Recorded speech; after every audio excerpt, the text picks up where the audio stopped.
Chapter 1. In all my travels I never met with any one Scotchman but what was a man of sense.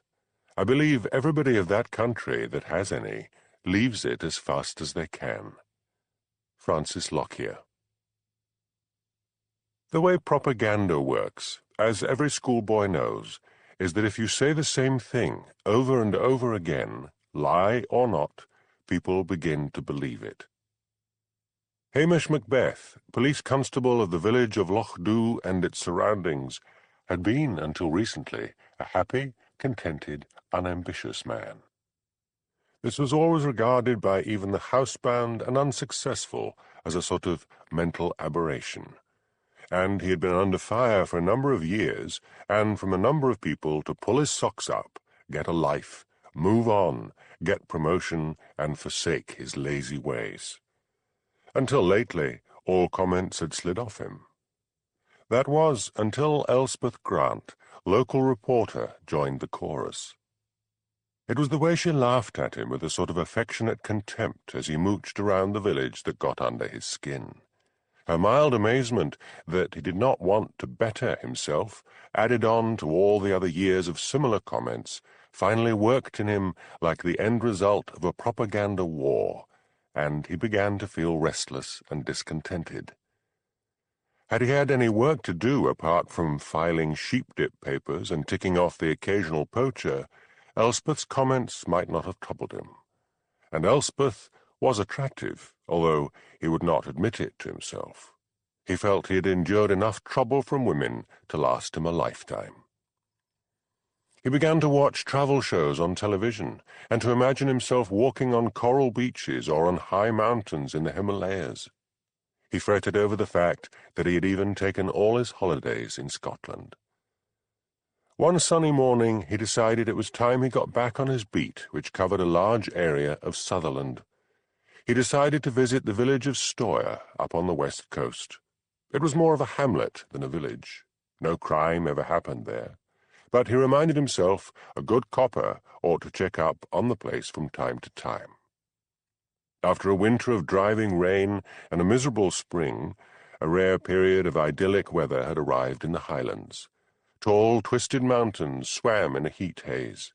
The air through the open window of the police Land Rover was redolent with smells of wild thyme, salt, bell heather, and peat smoke.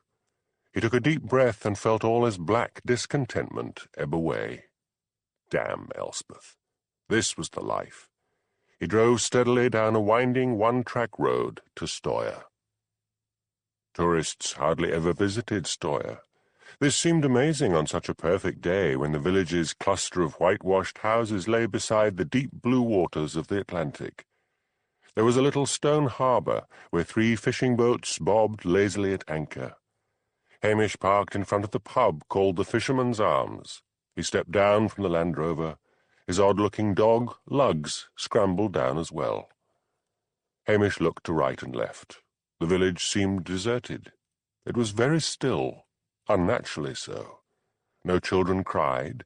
No snatches of radio music drifted out from the cottages. No one came or went from the small general stores next to the pub. Lugs bristled and let out a low growl. "Easy, boy," said Hamish.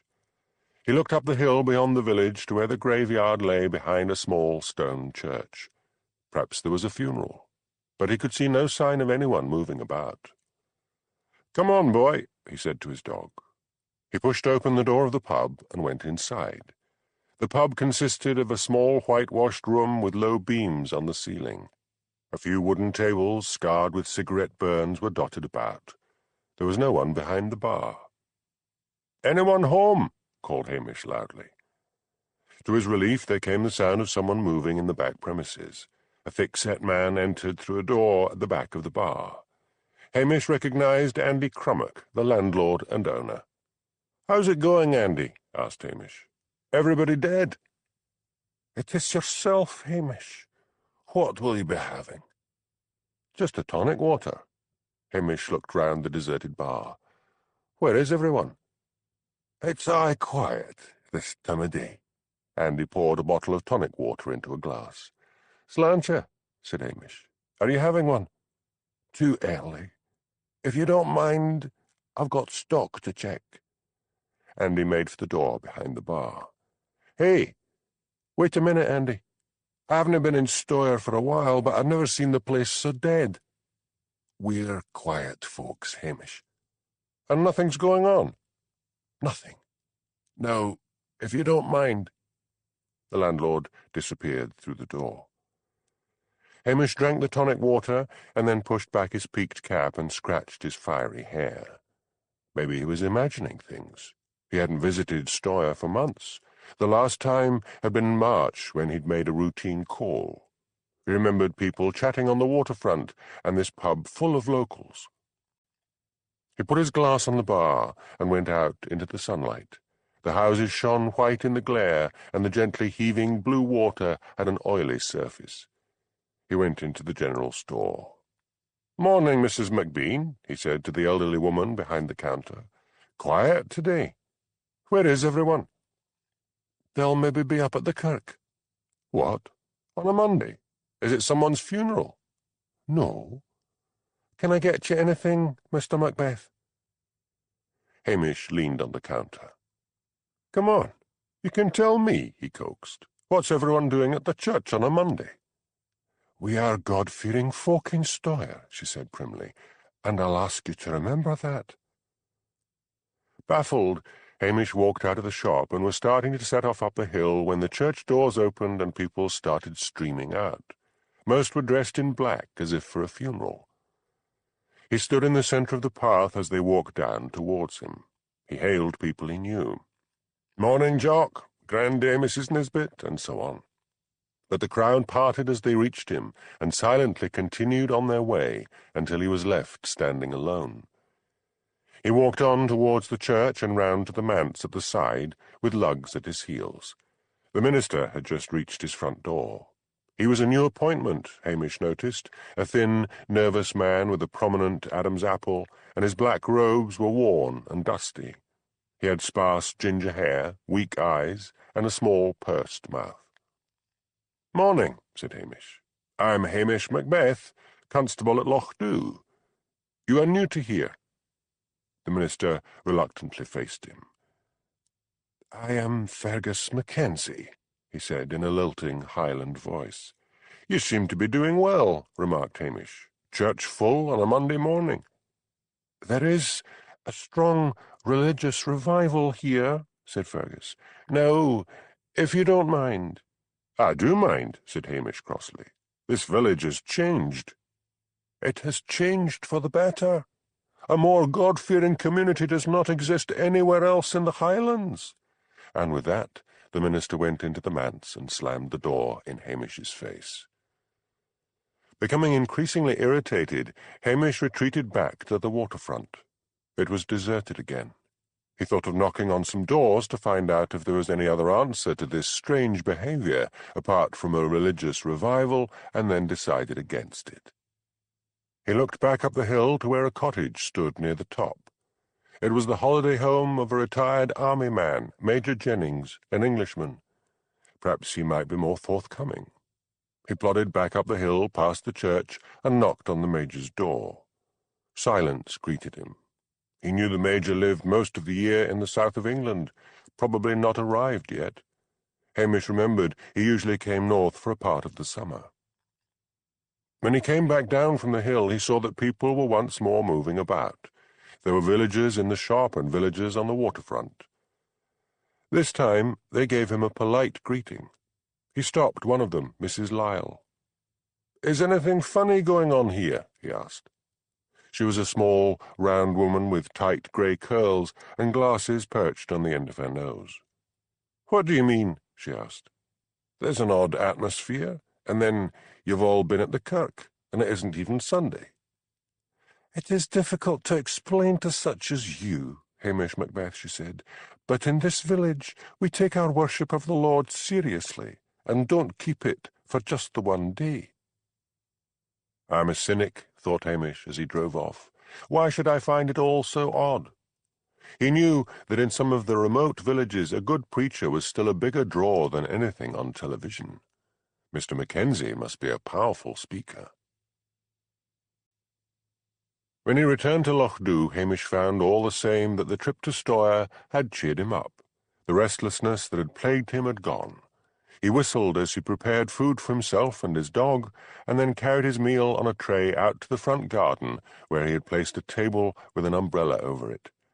Why dream of cafes in France, when he had everything here in Lochdu? He had just finished a meal of fried haggis, sausage, and eggs, when a voice hailed him. "Lazing around again, Hamish." The gate to the front garden opened, and Elspeth Grant came in. She was wearing a brief tube top which showed her midriff, a small pair of denim shorts, and her hair had been tinted aubergine. She pulled up a chair and sat down next to him. "The trouble with aubergine," said Hamish, "is that it just doesn't do." "Doesn't do what?" demanded Elspeth. "Anything, for anyone. It's like the purple lipstick or the black nail varnish. Anything that's far from an original colour isn't sexy." "And what would you know about anything sexy?" "I am a man, and I assume you mean to attract the opposite sex." "Women dress and do their hair for themselves these days." "Havers." "It's true, Hamish. You've been living in this time warp for so long that you just don't know what's what. Anyway, I'm bored. There's really nothing to report until the Highland Games over at Breaky, and that's a week away." "I might have a wee something for you. I've just been over at Stoyre. There's a religious revival there. They were all at the kirk this morning. Seems they've got a new minister, a Mr. Mackenzie. I was thinking he must be a pretty powerful preacher." "Not much, but something," said Elspeth. "I'll try next Sunday." "The way they're going on, you may not need to wait that long. They've probably got a service every day." "Want to come with me?" Hamish stretched out his long legs. "I've just been. Have the Curry sisters seen you in that outfit?" The Curry sisters were middle-aged twins, spinsters, and the upholders of morals in Lochdu. "Yes, Jessie Curry told me that I should go home and put on a skirt, and Nessie Curry defended me." "Really? What did she say?" "She said my boots were so ugly that they made everything else I had on look respectable." Hamish looked down at the heavy pair of hiking boots Elspeth was wearing. "I see what she means." Elspeth flushed up to the roots of her frizzy aubergine hair with anger. "I don't know why I bother even talking to you, Hamish Macbeth. I'm off." When she had gone, Hamish lay back in his chair, clasped his hands behind his head. He shouldn't have been so rude to her, but he blamed her remarks about him being unambitious for having recently upset the lazy comfort of his summer days. The telephone in the police station rang, the noise cutting shrilly through the peace of the day. He sighed, got to his feet, and went to answer it. The voice of his pet hate, Detective Chief Inspector Blair, boomed down the line. "Get yourself over to Breaky, laddie. Teller's grocery in the High Street has been burgled. Anderson will be there soon." "On my way," said Hamish. He took his peaked cap down from a peg on the kitchen door and put it on his head. "No lugs," he said to his dog, who was looking up at him out of his strange blue eyes. "You stay." He went out and got into the police Land Rover and drove off, turning over in his mind what he knew of Teller's grocery. It was a licensed shop and sold more upmarket groceries than its two rivals. He was relieved that he would be working with Detective Sergeant Jimmy Anderson rather than Blair. He parked outside the shop and went in. Mr. Teller was a small, severe-faced man with gold-rimmed glasses. "You took your time," he said crossly. "They've taken all my wine and spirits, the whole lot. I found the lot gone when I opened up this morning and phoned the police." "I was out on another call," said Hamish. "How did they get in?" "Round the back." Mr. Teller raised a flap on the counter, and Hamish walked through. A pane of glass on the back door had been smashed. "The forensic people'll be along soon," said Hamish. "I can't touch anything at the moment." "Well, let's hope you hurry up. I've got to put the claim into the insurance company." "How much for?" "I'll need to total it up. Thousands of pounds." Hamish looked blankly down at the shopkeeper. He had been in the shop before. He could not remember seeing any great supply of wine or spirits. There had been 3 shelves near the till, that was all. He focused on Mr. Teller. I haven't been in your shop for a bit. Had you expanded the liquor side? No, why? I remember only about 3 shelves of bottles. They took all the stuff out of the cellar as well. You'd better show me. Mr. Teller led the way to a door at the side of the back shop. The lock was splintered. Hamish took out a handkerchief and put it over the light switch at the top of the stairs and pressed. He stood on the top step and looked down. The cellar was certainly empty and dusty. He returned to the front to find that Jimmy Anderson had arrived. "Hello, Hamish," said the detective. "Crime, isn't it? A real crime. All that lovely booze. Taken a statement yet?" "Not yet. Could I be having a wee word with you outside?" "Sure. I could do with a dram. There's a pub across the road." "Not yet. Outside." Under the suspicious eyes of Mr. Teller, they walked out into the street. "What?" demanded Jimmy. "He is saying that thousands of pounds of booze have been nicked. But when I pointed out to him that he only kept about 3 shelves of the stuff, he said they had cleared out the cellar as well." "So?" "The cellar floor is dusty, even dust. No marks of boxes, and, what's more to the point, no drag marks. It is my belief he had nothing in that cellar. He could have been after the insurance." "But the insurance will want to see the books, check the orders." "True. Well, we'd best take a statement and then talk to his supplier." They returned to the shop. Hamish took out a notebook. "Now, Mr. Teller, you found the shop had been burgled when you opened up. That would be at 9 o'clock. 8:30. You didn't touch anything?" "I went down to the cellar and found everything gone from there." "We'll check around and see if anyone heard or saw anything. What is the name of your supplier?" "Frogs of Strathbane. Why?" "The insurance company will want to see your books to check the amount of the lost stores against your record of deliveries." "They're welcome to look at them any time." "Have you seen anyone suspicious about the town?" "Now, there's the thing. There were 2 rough-looking men came into the shop 2 days ago. I hadn't seen them before. They asked for cigarettes, and I served them, but they were looking all around the place." "Descriptions?" "One was a big ape of a man. He had black hair, foreign-looking, big nose and thick lips. He was wearing a checked shirt and jeans." "Did he sound foreign?" "I can't remember." 2 men in white overalls came into the shop carrying cases of equipment. "We'll stop for a moment while you take the forensic boys through the back to check the break-in," said Hamish. "What do you think?" Hamish asked Jimmy when the shopkeeper had gone through to the back shop with the forensic team. "Seems a respectable body. Still, we'll check with Frogs. If he'd had the stuff delivered, then he must be telling the truth." "I don't like the look of that cellar floor." "Well, if there's anything fishy, the forensic boys will find it." They waited until Mr. Teller came back. "Now," said Hamish, "what did the other fellow look like?" "He was small, ferrety." "I remember," said Mr. Teller, excited. "He was wearing a short-sleeved shirt, and he had a snake tattooed on his left arm." "Hair colour?" "Maybe dark, but his head was shaved. He had a thin face, black eyes, and a long nose." "Clothes?" "Like I told you, he had a short-sleeved shirt on, blue it was, and grey trousers."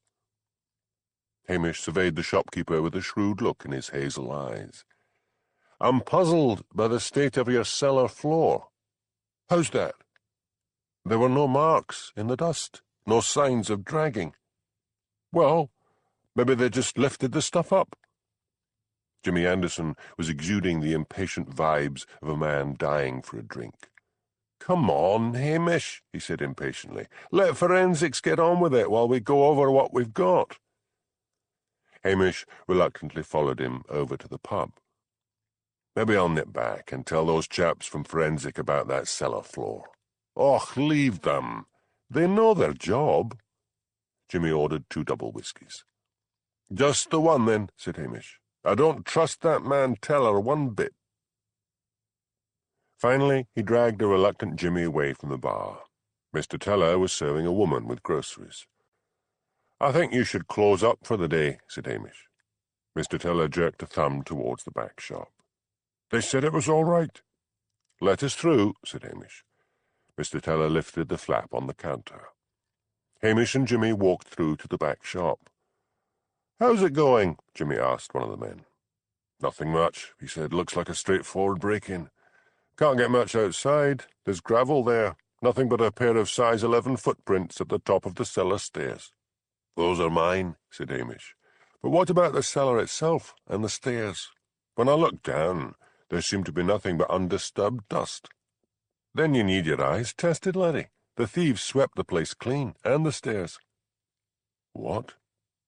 Hamish had a sinking feeling in his stomach. "Have a look. We're finished down there." Hamish went to the cellar door, switched on the light, and walked down the steps. He could see sweeping brush marks in the dust.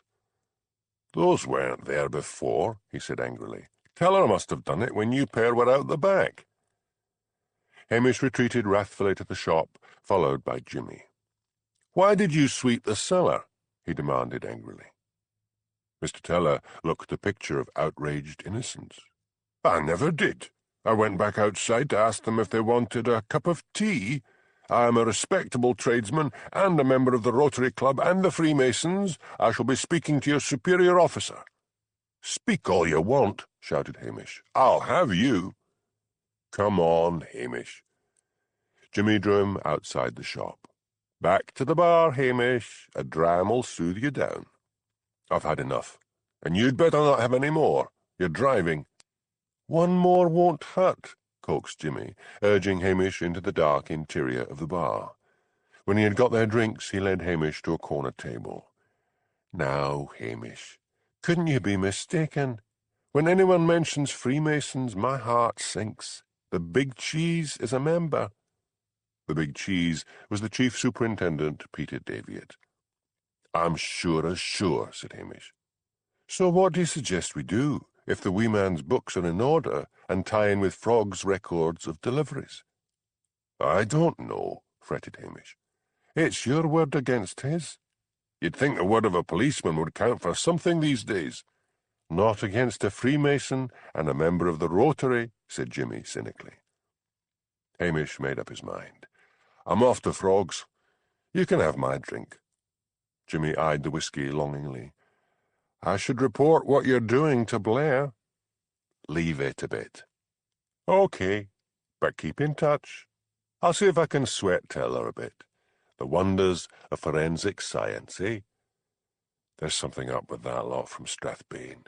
It seems to me that I'm skimping the job because they've got a football match to go to or something."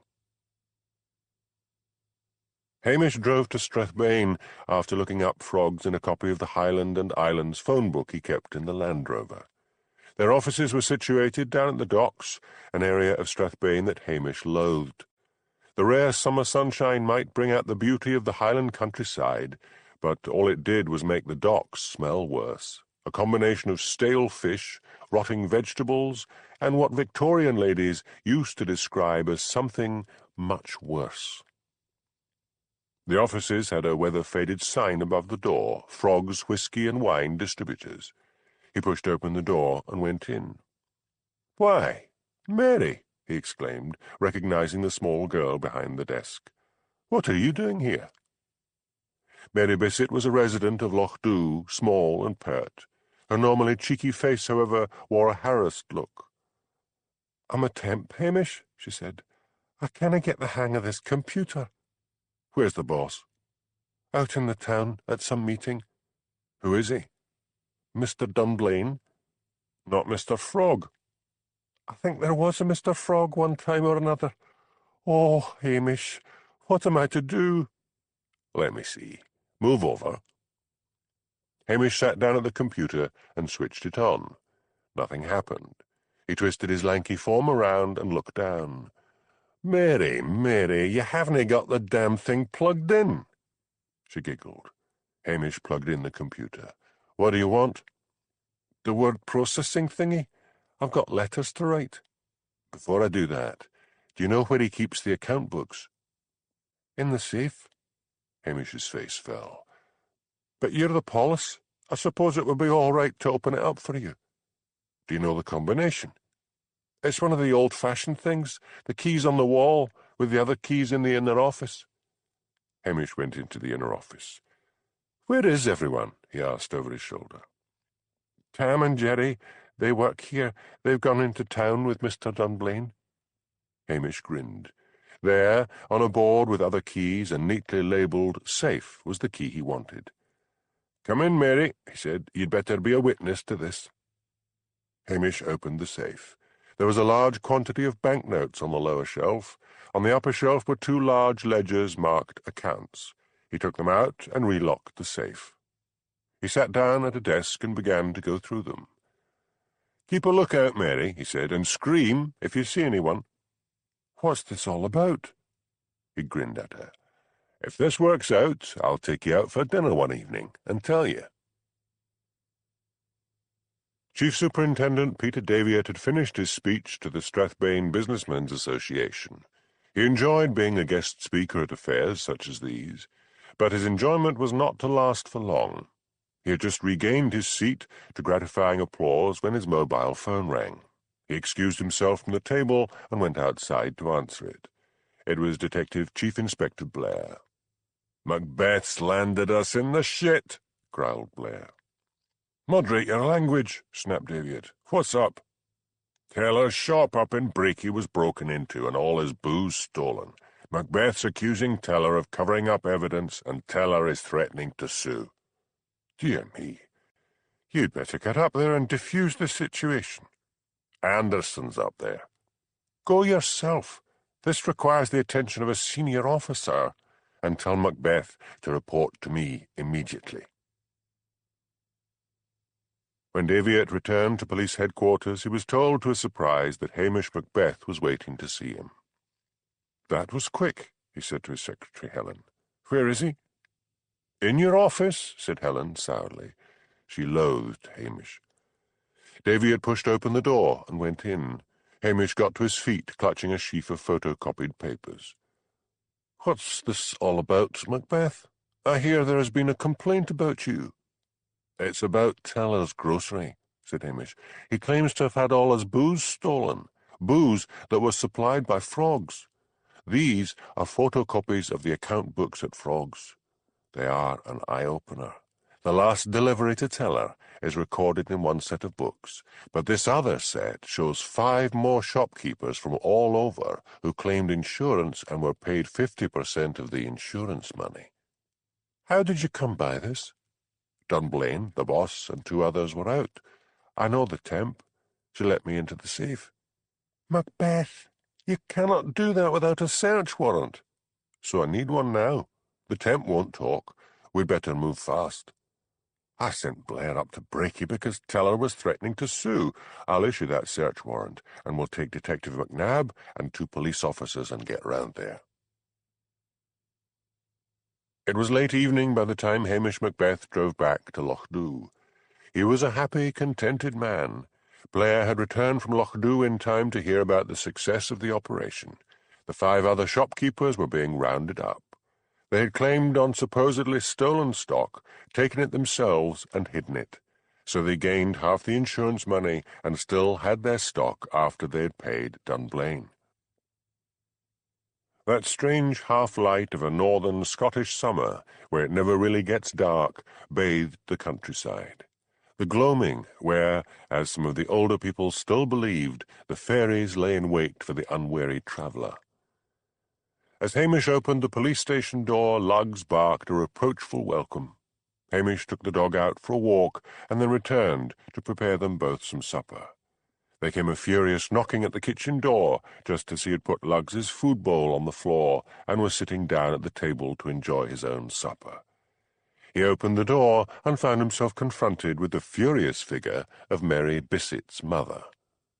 "You leave my daughter alone, d'ye hear?" she shouted. "She's only 20. Find someone your own age." Hamish blinked at her. "Your daughter was of great help in our inquiries into an insurance fraud," he said. "I couldn't tell her what it was about, but promised to take her out for dinner by way of thanks, and tell her then." "Oh, yeah," she sneered. Well, romance someone of your own age? You ought to be ashamed of yourself, Casanova. And with that, she stormed off. Hamish slammed the door. Women, he thought. I'm only in my 30s, and I've just been made to feel like a dirty old man. Chapter 2. The wife was pretty, trifling, childish, weak. She could not think, but would not cease to speak. George Crabbe. Hamish sat down at his computer in the morning to type out a full report of the insurance frauds. His long fingers flew rapidly over the keys. It was still sunny outside, and he was anxious to get out and go about his normal business of sloping around and gossiping with the villagers. The phone rang. He looked at it reluctantly for a few moments and then picked it up. "Hamish," said a scared little voice. "It's me, Bella Comyn." "Morning, Bella. What can I do for you?" "I'm frightened, Hamish. I want to leave him, but I'm frightened of what he'll do." "Where is he at the moment?" "He's down at the slaughterhouse in Strathbane." "Give me half an hour, and I'll be over." Hamish typed busily, finished the report, sent it over to police headquarters, and then decided to find out what was up with Bella. He turned over in his mind what he knew about her and her husband Sean while he drove out in the direction of their croft. Sean had reached the age of 40 2 years before. He was a quiet, taciturn man. Then he came back from a trip to Inverness with a new bride, Bella. Bella was 15 years younger than he, and the locals had murmured that never was there a more unsuitable crofter's wife. She wore flimsy, flirty clothes, and could be seen teetering around Loch Dhu in unsuitable high heels. She giggled and prattled, and had seemed relatively happy.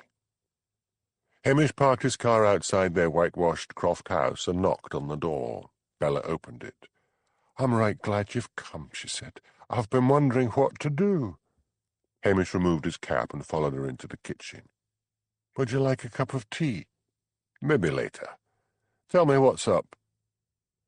She sat down at the kitchen table. Her once-dyed blonde hair was showing nearly 2 inches of black at the roots and was scraped back from her face. Her pale blue eyes were red with recent weeping. "I can't take it any more," she said. "It's like being in prison. I can't go out anywhere. No movies, no meals out. Just stuck here day in, day out." "Does he beat you?" "No, he doesn't have to. He just threatens to, and I do what he wants. Look at my hair," she wailed, holding out a strand for Hamish's inspection. "He says if I dye it again, he'll kill me." "What about marriage counselling?" "Can you see Sean going to a marriage counsellor? We keep ourselves to ourselves, that's what he says, day in and day out." "Where would you go?" She nervously twisted her gold wedding ring around her finger. "I've got a friend in Inverness. I should have married him. I phoned him. He said I could come to him any time I wanted." "So why do you need me?" "Folks round here say you're prepared to bend the rules a bit to help people out. I want time to pack up my things and get out." She looked anxiously at the clock. "We've only got about half an hour. I can't drive. I thought you could lock him up for something, and then give me a lift down to the bus in Loch Dhu." "I can't do that," exclaimed Hamish, whose accent always became broader when he was upset. "You'll need to talk to one of the women." "I don't know any of them." "And I can't interfere in a marriage. Och, I tell you what, leave it with me. I sometimes see you around the village. How do you get down there?" "Sean drives me down, then he goes off to the pub while I get the shopping." "So next time, just get on the bus." "And leave all my things. I've got my mother's jewellery." "You could put that in your handbag, or in the bottom of a shopping bag." "He searches my bags the whole time in case someone's been slipping me letters. He checks the phone bill. If I'm still here when it next comes in, he'll ask me what I was doing phoning the police station. I'll need to tell him I saw someone suspicious hanging around." "So how did you get in touch with this fellow in Inverness?" "Last time I was down in Loch Dhu, I phoned from the telephone box on the front as soon as Sean was in the pub. A couple of pounds it took, and that was the very last of my own money. He doesn't allow me any except for the shopping, and when he gets home he takes every item off on the list. You need some friends here. Women friends. Let me try to fix something. It won't do any good. He'll send them off. Hamish suddenly grinned. He doesn't know Mrs. Wellington, then. Hamish drove back to the police station and put Lugs inside. He was walking up to the manse to see Mrs. Wellington, the minister's wife, when Elspeth caught up with him. "It's about Stoyre," she said. "Later, Elspeth," said Hamish curtly. "I'm busy." She gave him an odd, disappointed look and turned away. I shouldn't have been so rude to her, thought Hamish, but one thing at a time. Stoyre can wait. He went on to the manse. Mrs. Wellington was a formidable woman, dressed as usual despite the heat in a tweed jacket, silk blouse and baggy tweed skirt, thick stockings and brogues. "Oh, it's you," she said ungraciously. "I want to talk to you about a delicate matter," said Hamish. "In trouble with the ladies again?" she boomed. "Mary Bissett's mother is going around saying you're chasing her daughter." "That's rubbish. Can I come in?" Hamish followed her into the manse kitchen, a gloomy room which smelled strongly of disinfectant. Manse houses were always dark, he reflected, as if light were considered unholy. He explained Bella's problem. Mrs. Wellington listened carefully and said, "She's a flighty little thing, and he should never have married her. But she does need to get out a bit, and the Mothers' Union always needs new members. She doesn't have children." "Neither do the Curry sisters," said Mrs. Wellington dryly, "but that doesn't stop them from trying to run everything. Leave it with me, Hamish." Hamish walked back down to the Highland Times office to look for Elspeth. He found her sitting at her desk, moodily stabbing a pencil into her hair. "So what about Stoyre?" he asked. "I took a run over there," she said. "Nothing. No one in the church." "So that's all you wanted to tell me?" "I think you should go back. There's an odd feeling about." "What sort of feeling?" "Fear." "It's probably the fear of some Calvinistic god. They seem to have gone all religious." "Could be. But I smell something else." Hamish suddenly felt ravenously hungry. He had not eaten any breakfast. To make up to Elspeth for his recent rudeness, he was about to ask her to join him at the Italian restaurant, but she looked up at him and grinned and said, "What's all this about you romancing Mary Bissett?" "There is nothing in that," said Hamish stiffly, and walked out. Irritating lassie. Hamish went back to the police station and took a trout out of his freezer to defrost. Lugs let out a low, grumbling sound. He did not like fish and felt his master was being selfish, but he brightened when Hamish began to fry up some lamb's kidneys for him. Food ready, he loaded it all onto a tray and carried it out to the front garden. He placed Lugs's bowl on the grass and settled down to enjoy a meal of trout dipped in oatmeal, salad, and chips. The foxy face of Jimmy Anderson peered over the hedge. "That looks good," he said. He opened the gate and came in. "I hope you've eaten," said Hamish. "I don't feel like cooking any more." "No, I'm fine." Jimmy sank down in a chair next to him. He looked around, at the rambling roses tumbling over the front door, and then over the hedge to where the loch sparkled in the sun. "You've got the life of Riley here, Hamish," he said. "Enjoy it while you can." "What do you mean?" demanded Hamish sharply.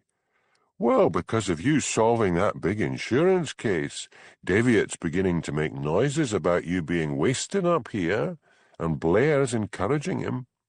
"Why? He loathes my guts." "He feels if you were transferred to Strathbane, well, you'd just be another copper, and he'd be more on hand to take the credit for anything you found out."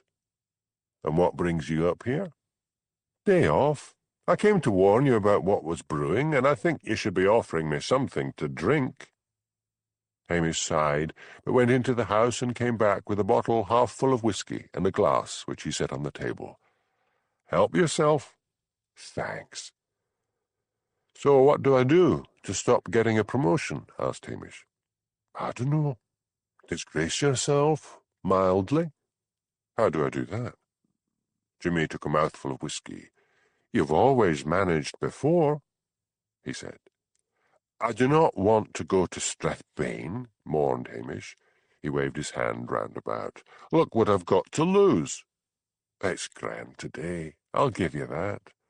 But what about the long winters?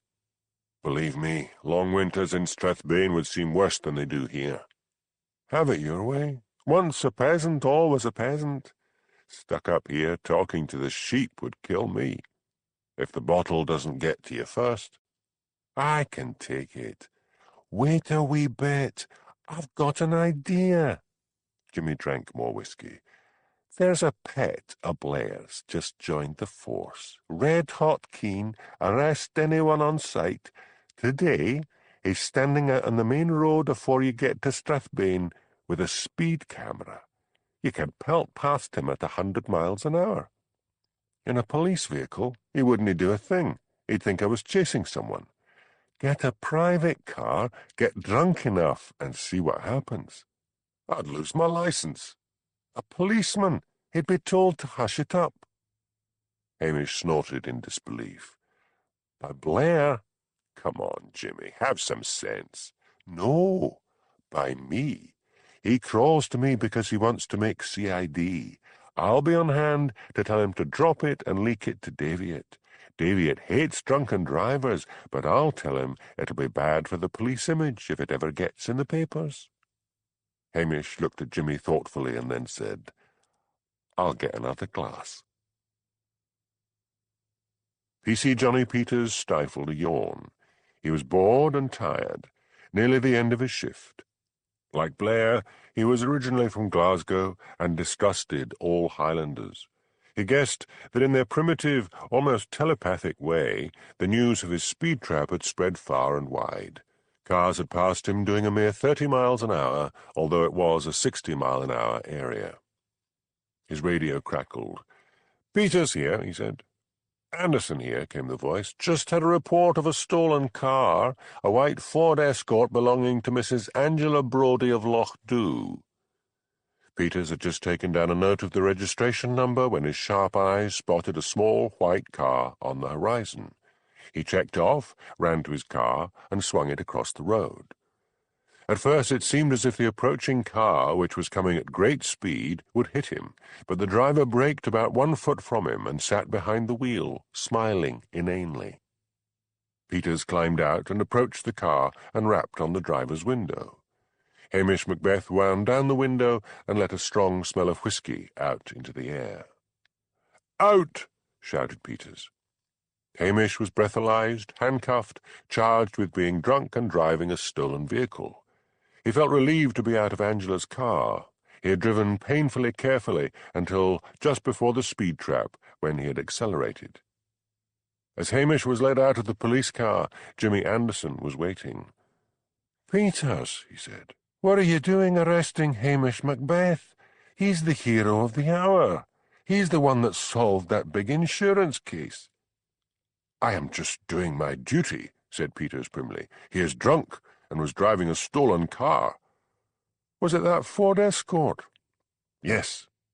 "Oh, Dr. Brodie has just phoned. It was his wife who reported the car stolen, not knowing her husband had given Hamish permission to drive it."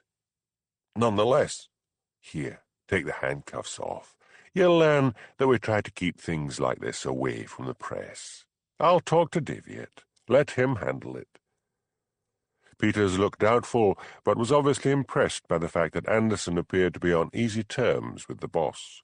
He unlocked the handcuffs on Hamish's wrists. "Come on, Hamish," said Jimmy. Hamish followed him with the stiff, stork-like walk of the drunk. "Lots of water, Jimmy," he whispered, "and coffee. I'll leave you in the canteen while I talk to Daviot." Peter Daviot listened grimly to Jimmy's tale. "I hope he has been charged," he said. "Well, that's why I came to see you, sir. Macbeth's a popular man with a lot of friends in the press.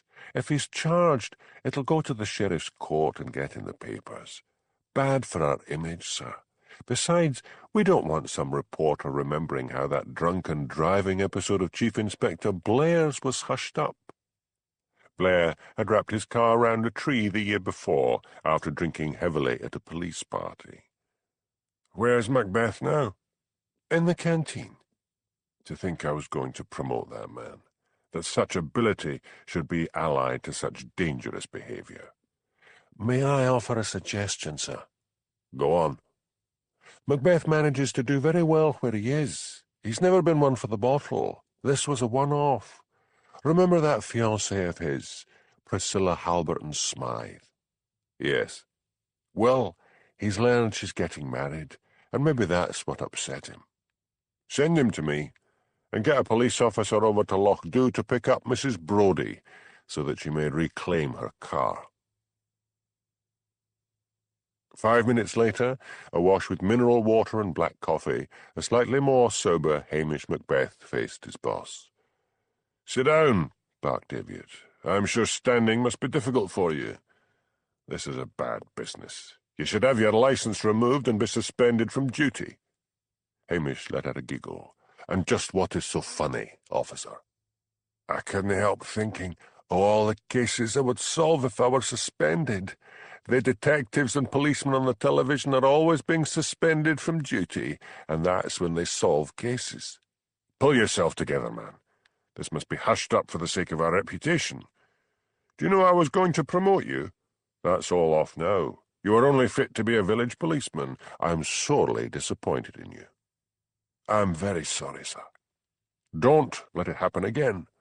Get out of here, and sober up." "I hope it worked," said Angela Brodie as she drove Hamish back to Lochdu.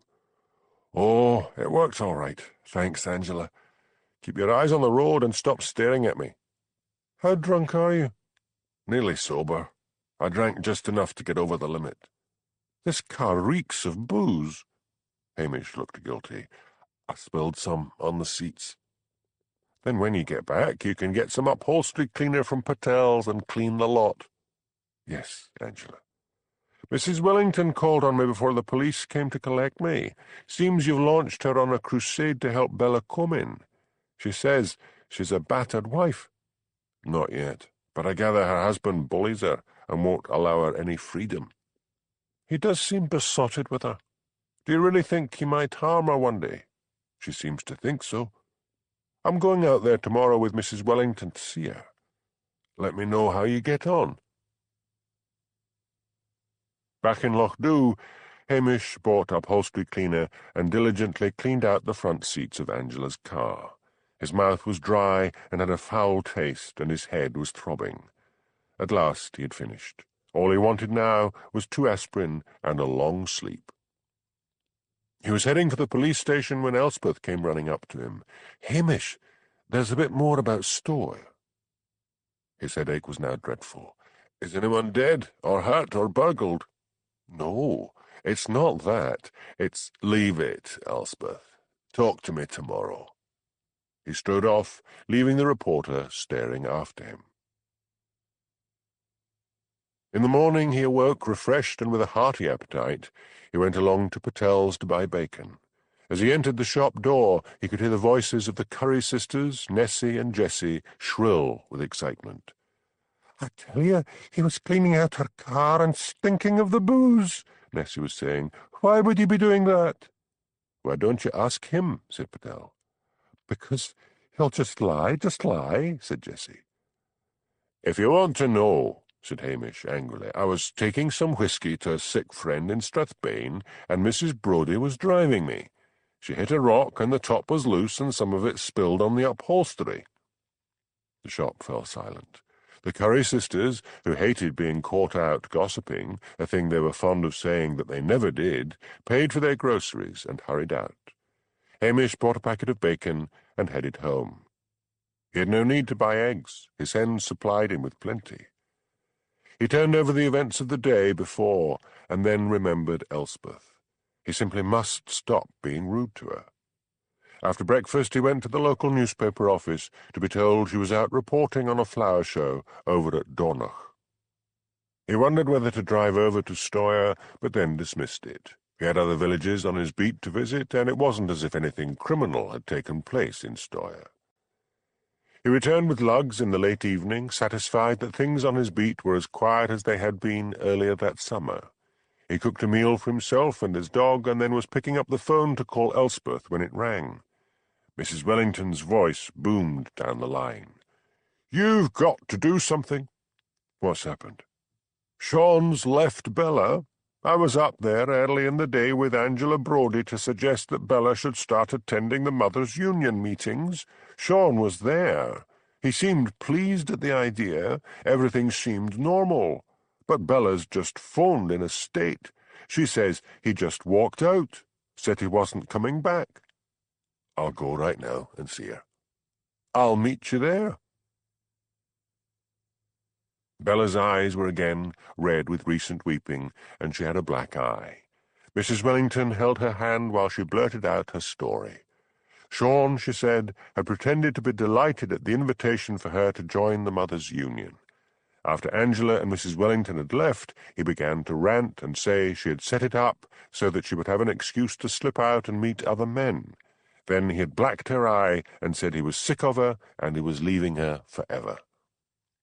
"You're better off without him," said the minister's wife. "How will you manage?" asked Hamish. "For money, I mean." "We have a joint account. I can draw on that."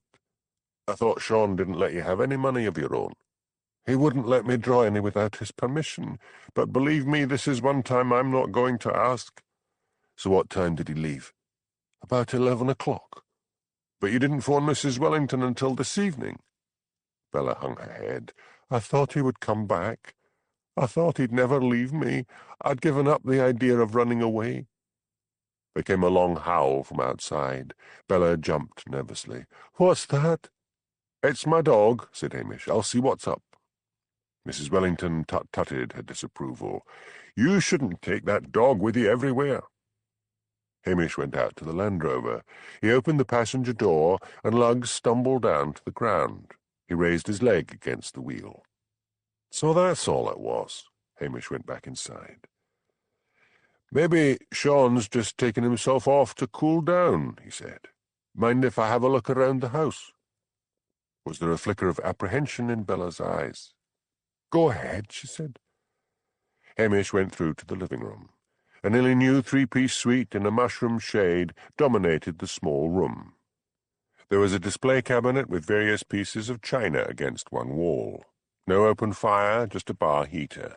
Obviously the room was kept for Best, a visit from the minister, the rare party. He went next door to the bedroom.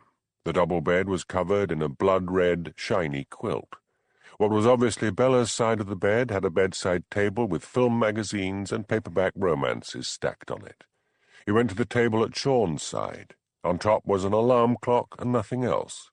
He jerked open the top drawer, a Gideon Bible and several packets of condoms. Hadn't Sean wanted children? He went out and through to the back of the small house and pushed open a door. This was Sean's office. There was an old-fashioned roll-top desk with neatly stacked papers beside a computer. He sifted through them. Farm accounts, sheep-dip papers, electricity and phone bills, nothing that could give him a clue to Sean's disappearance. He opened the drawers and carefully went through the contents until in the bottom drawer he found 2 passports, one belonging to Sean and the other to Bella. He opened Bella's. It was still in her maiden name, Bella Wilson. He went through everything again, but without finding a single clue to explain why Sean had left. The man hadn't been gone long, he thought. It was surely a waste of police time, panicking so early over his disappearance. He was driving back along the waterfront when he saw Elspeth Grant. He screeched to a halt. "Want to come to the station for a cup of tea?" "Why?" "I've been a bit rude to you, but I've had other things on my mind." Elspeth swung round in the direction of the police station. "Meet you there," she said over her shoulder. Hamish drove on. She was walking quickly, and by the time he had parked the Land Rover, she was waiting at the kitchen door. He unlocked the door and ushered her into the kitchen. "Any crime for me?" asked Elspeth, as Hamish plugged in the kettle, a recent purchase. The summer had been so warm that there had been little need to light the stove every day. Hamish told her about the insurance fraud. When he had finished, she asked, "Do you know when that will come up in court?" "I'll find out for you. I've just been up to see Bella Comyn." "Loch Doo's dizzy blonde. What's up with her?" "Her husband's cleared off. Mind you, he only left this morning. He'll probably be back. She claims he bullied and threatened her.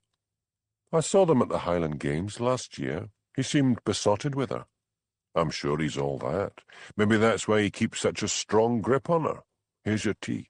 Help yourself to milk and sugar." "Why is Lugs pawing at my skirt?" "He likes tea a lot," said Hamish. "It's unnatural in a dog. I'll give him some on his birthday and at Christmas." Elspeth hooted with laughter. "You treat that dog like a bairn, but then the childless always do." Hamish flushed with anger. "I'm getting a bit weary of your personal remarks, Elspeth." "Sorry. I think you ought to take another look at Stoyre." "Why? Because you sense they're frightened? I need facts." "Well, there's a Mr. and Mrs. Bain from Stoyre. They've moved into a cottage up the back." "So?" "They seem scared and won't talk about Stoyre." Elspeth brushed a stray lock of hair from her face. "Tell you what, let's go together to a church service on Sunday. Suss out the place." "I may be busy," said Hamish loftily. "You're just cross because I teased you about your dog. Come on, Hamish. Might be a laugh." "All right," he said reluctantly. "The service is usually at 11 in the morning. I'll pick you up at 10. Right you are, copper. I'd best be going." She turned in the doorway and looked at him thoughtfully. Then she said, "If it were me, I wouldn't believe a word Bella says." "And what makes you say that?" She grinned. "Just a feeling." Hamish went through to the police office after she had left and switched on his computer. After typing in a password, he typed in the name Bella Wilson. He stared at the screen. Bella Wilson of Donald Street, Inverness, had been charged, aged 13, at the juvenile court with bullying one Aileen Hendry by repeatedly punching and kicking her. At age 18, she had been charged with hitting one Henry Cathcart on the head with a poker. Hamish leaned back in his chair and scowled horribly. Sean was gone, and Bella was in charge of the joint account. Where was Sean? Chapter 3. Come away, death, and in sad cypress let me be laid. Fly away, breath, I am slain by a fair cruel maid. William Shakespeare. The next day Hamish went up to talk to Bella. He heard her singing in the kitchen as he approached the front door. He knocked, and while he waited for her to answer, he turned and looked around. There was no garden, just sheep-cropped turf and old rusting machinery. But over by the wall was a freshly dug patch of earth. Bella opened the door. Her hair was newly blonded, and she looked fresh and pretty. "Have you found him?" she asked. "Not yet. Can I come in?" "All right." She stood back reluctantly. Hamish walked into the kitchen and took off his cap. "Sit down, Bella," he said. "What's this all about?" "It is about your police record," said Hamish, his accent becoming more sibilant with worry. "That was a long time ago," she said defiantly, "and on both occasions I was provoked." Hamish took a deep breath. "Have you been battering your husband?" "What?" she shrieked. "A wee thing like me with a big man like that?" "It does happen." "No, I told you the truth. He's the bully." "There's a freshly dug patch in the ground outside. Who dug it?" "Me. I was going to put in some flowers." "So you won't mind if I take a spade and have a look?" Bella's face hardened. "You'll need a search warrant." "Oh, I'll get one. But in order to get one, I'll need to report your criminal record, and it won't just be me, but the top brass from Strathbane will question you, and a forensic team will be going over your house." "Oh, dig it up, then," she snarled. "The spade's by the kitchen door." Hamish went to the door and seized the spade. He went out into the bright sunlight. He began to dig in the freshly turned earth. Only about 2 feet below the surface, he uncovered a dead collie. He picked out the body and laid it on the turf. It had died recently, being killed, for its head had been smashed in. He sat back on his heels, feeling sick. He turned his head. Bella was standing by the kitchen door. "You did this," he said flatly. "Sean did it," she said. "I didn't want you to know." Hamish rose and went to the Land Rover, called Strathbane, and spoke rapidly. Then he returned and stood guard over the dead dog. "You interfering bastard!" hissed Bella, her face now ugly with rage. "I tell you, he walked out and said he wasn't coming back." "You will be asked by police from Strathbane, who will be here soon, to go with them to police headquarters for questioning." "I thought you were the policeman here," she jeered. "Not when it is a question of murder," said Hamish quietly. After Bella had been taken away, he returned to the police station to type out his report. Then once he had finished, he leant back in his chair. What if Sean had really run off because he was frightened of her? He would need money. Hamish put on his cap and went out and walked along to the bank and asked to see the manager, Mr. McCallum. "It's about Sean Comyn," said Hamish. "He's gone missing, feared dead, but has he drawn out any money recently?" "I should not be discussing a customer's account. That's confidential." "A possible murder does not keep anything confidential." "I suppose if I don't help you, you'll get a warrant." The bank manager switched on the computer on his desk. Hamish waited patiently while he typed through various codes. "Ah, here we are," said Mr. McCallum. "Sean Comyn made out a cheque to Queen and Barry, estate agents in Strathbane." "When?" "Yesterday." "Anything else?" £200 out of a cash machine in Strathbane the same day." "Well, it looks as if the man is still alive, thank God." Hamish went back to the police station and dialed the estate agents. He explained the police were trying to contact a Sean Comyn. "We rented him a cottage. He wanted somewhere cheap. We got him a place in Stoyre." "Address?" "Number 6, the waterfront." "Thanks." Stoyre again, thought Hamish as he drove off, leaving behind a sulky Lugs. When he descended into the huddle of houses which made up the tiny village of Stoyre, he was relieved to see people moving about and men working at the nets. Elspeth and her fears. He parked outside the pub and walked along the waterfront to number 6. It had been a fisherman's cottage and had a run-down appearance, unlike its neighbours. He knocked on the door. To his relief, Sean Comyn himself answered it. He was unshaven and red-eyed. "What's the matter?" he asked. "Bella?" "A word with you. Let me in." Sean led him into a front room. It was dark and sparsely furnished with a few shabby chairs and a sofa. "Before we start," said Hamish, taking out his mobile phone, "I'll phone police headquarters and say you've been found." Sean tried to say something, but Hamish held up a hand for silence. "In a minute," he said.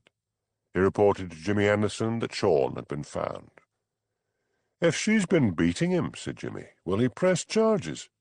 "I'll see what I can do." Hamish rang off and turned to Sean. "Before I begin, I want you to take this phone and call your bank manager and freeze your account. Or, if I'm not mistaken, she'll clean you out." Sean took the phone from him. He did not ask questions or protest, simply phoned the bank and did what Hamish had suggested. Then he handed the phone back and sat with his hands between his legs, slumped forward. "Now," said Hamish gently, "she'd been beating you, hadn't she?" There was a long silence, and then Sean said wearily, "How was I to know? She seemed so pretty, so fragile, like a wee bud. It started soon after we were married. She'd get this blank look in the eyes and then start hitting me with anything that was handy. The other day I said I wasn't taking any more. I was leaving her. She laughed in my face, and then, still looking at me, she punched herself in the eye, hard. 'I'll say you did that,' she said. 'You'll need to file charges.' 'I can't do that, Hamish. I'd be the laughing stock of the Highlands.' She killed one of your collies. Hamish told him about the grave. He turned a muddy colour but said, I can't let folks know she was beating me. They'll know soon enough. Police and forensic have been crawling over your Croft house looking for your dead body. But if it goes to court, it'll be in all the papers. I can't do it. Hamish sighed and looked around. Who owns this place? Some couple. They rent it out to summer visitors. They haven't been able to rent it for a while. Do you have a phone? Over there.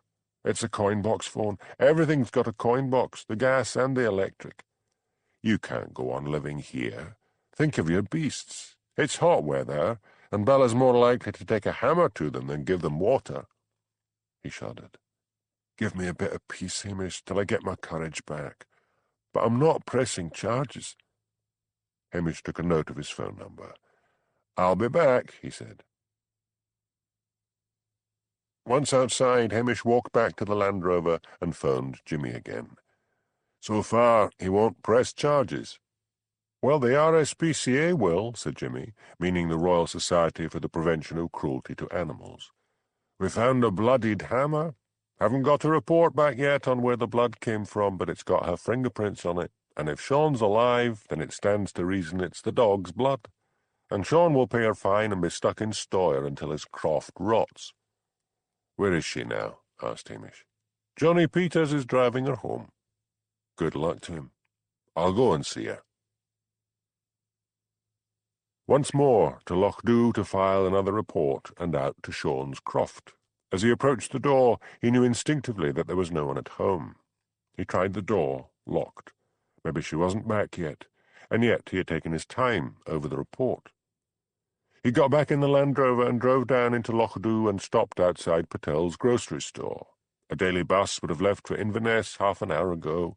He went into the shop and asked Mr. Patel, did anyone see if Bella Comyn left on the bus? Nessa Curry appeared behind him, her eyes gleaming behind thick glasses. The poor wee thing left on the bus with 2 big suitcases. A policeman drove her to Lochdu. What's been happening? Hamish didn't answer. He went back to the police station and phoned Jimmy. Bella Comyn left for Inverness on the bus. Johnny Peters drove her there. What was he on about? I'll see if he's back yet and ring you. Hamish took Lugs out for a walk and then fed the dog.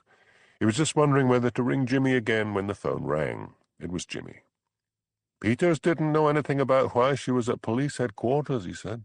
He'd just come on duty and was simply told to take her back to Lochdu. She spun him a story, that she had gone to report her husband missing and that she was so upset she wanted to stay with relatives in Inverness. She packed in a short time and he drove her to Lochdu. She'd called the bank and whatever she heard upset her. I told Sean to tell the bank to freeze the account. It was a joint account. Anyway, she got on the bus and off she went. You'd best phone Inverness police. We'll get her for the dog if nothing else. Will do. Thank God she couldn't drive, or she'd have taken Sean's car as well. I'll get over to Stoyre and give him a lift home. Why Stoyre? Asked Hamish, as he drove the crofter towards Lochdu. It was the cheapest rent I could find, said Sean. I only took it for a month. Holiday let.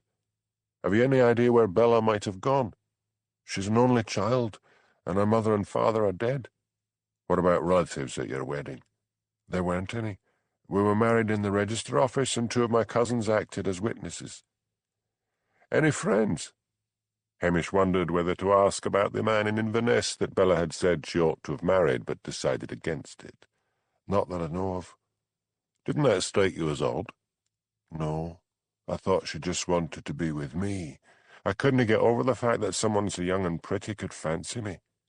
I hope you're over her, Sean. And if she comes back, you're to phone me immediately. I'll do that. She shouldn't have killed my dog. Which one? Don't know. Probably Bob, he said gloomily. Always was a friendly dog. Now Queenie, the other, was mortal scared of her. As they approached Sean's croft, Sean said, It's odd. Things will be the same as they were afore I married her. But not the same, if you know what I mean. While I be frightened, I'll turn round and see her standing there. She's wanted on a charge for killing the dog, cruelty, She's made a run for it. I doubt if she'll be back. Get yourself a lawyer and get a divorce." Hamish parked the Land Rover, and Sean climbed stiffly down and then heaved his suitcase out of the back. "Thanks, Hamish." "I'd best come in with you," said Hamish. "See if she's taken anything she shouldn't have." Sean unlocked the door. Hamish waited in the kitchen while Sean looked around the place. "Nothing taken but her clothes and things," he said. He went to the door and gave a shrill whistle. A collie came bounding up to him. "This is Queenie," he said, fondling the animal's coat. "I'll be all right now, Hamish." "Don't keep the truth of the matter to yourself, Sean. She's put it about that you were the one who was bullying her. There's no shame in it. Folks wouldn't expect you to hit back at a lassie." "I'll think about it." Hamish went back to the police station and phoned Jimmy Anderson. "Any news?" "Not a sight of her," said Jimmy. "Police were waiting at Inverness station, but she never got off the bus. The driver said she got off at Dingwall. No record of her having taken another bus or even the train from Dingwall. She's gone to ground somewhere." "Are the police at Dingwall checking the taxi services?" "Nobody's checking anything anymore, Hamish." "Why?" "Blair says it's a waste of manpower looking for a lassie who killed a dog. He instructed us all to have nothing more to do with it. Doesn't the silly chiel know she might kill a man or woman the next time?"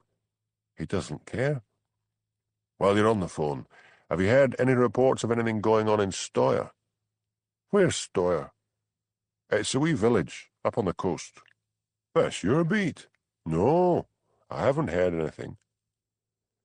Hamish thanked him and rang off.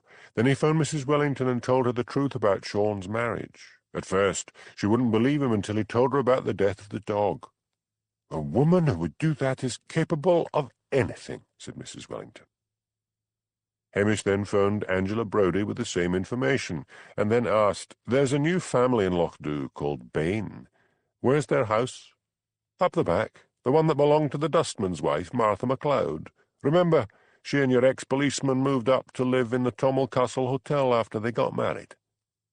Clary, Hamish's policeman when Hamish had last, briefly, been elevated to the rank of sergeant, had left the force to become a chef at the hotel. "I'll call on them tomorrow," said Hamish. "Why?" "Just to be friendly, that's all." But Hamish remembered that Elspeth in her psychic way had not trusted Bella, and Elspeth had said the Baines were frightened. Hamish walked past Patel's and up the lane at the back to the Baineses' cottage. He knocked on the door, and it was answered by a small, thin woman. She had sallow skin and small black eyes which regarded him warily. "Mrs. Baine?" "Yes. What's happened? It's not Mary, is it? I sent her down to the shop." "No, it's only a friendly call. I heard you had moved from Stoyre." "Yes, that's right. We're fine." She meant to close the door. "I just wanted a word with you," said Hamish, not used to unfriendliness. "Is your man at home?" "He's asleep. He's been out all night at the fishing." A small voice behind Hamish piped, "I got the milk, Ma." Hamish swung round. A little girl about 10 years old stood there. "Get in the house this minute," ordered her mother. The girl slid past them and vanished into the cottage. "And is everything all right with you?" pursued Hamish. Yes, fine. Now, if you don't mind, was anything going on at Stoyre?" She had been about to close the door, but hesitated. "No." "Why?" "There was a strange atmosphere when I was there." "Well, he canna be arresting an atmosphere," and with that she closed the door firmly. Hamish pushed back his cap and scratched his fiery hair. He turned and walked back down to the waterfront and along to the harbour. Archie McLean, a fisherman, was sitting on the wall outside his cottage, puffing on a hand-rolled cigarette. "Grand morning, Archie," said Hamish, sitting down next to him. "Aye, it is that. Don't you ever sleep?" "I will be having a kip this afternoon. Herself is cleaning again." The sound of frantic activity sounded from the cottage behind them. "I went up to see the Baines," said Hamish. "Aye, Harry Bain was out with us last night." "What's he like?" "Quiet wee man. Nothing much to say for himself, but a good worker. He's just moved here from Stoyre, Have you heard anything about Stoyre, Archie? Nothing much, except they seem to have a rare powerful preacher. The kirk is aye full. If you get talking to Harry, see if you can find out anything. I'll do that. But why? You think something criminal's going on? I don't know. Just a feeling. Hamish went back to the police station after collecting the newspapers from Patel's. Time to relax and forget about Bella and about Stoyre. He took a deck chair out to the garden and, with lugs at his feet, settled down to read. The phone rang in the police station. Hamish rustled a newspaper impatiently. Let the answering machine pick it up. The window to the police office was open. The answering machine clicked on. Blair's voice broke the peace of the day. "Get yourself over to Stoyre. Major Jennings's cottage has been blown up." "Where is the Major?" asked Hamish, as he and Jimmy stood with detectives and police officers surveying the burnt-out shell that had once been the Major's bungalow. "Flying up from the south. We'll have the terrorist squad here. Can't be the IRA this far north. The Major's retired, but he was once in Army intelligence. May have had something to do with Northern Ireland. Are they sure it was some sort of explosive? Couldn't have been a faulty Calor gas tank. Too early to say. Could just be some anti-English bastards. You mind that film, Braveheart?" "Of course," said Hamish, "and what a load of inaccurate historical rubbish it was, too." "Aye, but you know it caused a lot of anti-English feeling in some weak heads. Then there was that showbiz chap, Cameron Mackintosh, over in Mallaig. His cottage got destroyed." "Well, we'll see," said Hamish uneasily. All the while he thought, this can't be happening in Stoyre. He looked down at the calm sea and the sun-warmed stone harbour. Something evil was going on here. Blair came marching up to him. "Move your lazy bum, Macbeth, and see what you can get out of the local yokels." Hamish set off down the slope from the ruins of the Major's cottage. He decided to try the manse first. The door was eventually answered by what he at first thought was a young girl. She was wearing a short summer dress, and her hair was in pigtails. Her thin legs ended in white ankle socks and black flat shoes. Her features were small, but then he noticed the thin, spidery lines on her face. "Mrs. Mackenzie?" "Yes, officer. Won't you come in? My husband is going about his parochial duties." Her voice was soft and lilting. Hamish took off his cap and followed her along a stone-flagged passage to the manse kitchen. The long sash windows were open, and a breeze fluttered the crystal-white net curtains. A scarlet Rayburn cooker stood against one wall, and a dresser with brightly patterned plates against another. There was a scrubbed wooden kitchen table in the centre, surrounded with ladder-backed chairs. "Sit down, officer," said the minister's wife. "Coffee?" "That would be grand." She put instant coffee in 2 mugs and poured boiling water from a kettle on top of the stove. "Help yourself to milk and sugar," she said, sitting down opposite him. "I suppose you've come about that terrible business." "The Major's cottage, yes. What can you tell me about it?" "Nothing." Her eyes were greyish-blue and slightly slanted, the sort of Highland eyes which reflected everything back, in a way, without betraying their owner's feelings. "We were woken up about dawn with this tremendous blast, and the windows of the manse rattled." "So you got up and went out to have a look?" "Well, no. We were both still tired, so we went back to sleep." "Heavens, woman! Surely natural curiosity would have impelled you to go out of doors to see what had happened." "Odd things happen every day," she said serenely. "It is God's will, and it is not up to us to question the will of God." "I would think it was up to everyone to question the will of man," said Hamish dryly. He looked at her curiously. "I mean, God didn't blow up the Major's cottage. Some villain or villains did it." "It could have been lightning or a thunderbolt." "Meaning God zapped the Major's cottage, Havers. And what do you think a douce body like the Major would have done to incur the wrath of God?" Her thin lips became even thinner as she folded them into a reproving line. "He did not attend the kirk when he was here. The kirk is Free Presbyterian. Stands to reason the Major is probably a member of the Church of England." "That is as may be." "And what's that supposed to mean?" She sipped her coffee in silence while Hamish gave her a frustrated look. At last he said, "So, you've nothing to tell me?" "There's nothing I can tell you." He stood and picked up his cap. "If you think of anything, let me know. You can find your own way out." "Aye." Baffled, Hamish went off. He stood outside the door of the manse and looked down on the village of Stoyre, a huddle of houses before a tranquil sea. The air smelled fresh and clean. Somewhere up on the hill, a sheep bleated. He walked down into the village and into the pub.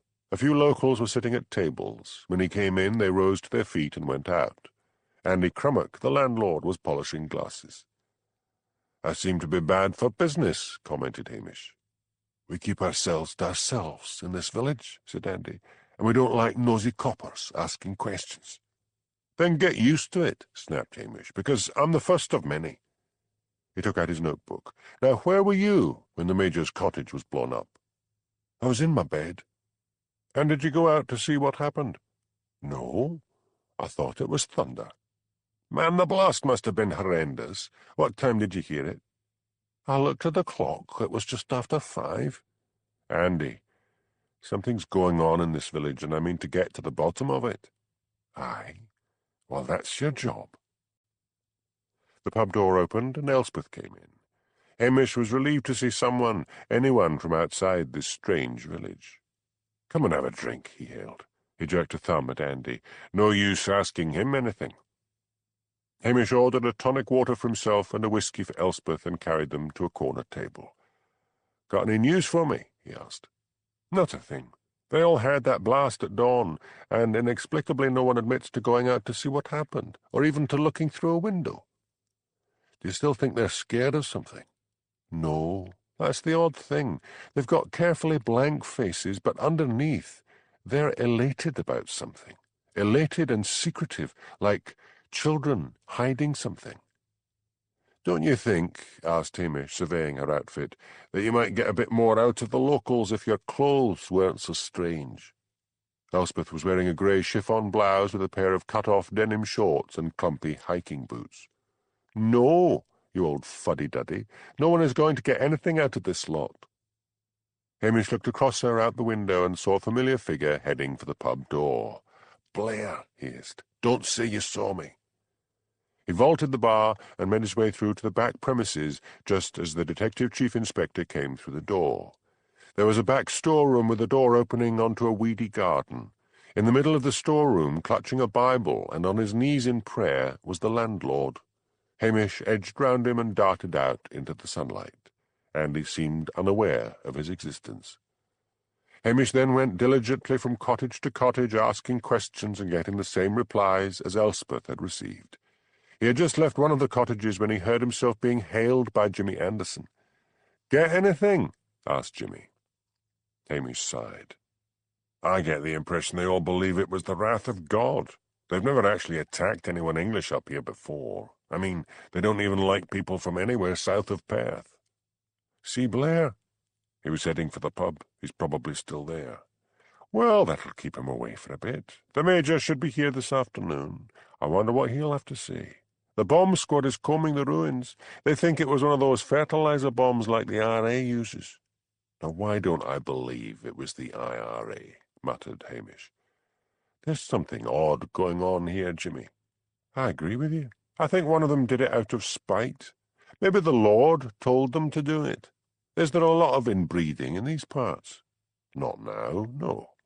It would drive me daft living in a place like Stoyre. Think what it's like in the winter when the sun rises at 10 in the morning and sinks at 2 in the afternoon." "It does that in Strathbane." "Aye, but there's life there, man. Lights, traffic, theatre, cinema, clubs." "And crime and drugs." "Maybe, but we haven't had anything as dramatic as this." "Oh, here's the boss," said Hamish. Blair, red in the face and breathing whisky fumes, came up to them. "You," he said to Jimmy, "come back up to the Major's with me. You, Macbeth, get back to your local duties. We've enough men here." Hamish trotted off. He knew that Jimmy would probably fill him in later, and he also knew that he wasn't going to get anything more out of the locals. As he drove off to Loch he noticed a cloud, a small, round cloud, travelling towards the sun. The breeze through the open window felt damp against his cheek, and the countryside had that waiting feeling it gets when rain is about to arrive. By the time he got back to the police station, the sky was a uniform grey, as if the clouds had sunk down rather than blowing in from the sea. He walked Lugs and fed him and then himself. He checked on his sheep and went back indoors as the first fat raindrops began to fall.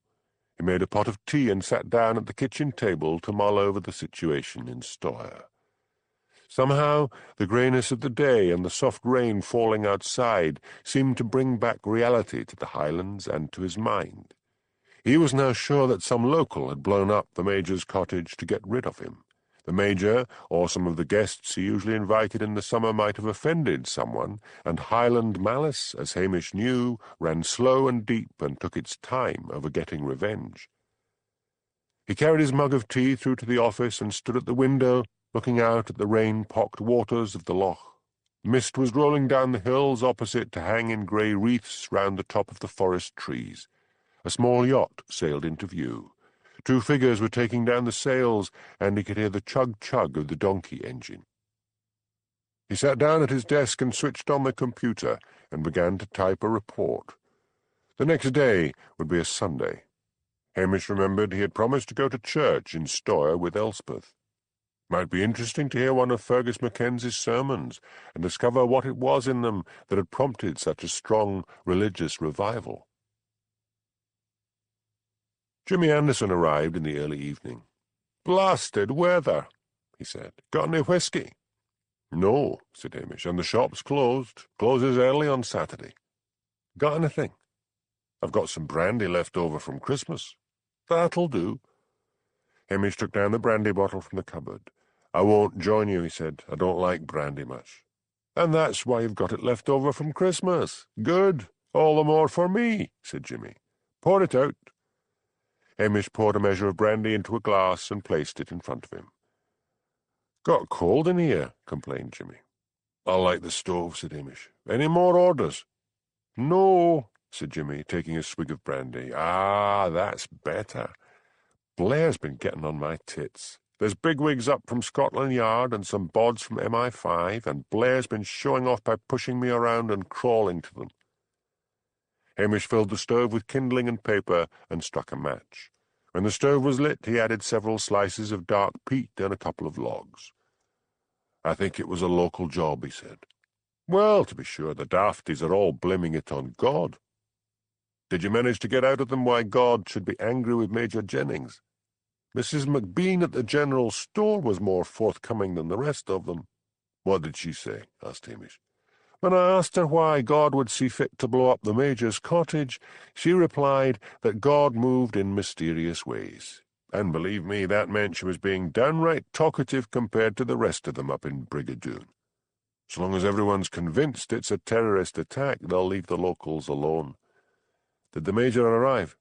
"Yes, but he seemed quite unfazed. He said the cottage was insured. He said he'd had some trouble with the locals. He believes it was a piece of spite." "What trouble?" "Usual trouble any incomer has up here. Not getting help, plumber not turning up, no one prepared to help with the garden or building repairs, that sort of thing." "I'm off to the kirk tomorrow," said Hamish. "Maybe I'll start off by finding out why they've all gone religious." "Maybe you'll see the light yourself," said Jimmy. "Pass that bottle over." Chapter 4. Where we tread, 'tis haunted, holy ground. Lord Byron. Hamish's first thought when he picked up Elspeth the next day was that at least she had made the effort to dress in a more conventional manner. He had been afraid that she might have decided to turn up for church in something like hot pants, but she was wearing a long black skirt with a black sweater and had a tartan stole around her shoulders. When she climbed into the Land Rover, however, he noticed that she was still wearing her favourite clumpy boots. "Haven't you got a pair of shoes?" he asked. "Hamish Macbeth, somehow you have graduated to being a grumpy husband without ever having been one. Have you seen the feet of women who have worn high heels all their lives, all bent and twisted? So just drive on and mind your own business." A fine drizzle smeared the windscreen. Hamish switched on the wipers, which made a grating sound. "You need new wipers," commented Elspeth. "I do not," said Hamish, who was sometimes mean about small items like windscreen wipers. "They're just fine when the rain's heavy." As if to prove his point, the rain began to pour down. "The weather forecast's pretty good," said Elspeth. "It said it would get better later." "Do you have any idea why Major Jennings's cottage got blown up?" "It's something to do with the villagers, I'm sure of that. There's a sort of religious mania emanating from them." "You mean God told them to do it?" "Something like that," said Elspeth vaguely. "Oh, look, I can see a little patch of blue sky ahead." As they approached Stoyre, the rain abruptly ceased. Elspeth was used to the lightning-quick changes of weather in the Highlands, but she still stared in wonder as the clouds rolled back and the sun blazed down on the still black sea. Smoke rose from the cottages below them. Most villagers still had their water heated by a back boiler in the fireplace, so fires were often kept going all year round. Up on the hill, the police tapes fluttered outside the Major's cottage. The waterfront was full of cars and television vans. "You've got competition," remarked Hamish. "They won't get anything out of the villagers," said Elspeth. "If I can't, they can't." "Fancy yourself as an ace reporter." "No, but I'm Highland and they aren't." Hamish parked amongst the cars. "They won't get a drink here anyway," he said. "The pub closes on the Sabbath." They climbed down from the police Land Rover. There were groups of jaded press standing around. No one bothered to approach them. After their experiences trying to get something out of the villagers and failing, they probably summed up the small population as a waste of time. Elspeth and Hamish caught up with the line of villagers making their way to the church. "Now," said Hamish, "let's see what the preaching is like." The interior of the church was small and whitewashed. There were no religious statues, no crosses. There wasn't even an organ. A chanter, a man who struck a tuning fork on one of the front pews and sang the first note, started off hymn-singing. They sang, "There is a green hill far away without a city wall." "I used to think that meant a city that didn't have a wall," whispered Elspeth. "Then I learned it meant outside the city wall." "Shh," said an old lady waspishly. The hymn was followed by 2 readings from the Bible, and then the minister rose to deliver his sermon. Hamish listened in surprise. Whatever had caused this religious fervour in Stoyre, it could hardly be the preachings of Fergus Mackenzie. Hamish and Elspeth were seated at the back of the church, and they had to strain to hear what the minister was saying. His soft voice did not carry well. There was no passion or threat of hellfire in his sermon. He said the villagers all knew that they were chosen by God and must live up to this privilege. He talked of Moses and the burning bush, and then of the leading of the Israelites to the promised land. His soft voice, and the heat of all the bodies in the church and from the sun, now blazing in through the windows, had a soporific effect on Hamish, and his head began to droop. Elspeth nudged him in the ribs. "Pay attention." The service ended with the 23rd Psalm. Elspeth and Hamish waited outside by the church door to see if any of the villagers said anything of interest to the minister, but all they could hear were murmurs of "grand service," or replies to the minister's occasional questions about health or children. Hamish saw Mrs. Macbeth, who ran the general store, and taking Elspeth's arm, he fell into step beside her. "Bad business about the Major's cottage," he remarked. "We should not be discussing such things on the Sabbath," said Mrs. Macbeth primly. "We have our minds on higher things." This reminded Hamish that it was a peculiarity among some Presbyterians to not even hail their best friend on a Sunday. As Mrs. Macbeth had said, the mind was supposed to be on higher things. They had strict observance of the Lord's Day.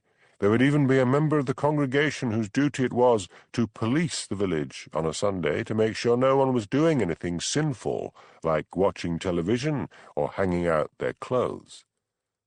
She hurried on down the hill. "I brought a bit of a picnic," said Hamish to Elspeth. "We may as well have something to eat and drink. Let's sit on the harbour wall. It should be dry by now." He opened the Land Rover and lifted out a basket. "You're very domesticated," commented Elspeth. Hamish felt a stab of irritation and wondered why even the smallest thing Elspeth said to him sounded like criticism. Hamish had brought fruit and sandwiches and a flask of coffee. "Now," he said between bites of sandwich, "what have we got?" "Bugger all," said Elspeth, looking dreamily over the sea. "Think," commanded Hamish sharply. "Maybe the boys up the hill have found evidence of an IRA visit, and so we can forget about the whole thing, because whoever did it will probably be back in Ireland by now." "Okay, I'll think," said Elspeth.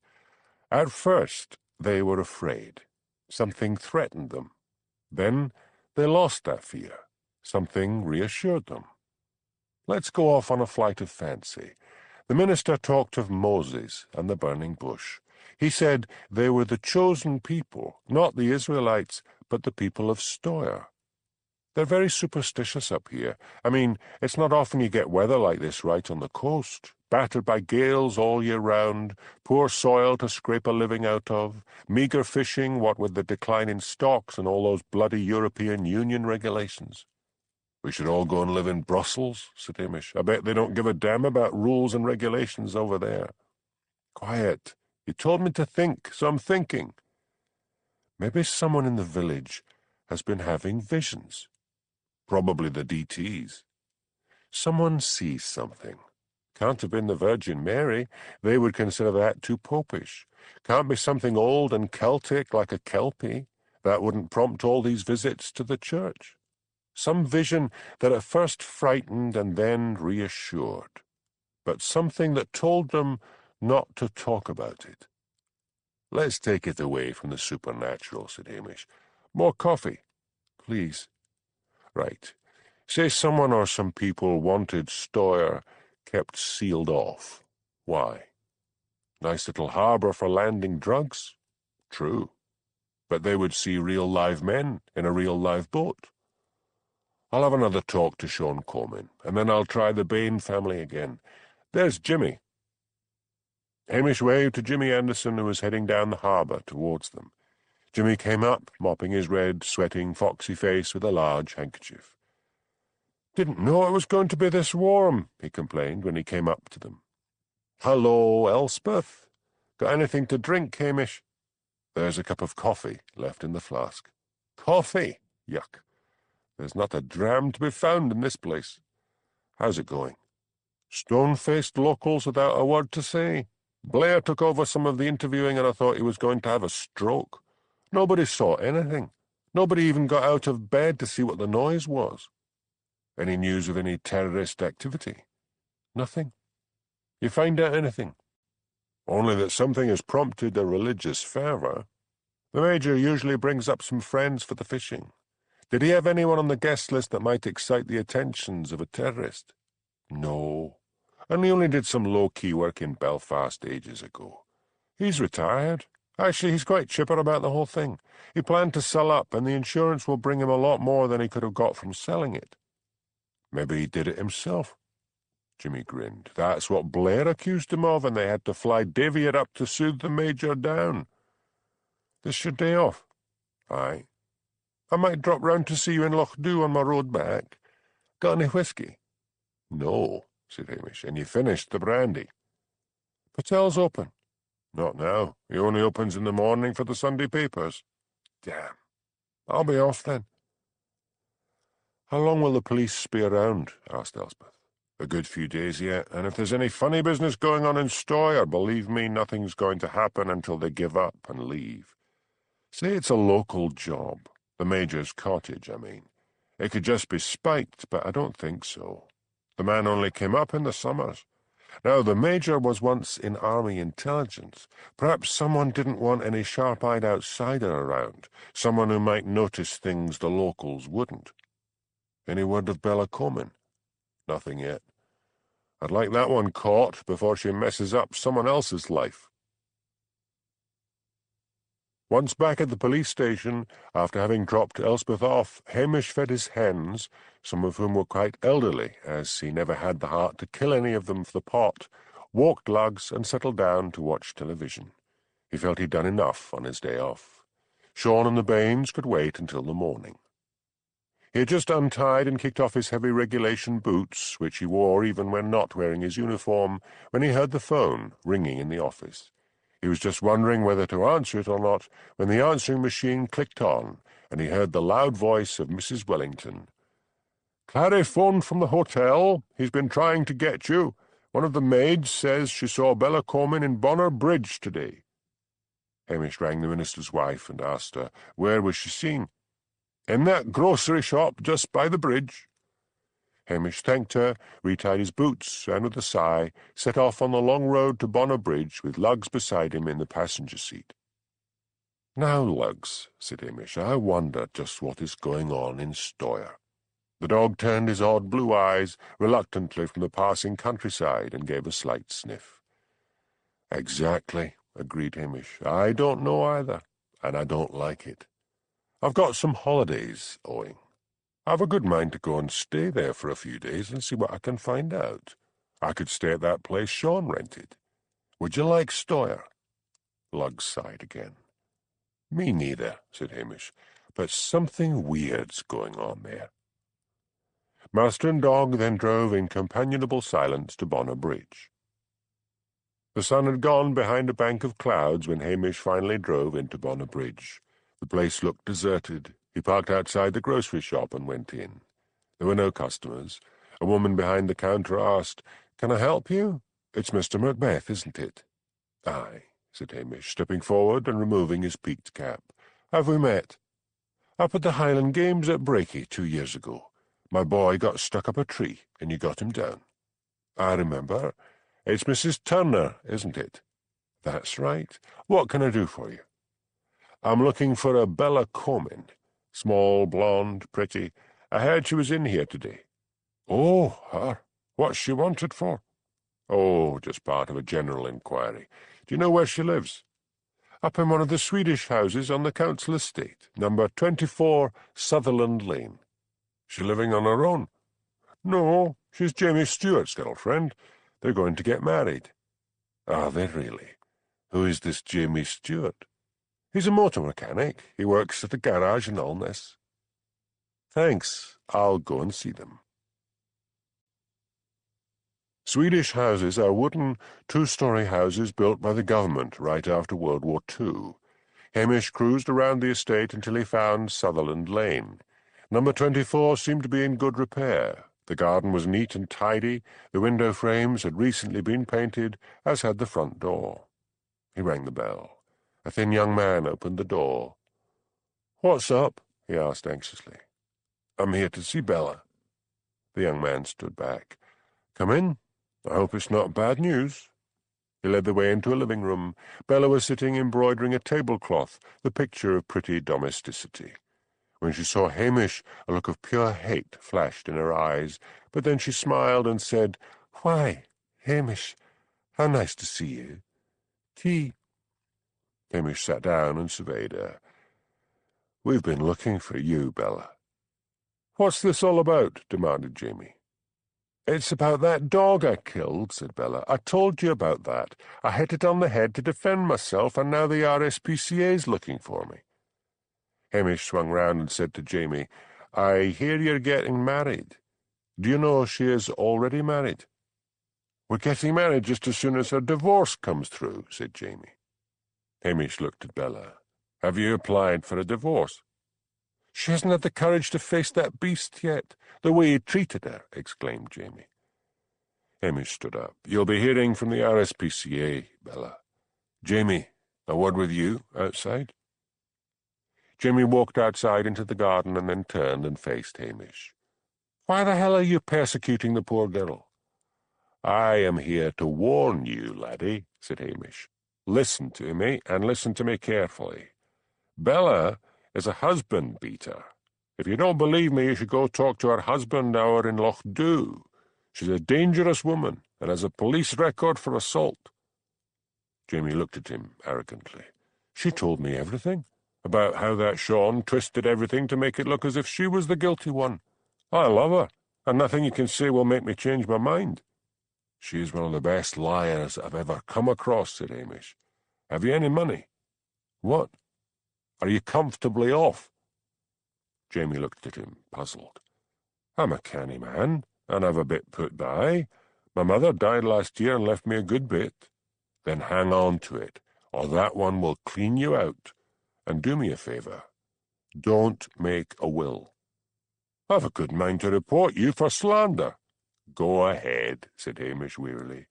He fished in his tunic pocket. Here's my card. If you need any help, call me. Jamie ripped up the card and threw the pieces on the ground, then turned on his heel and marched back into the house. Hamish climbed back into the Land Rover and looked at Lugs. I've done my best, he said. What else can I do?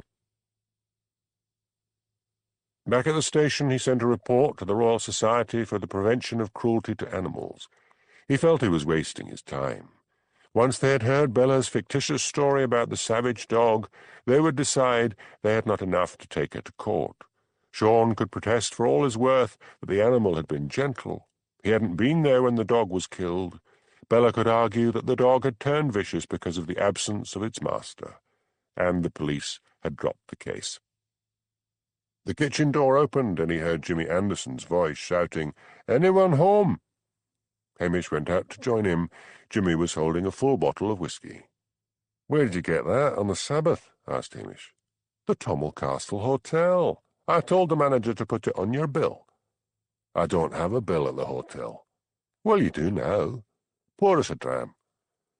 "After all the whisky of mine you've drunk, you might at least pay for some." Jimmy gave his foxy grin. "If it weren't for me, you wouldn't have any inside information about anything." Hamish lifted down 2 glasses from the kitchen cupboard and set them on the table. Both men sat down. Jimmy poured a large measure for himself and a small one for Hamish.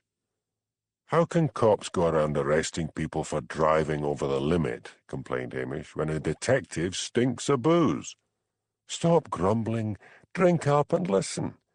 It wasn't a sophisticated bomb. It was a fertilizer bomb.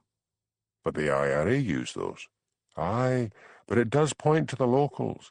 The blast was caused just as much by the Major's Calagas tanks exploding as from the bomb. You know the Major, don't you?" "Only ever had a few words with him. Pleasant enough man," Hamish commented. "All the cops and me can get out of the locals is that it was caused by the wrath of God. They say the Major and his summer guests were in the way of having wild parties full of loose harlots and drugs." My, loose harlots? Is that exactly what they said?" "Of course. You don't think I would put it that way?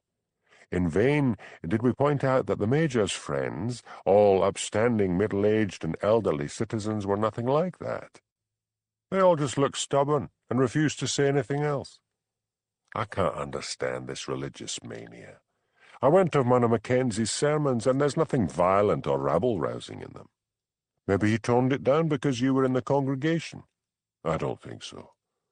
I've got leave owing me. I might go up and live there for a week. If I was actually amongst them, one of them might crack and tell me something." "You going to clear it with Blair?" "Not on your life." "So what other news?"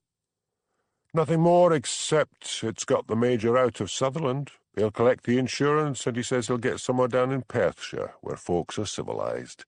He thinks it's this anti-English mania." "Could be. By the way, I found the horrible Bella Comyn. She's living over in Bonner Bridge with a new victim. She's going to divorce Sean and marry this one." Hamish told Jimmy more about his visit. "We'll soon be searching the peat bogs for that one," said Jimmy. "I'll be off." He stood up, screwed the top back on the whisky bottle, and made to put it in his pocket. "Don't you dare," said Hamish wrathfully. "I paid for that hooch, so here it stays. And buy your own usquebae next time." The following day, Hamish decided to try the Bain family once more. This time, he saw what must surely be Harry Bain digging at a flower bed in the front garden. "Mr. Bain?" "Aye. What's up?" He was a small man with rounded shoulders and long arms. His thick hair was black and curly and sat on top of his head like a wig. His eyes were light grey and narrow in his weather-beaten face. "You've heard about the Major's cottage being blown up?" "Aye, that was a bad business." What's going on in Stoyre? What's all this religious business?" He turned away and picked up the spade which he had thrust into the earth when he had seen Hamish. "I don't know nothing about that," said Harry. "We aye kept ourselves to ourselves." "So why did you move here?" "Stoyre's a bit remote. Lochdu is hardly the bright lights of the city. The school's better here. The lassie wasna learning quick enough." "You must have noticed something," said Hamish impatiently. "You're hiding something."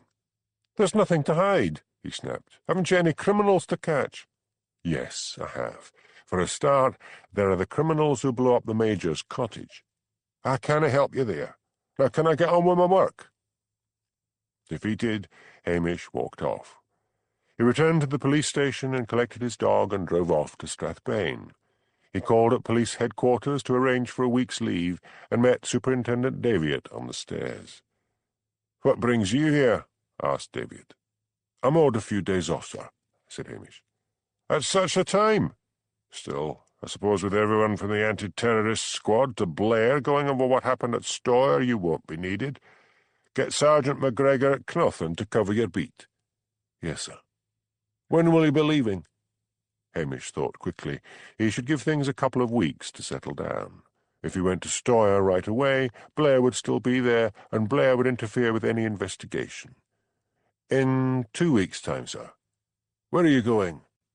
"I might visit my cousin in Dornoch," said Hamish, his hazel eyes taking on that limpid look they always got when he was lying. "Have a nice time. How is Miss Halberton Smythe?" But Hamish did not want to discuss the once love of his life, who was now set to marry someone else. "Fine." He touched his cap and moved up the stairs. His business at police headquarters having been settled, Hamish went to the estate agent and rented the same cottage that Sean had stayed in. They gave him the keys, saying that no one else would want to rent anywhere in Stoyre at the moment. On his return to Lochdu, Hamish called on Sean Kermin to tell the crofter about his meeting with Bella. "I hope she does ask me for a divorce," said Sean, "but I'm not paying her a penny." "I don't think you'll have to," said Hamish. "She wouldn't want her criminal record exposed in court." "Why the deer fences?" He pointed to where a new section of deer fence stood at the beginning of a field. "There's no money in the sheep at all," mourned Sean. "I'm going to try the deer." "Good luck to you." Hamish turned away. "If you hear anything more about Bella, let me know," called Sean. "Will do." When Hamish arrived at the police station, it was to find Elspeth waiting for him. "Is this a friendly visit?" he asked, "or are you after news?" "I just heard from Mrs. Wellington that Bella had been sighted over at Bonner Bridge." "Come in and have a cup of tea, and I'll tell you about it." Elspeth listened carefully while Hamish made a pot of tea. When they were sitting at the kitchen table, she said, "I somehow can't see Bella just asking for a divorce without getting something out of it. She can't really do anything. Like I was saying to Sean, she probably knows that her previous criminal record would come out in court. So he'll be all right." Elspeth took a sip of tea. "That is, unless he's made a will in her favour." "What?" "If he's made a will in her favour, then he should change it pronto and let her know." "You don't think she'd do anything to him?" "Why not? She hammered that dog to death. She's got a new lover who'll probably swear blind she was with him the whole time if she did anything to Sean." "Maybe I better tell him to alter his will," said Hamish slowly. "Do it now." Hamish went through to the office and dialed Sean's number. There was no reply. He returned to the kitchen. "Not there. He's changing over to deer and building fences. He's probably out in the fields." "Well, run over there and see him." "Elspeth, you're panicking. Bella's got a new patsy and he seems to have money. She'll be happy with that." Her gypsy eyes surveyed him. "Don't say I didn't warn you." "Look, Elspeth, just because you write that astrology column doesn't mean you have the second sight," said Hamish, his Highland accent becoming more sibilant in his irritation. "In that case, you lazy copper, I'll have a word with him myself." "Do what you like." Interfering busybody, thought Hamish sourly after she had left, and then almost immediately he felt guilty. Elspeth had only been trying to help. He worked around his croft that afternoon, enjoying being out in the sunshine and clear air. When he was in the upper field, he heard the telephone ring inside the police station. He reluctantly headed back indoors to check the answering machine. Sean's voice sounded out. "Bella's coming to see me. She's not going to ask for anything. Just a straightforward divorce on breakdown of marriage. She's bringing the papers over." Hamish remembered Elspeth's words. He got into the Land Rover and set off along the waterfront. He saw Elspeth leaving the newspaper office and jerked to a halt. "Jump in," he called. "Sean's phoned. Bella's on her way to see him." Elspeth hopped in. "So you do think there's some danger after all?" "Better to make sure there isn't." "Then don't drive right up to the door. Park a little way away. If she's up to anything, we want to catch her in the act. If we're not too late, that is." Hamish parked down at the bottom of the dirt road which led up to the Croft house. There was a new Ford Metro parked outside. "Looks as if she's here," he said. "She must have learned to drive. Let's hurry." "Look in the kitchen window first," urged Elspeth. "If they're just sitting there talking, we'll knock on the door." There was no garden, only springy heather below the cottage windows to muffle the sounds of their approach. Hamish crouched down and peered inside the kitchen window. Sean was lolling in a chair by the fireplace, his eyes closed. An open bottle of whisky was on the table with 2 glasses. Bella was standing with a shotgun, loading it. She was wearing thin plastic gloves. Then she knelt down and began to try to press one of Sean's inert hands round the trigger. Hamish darted to the door and flung it open. Mad with fright and rage, Bella turned round, and Hamish and Elspeth threw themselves to the ground as the blast from the shotgun deafened them. Hamish leapt to his feet before she could fire again. He wrestled the shotgun from her and got her down on the floor and handcuffed her while she screamed abuse. Hamish checked Sean's pulse. He was still alive. He guessed that Bella had drugged him and was about to fake a suicide. By the time reinforcements had arrived from Loch-Dhu, Bella was crying and saying that Sean had been trying to commit suicide and she had been trying to stop him. "Well, that's that," said Hamish wearily, when Bella had been taken away and Sean borne off in an ambulance. "At least we've got her now. She'll be away for a long time." "That'll teach you to listen to me in future," said Elspeth. "Now I'm off to write up the story for the Nationals. Sub judice, you can't say anything until after she's charged." "Oh, yes, I can. I just don't mention her name. I just describe everything and say a woman is helping police with their inquiries. What about buying me dinner one night?" "I'll take you for dinner tomorrow night. The Italians."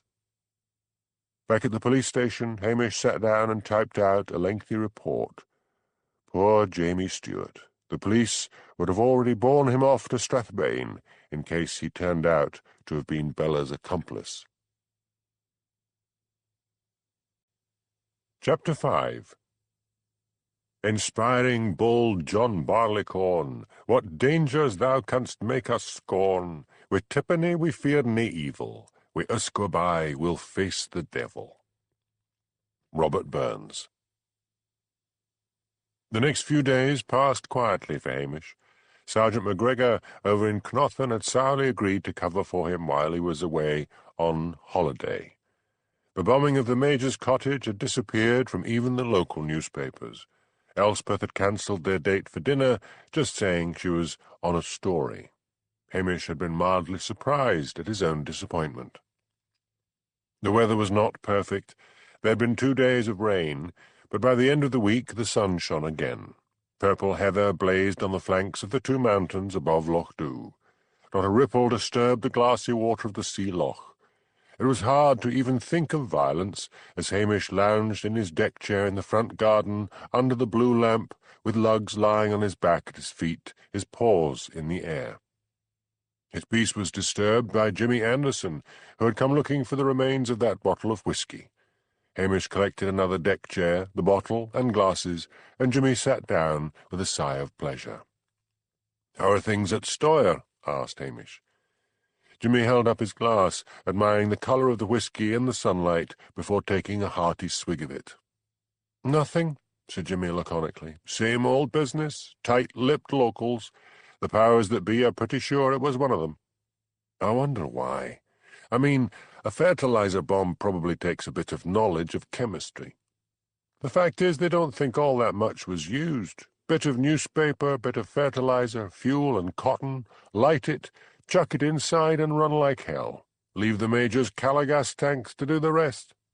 Still, it takes some knowledge. Anyone could get the instructions how to make it off the internet.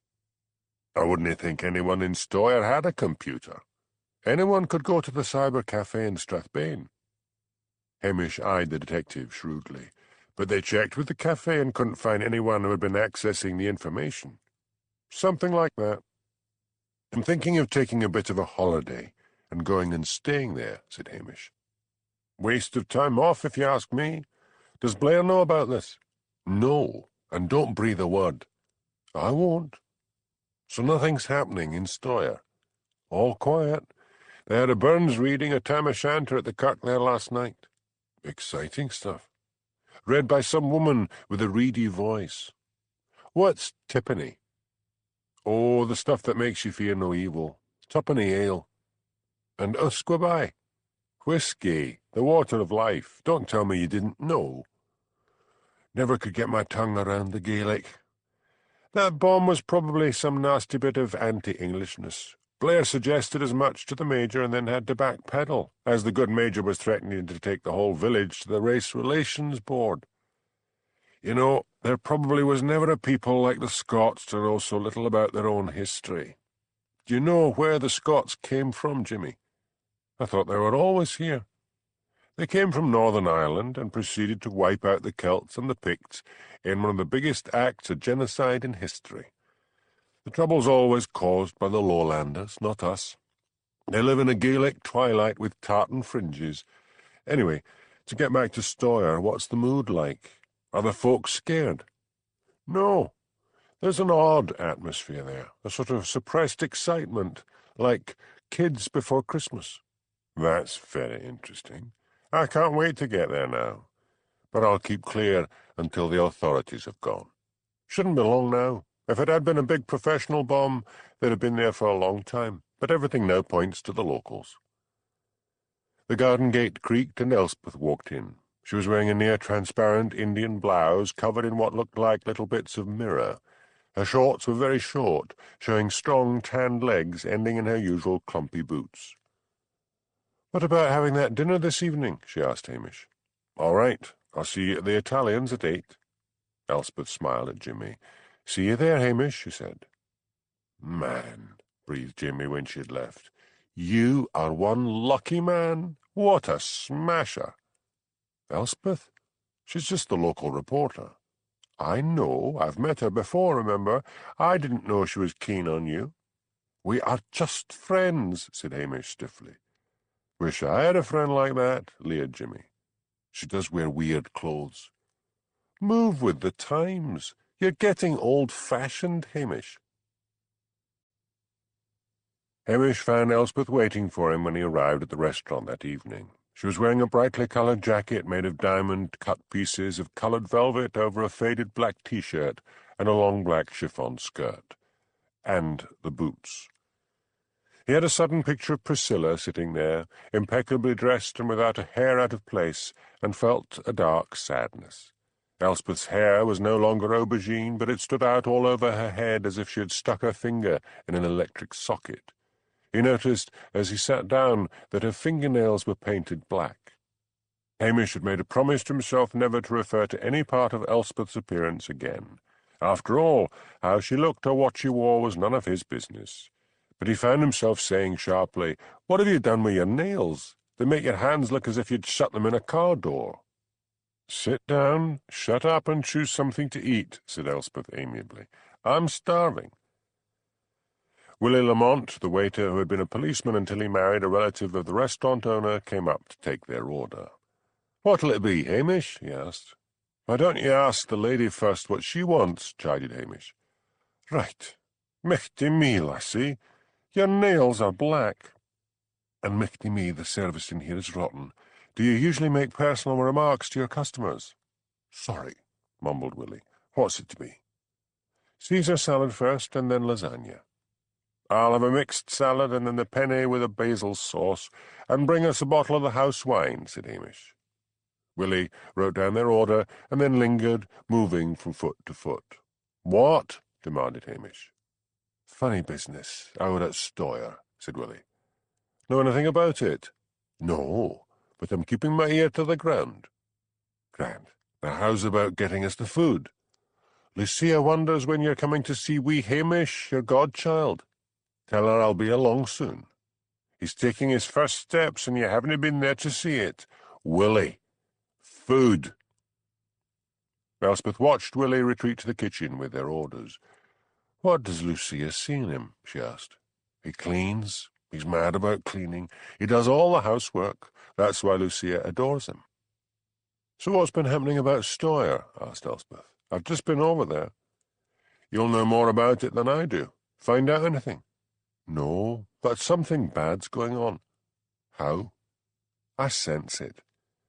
I'm going to do something more practical about finding out, said Hamish. He told her about his planned holiday there. I've some leave owing, said Elspeth. I could come with you. And where would you stay? Wherever you're staying, of course. That would antagonize that God-fearing community no end. They would say we were living in sin. Well, I'll drop over and see you. Hamish began to feel hunted. Just leave me be to get on with my investigation, he said quietly. Elspeth turned a little pink and looked relieved when Willie arrived with the wine. So what's been going on in Loch-Dhu that I don't know about? Asked Hamish, to break the awkward silence which had followed his last remark. Maybe there's something you could do to help, said Elspeth. Do you know old Mrs. Docherty? Of course. I haven't seen her for a while. She's all alone. She needs professional care. She's rambling in her mind and should really be in a nursing home. Has she any relatives? Just a daughter, down in Glasgow. Mrs. Wellington has written to her several times, but she never replies. What nursing home could she go into? There's a new one, just outside Brakey. I'd forgotten about that one. It's called the Pines. Maybe you could call on her and persuade her to go there. Mind you, it would mean selling her cottage. They talked together amicably, and Hamish had to admit to himself afterwards that he had enjoyed the evening. Hamish called on Mrs. Docherty the following day. The front door was standing open, so he put his head round it and called, Mrs. Docherty, it's me, Hamish. Come in, called a surprisingly strong voice. He walked into a small, cluttered parlour. Mrs. Docherty looked as hale and hearty as the last time he had seen her. Her grey hair was thick, and her large figure was not stooped. Her face was criss-crossed with a multitude of wrinkles, and her faded grey eyes were alert. "Sit down, Hamish," she said. "You can make us a cup of tea, after you explain why you've called." "It's a social visit," said Hamish awkwardly. Her intelligent eyes surveyed him with amusement. "Och, I heard you were getting senile," Hamish blurted out, and then turned dark red with embarrassment. She laughed. "Don't look so upset. Most people weary me. I have my books and my computer to keep me amused, so when people I don't like call round, I mumble and drool. Maybe I'd better stop it, or they'll be dragging me off to some nursing home. I hear there's a new one outside Brakey. Not all that new. It's been there for a year. I wouldn't go there even if I was on my last legs. Why? I think they kill people," she said. "Oh, come on. I'd have heard about it. I had a good friend over in Brakey," she said, "Maisie Freeman. She got very frail, and her family persuaded her to go into the Pines. It's a private nursing home, but if you sign over your house to them, they promise the best care and medical attention until the day you die. She only had her married daughter to look after her, Aileen, and Aileen is a selfish cow. Her husband's pretty well off, so the loss of Maisie's house when she did die wasn't going to bother them. They just wanted rid of Maisie. She was, like I said, a bit frail, but she had all her faculties. I visited her. I didn't like the staff much, very creepy and smarmy. Anyway, Maisie lasted only 4 weeks. What happened to her? She fell down a flight of steps and broke her neck. Now, the rooms are all on the ground floor and the offices upstairs. She had no reason to go upstairs. Maybe she wanted to complain to the manager. Then she would have sent for him. She had rheumatoid arthritis. She'd no more have tackled those stairs than she would have thought of climbing Everest. What did the nursing home say? They said Maisie's mind had gone and she must have wandered upstairs not knowing where she was and lost her footing. I visited her 2 days before her death and she was as bright as a button. But you know how it is. People think the very old are a waste of space anyway. You know what I think will happen in the future? I think they'll find a way to extend life for a very long time and keep people young-looking. The criminal element amongst the young will hate all these oldies hanging on to jobs and taking up space on the planet. Someone will start issuing dates of birth on the internet, and they'll start bumping all the oldies off. "I'll tell you what," said Hamish. "I'll go over there and have a talk to them." "I don't see how you can find anything out. I've a good bit of money put by. People don't know that.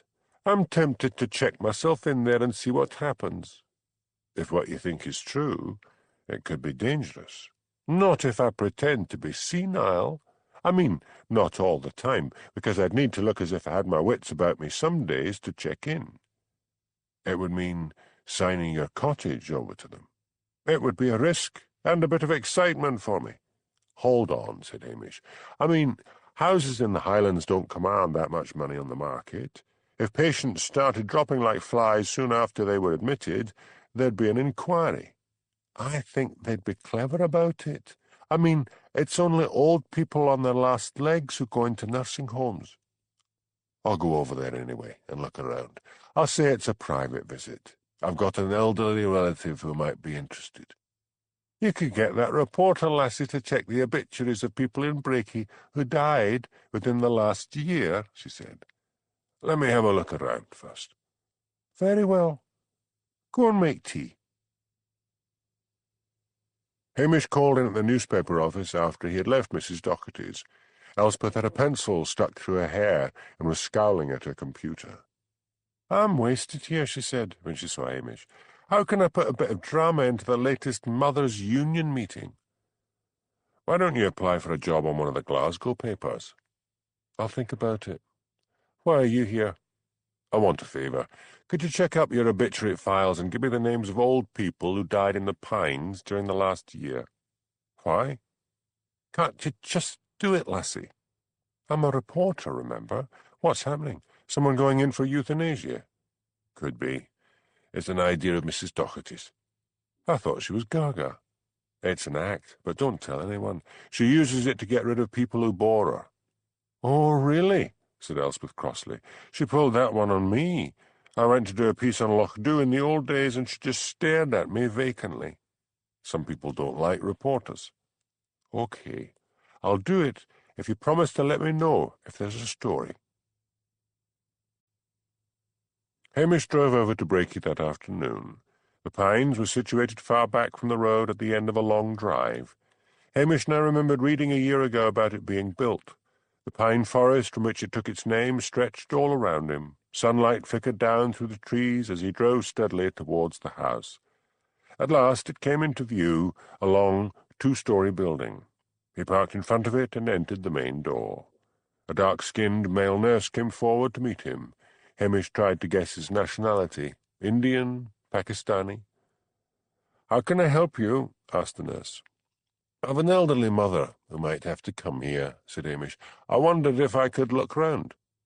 "Come up to the office, and I'll introduce you to our manager, Mr. Dupont."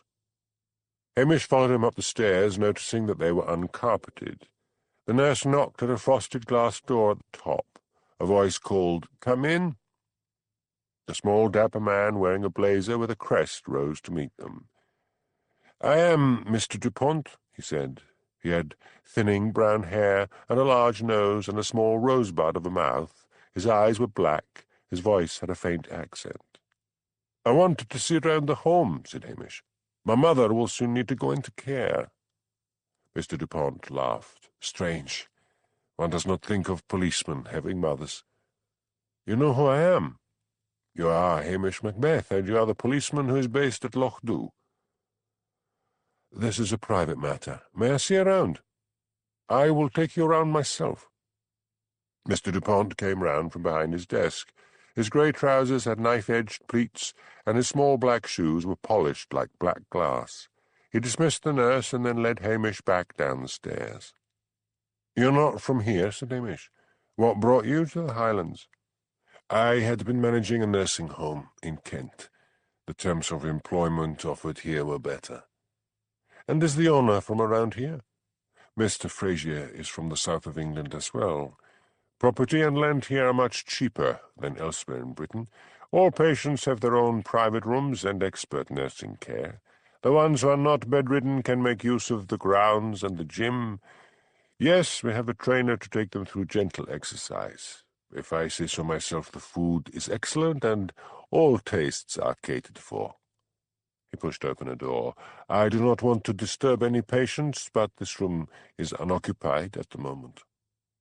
The room had a hospital bed, 2 hard chairs, 1 small table, and 1 comfortable armchair. Chintz curtains were drawn back from the window, revealing a view of that pine forest. There was a television set and a radio. The floor was thickly carpeted. "How much do you charge?" asked Hamish.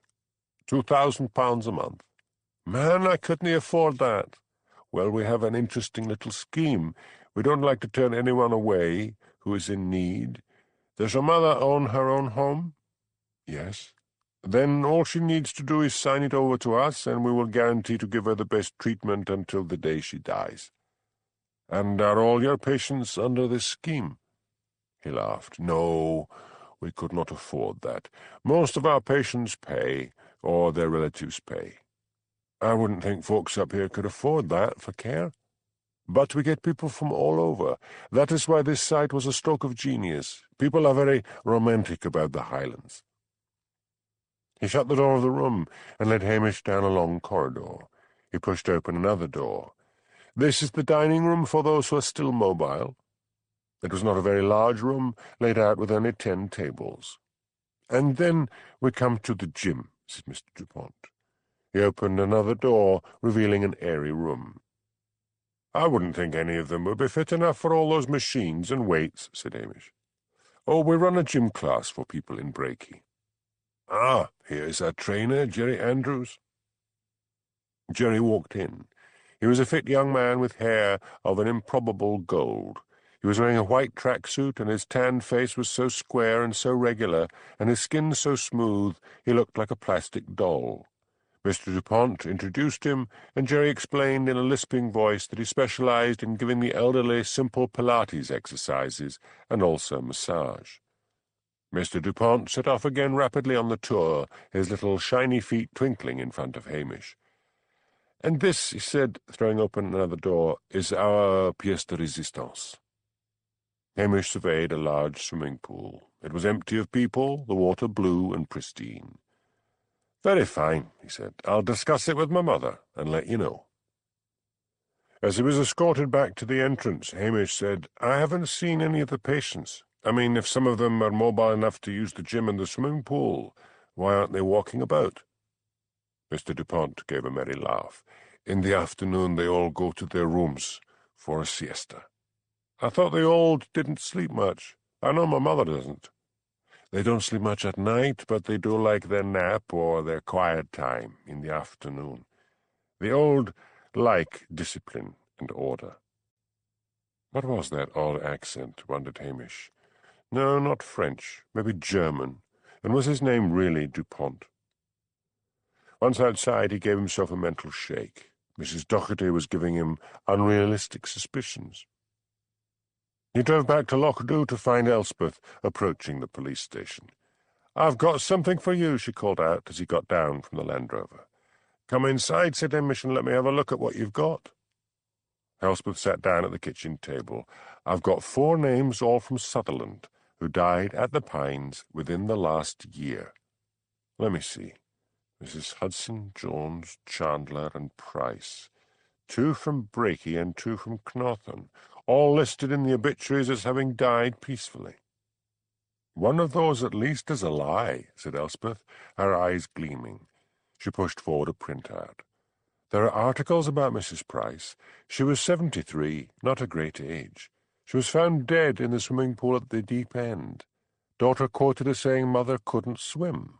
Subsequent inquiry, nursing home states that Mrs. Price had become confused and must have wandered into the pool.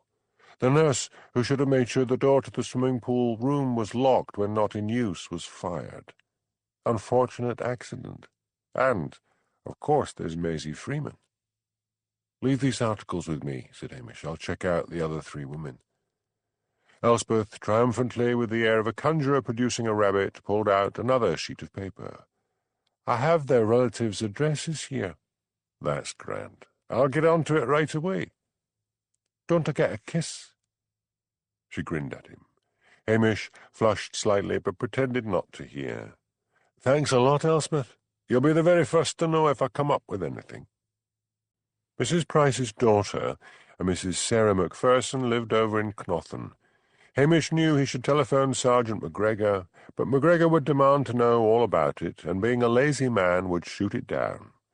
Hamish fed Lugs, promised the dog a long walk when he got back, and set off for Knothen, a small town he considered the dreariest and nastiest in the Highlands. Mrs. Macpherson lived in a trim bungalow at the back of the church. A small round woman answered the door. She was wearing an apron, and her grey hair was done up in plastic rollers. "Mrs. Macpherson?" "Yes. Can I help you?" "I am Police Constable Hamish Macbeth from Loch said Hamish, who was not in uniform. He did not want any of the locals to report to the sergeant that a policeman had been seen in Knothen. "May I come in?" "It's not bad news." "No, no," said Hamish soothingly. "Just a wee matter. Come, Ben." Once seated in the small, over-furnished living room, Hamish began. "It's about your mother." "About her death?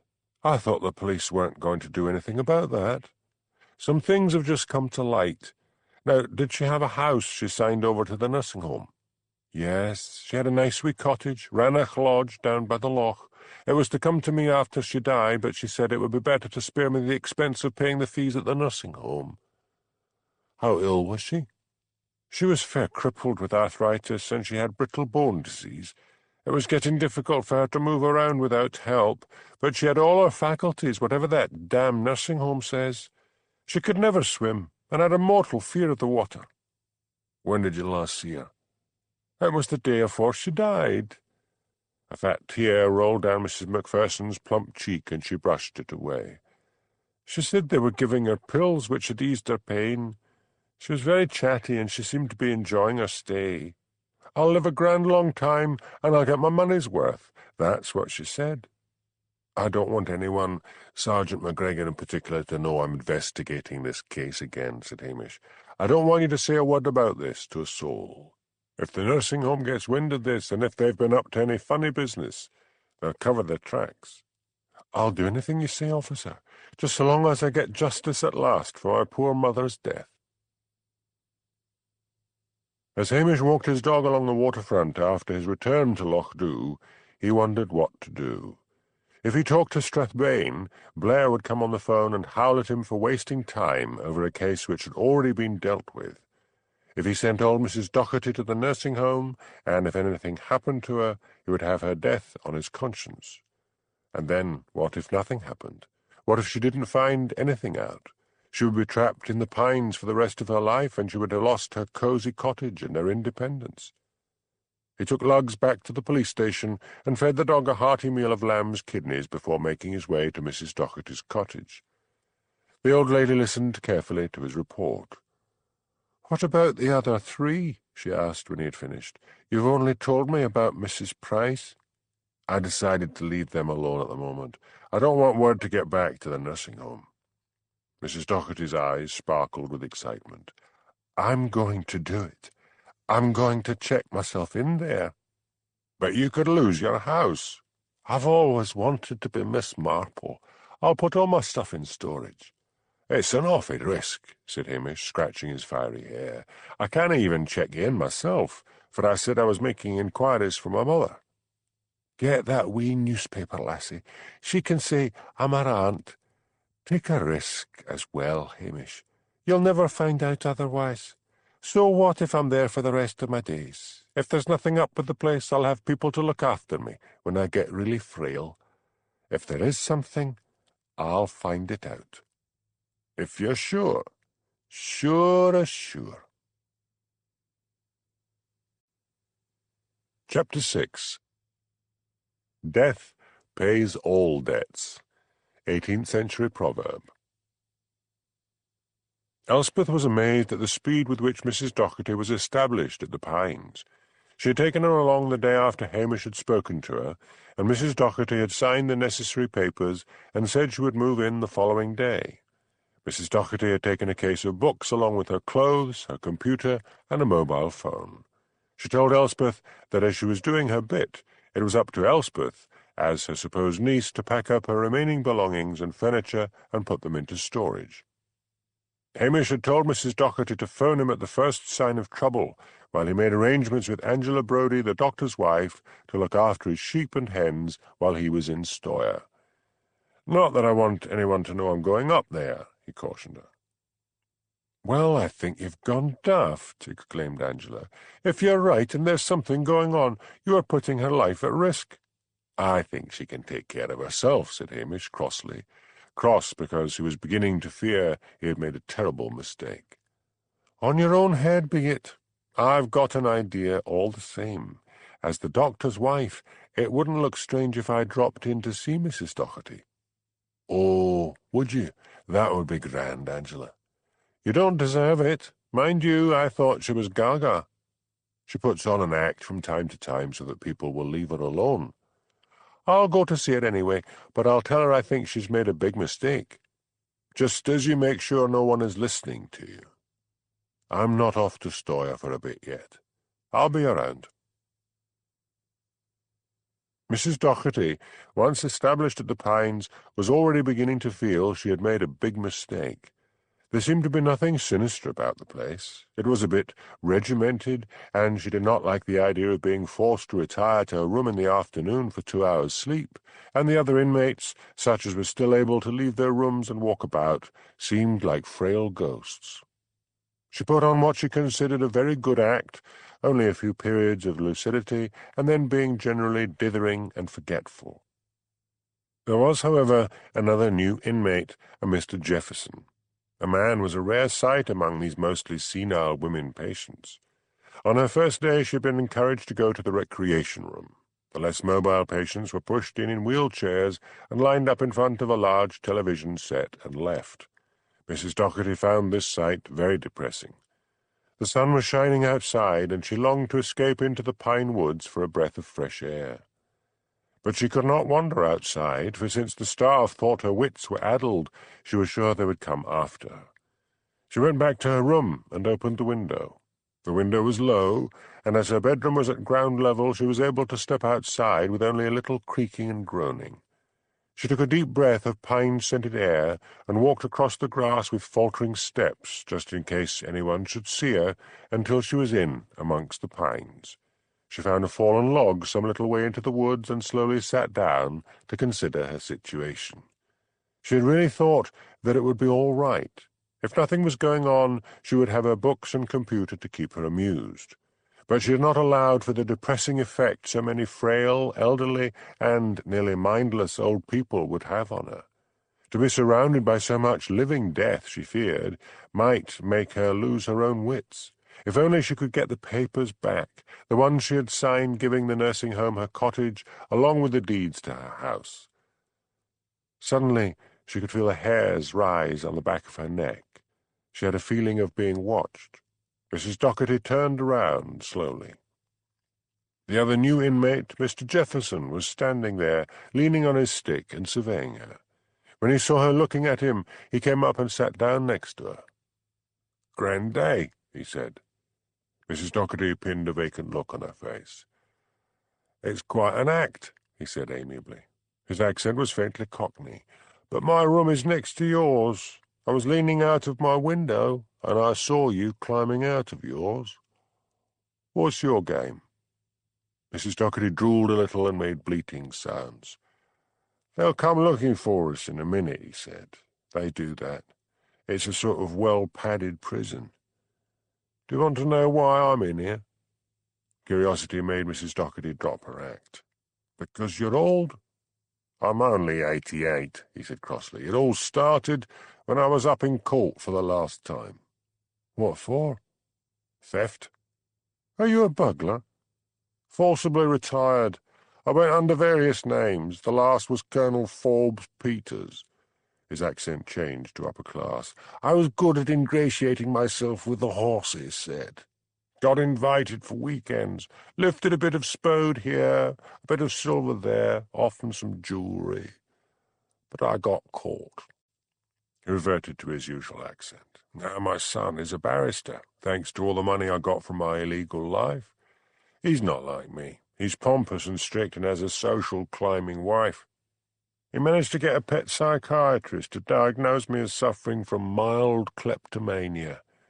He told me he would arrange this if I would bugger off to a nursing home of my choice and never darken his career again. So, here I am. What's with the act?" Mrs. Doherty gave a resigned shrug and told him all about her suspicions about the nursing home. She ended with, "I feel I've made an awful mistake." "I don't think so. I smell villainy. It takes one to know one." He was a small, spry man with brown hair and a small brown moustache. Both were probably dyed, thought Mrs. Doherty. He had large, ill-fitting false teeth, and his ears stuck out from his head.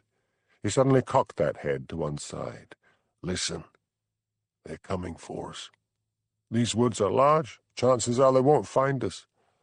The dogs will." "Dogs?" "Shh. Do your dumb act, and I'll say I saw you wandering off and followed you. And," he added hurriedly, "don't take any pills. It's my belief half of them in there aren't as daft as they look. I think they're tranquilized up to their old eyeballs. I flushed them down the loo. Do you think—" Mrs. Doherty broke off as the trainer Jerry Andrews appeared through the trees with two bloodhounds straining at the leash.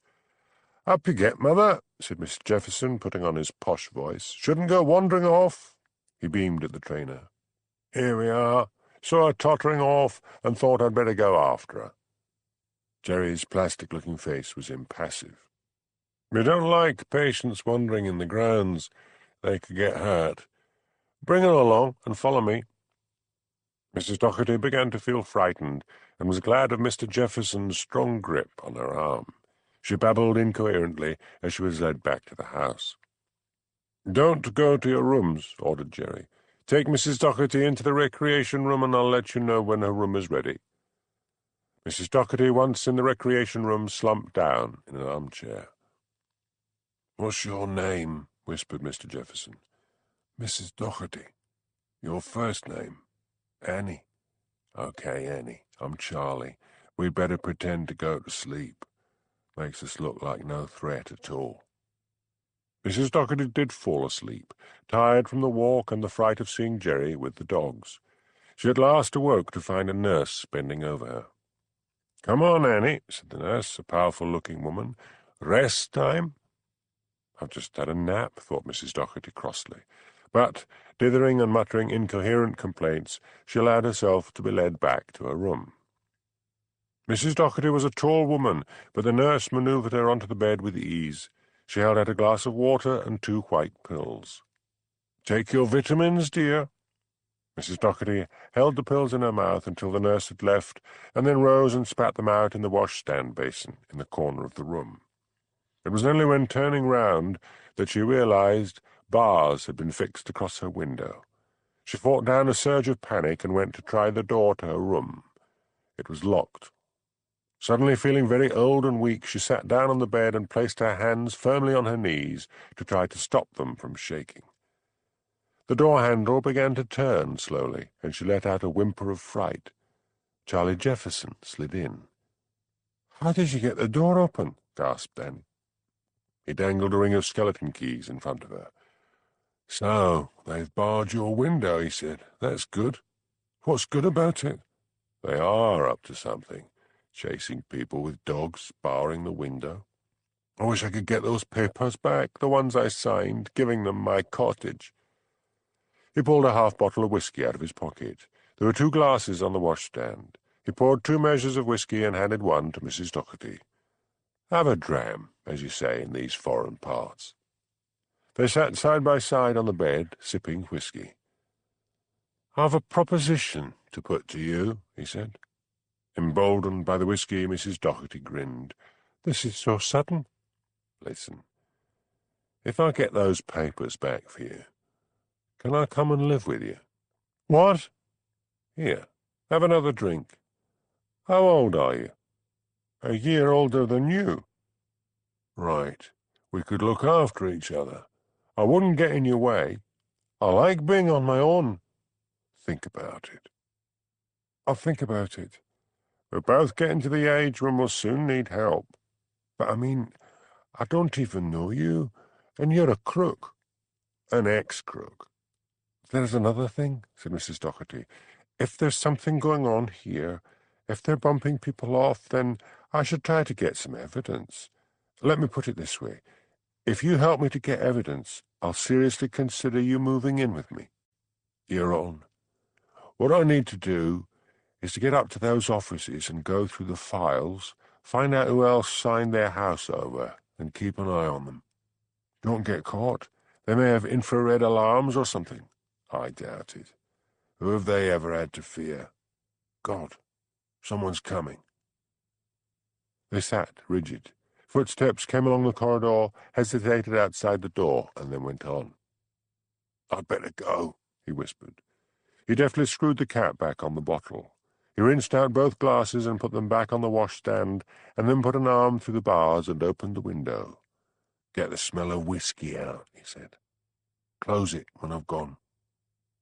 He slid silently out of the room, and then she heard the click of the lock. Mrs. Doherty checked her watch. Still half an hour to go until the rest hour was over. She closed the window, forced the pills she had spat out down the plug hole, and took out her mobile phone and rang the police station at Loch. Hamish Macbeth listened in alarm as she told him about Mr. Jefferson and the happenings of the day. "I should never have agreed to it," he mourned. "I want you out of there, fast." "Not without my cottage. I'll send Elspeth up to see you. Won't do much good. I think they'll watch me closely for a bit. I have to keep up my Gaga act. I'm sending her, anyway." Elspeth was now as worried as Hamish. She had taken down the for sale sign outside Mrs. Doherty's cottage and had hidden it in the back garden. When she got to the Pines, she was shown into the recreation room. A nurse was on duty, listening to every word, so Elspeth had to keep up the act of being concerned for her aunt, while poor Mrs. Doherty pretended not to understand anything she said. At last, in desperation, she asked the nurse, "May I take Auntie for a walk?" "I'm afraid we cannot allow that," said the nurse smoothly. "Your aunt was found wandering in the grounds. We do not want any harm to come to her." "But I would take care of her." "No, I am afraid that is not possible." So Elspeth left feeling every bit as frustrated and guilty as Hamish Macbeth. When Angela Brodie called half an hour after Elspeth's visit, she was unable to get a word of sense out of Mrs. Doherty either. That night, Mrs. Doherty wondered how Charlie Jefferson was getting on. She had to admit it was reassuring to have an ally, for the very silence of the place was scary, and her door had been locked again. The nurse had given her pills, but had not waited this time to see whether she had taken them, so Mrs. Doherty put them in her handbag, wrapped in a tissue, planning to give them to Elspeth on her next visit, so that the girl could get them analysed. She had been told they were vitamin pills, but Mrs. Doherty was sure that they were at least sleeping pills. That would account for the nighttime silence of the nursing home. The nights never really get dark in the north of Scotland, and grey light filtered through the drawn curtains. She pulled them back and then sat in an armchair by the window to wait for Charlie. She was just beginning to nod off towards 4 in the morning when she heard the click of the lock and sat up straight. Mr. Jefferson slid round the door and then locked it behind him. "There's enough light in here. If we switched on the light, they might see it. I wouldn't put it past them to have someone patrolling the grounds." "What have you got?" she asked eagerly. "Well, I can get your deeds back any time, and the papers you signed. But we'll leave that for the moment. We've got 2 names at the moment apart from you. There's Mrs. Haig and Mrs. Prescott. I've actually spoken to Mrs. Prescott. She's got all her wits. She had a big house in Perthshire, worth a lot. I think she's the one to watch. What does she look like? Black hair, very thin, dyed, very small and stooped. She was wearing a cotton dress with big red roses on it. I know the one. She's mobile. Do you know, the gym and the swimming pool are never mentioned. We're supposed to get massage as well. They run the gym classes and water aerobics for outsiders, said Mr. Jefferson. Can't be bothered wasting time on us old fogies. I wonder who signed the death certificate for Mrs. Price. Hamish said there was something about it in the papers. There's supposed to be a doctor here. I can't remember his name. Anyway, let's stick close to Mrs. Prescott. Easy for you. I'm supposed to be Gaga, remember? If I start talking to her, they'll get suspicious. Let's try, anyway. In the recreation room next morning, Mr. Jefferson sat down next to Mrs. Prescott. I get awfully tired of nothing but television, don't you? He began. They don't seem to offer anything else. It's nothing but pills which make me feel when I wake up that I've got a hangover, she complained. Why did you choose here? I was running out of money. The house was too big for me to manage any more. I heard about their offer of care for the rest of my life if I signed over my house. Seemed like a good idea. I was beginning to dread all the bills. Last winter was hard and my heating bill was enormous. It's nice not to have to worry about paying for food or care. She broke off as her body was racked with a sudden spasm of coughing. When she had recovered, she said ruefully, I've got emphysema. Comes from a lifetime of smoking. I still crave cigarettes. They caught me smoking out of the window yesterday and I got a rollicking. The doctor says he can give me an injection which will stop my craving. What doctor? Dr. Nash. He's the resident doctor. It's odd. I've heard of people getting acupuncture or nicotine patches or hypnotism. I've never heard of an injection. Well, they're the experts. They should know. And when are you getting this injection?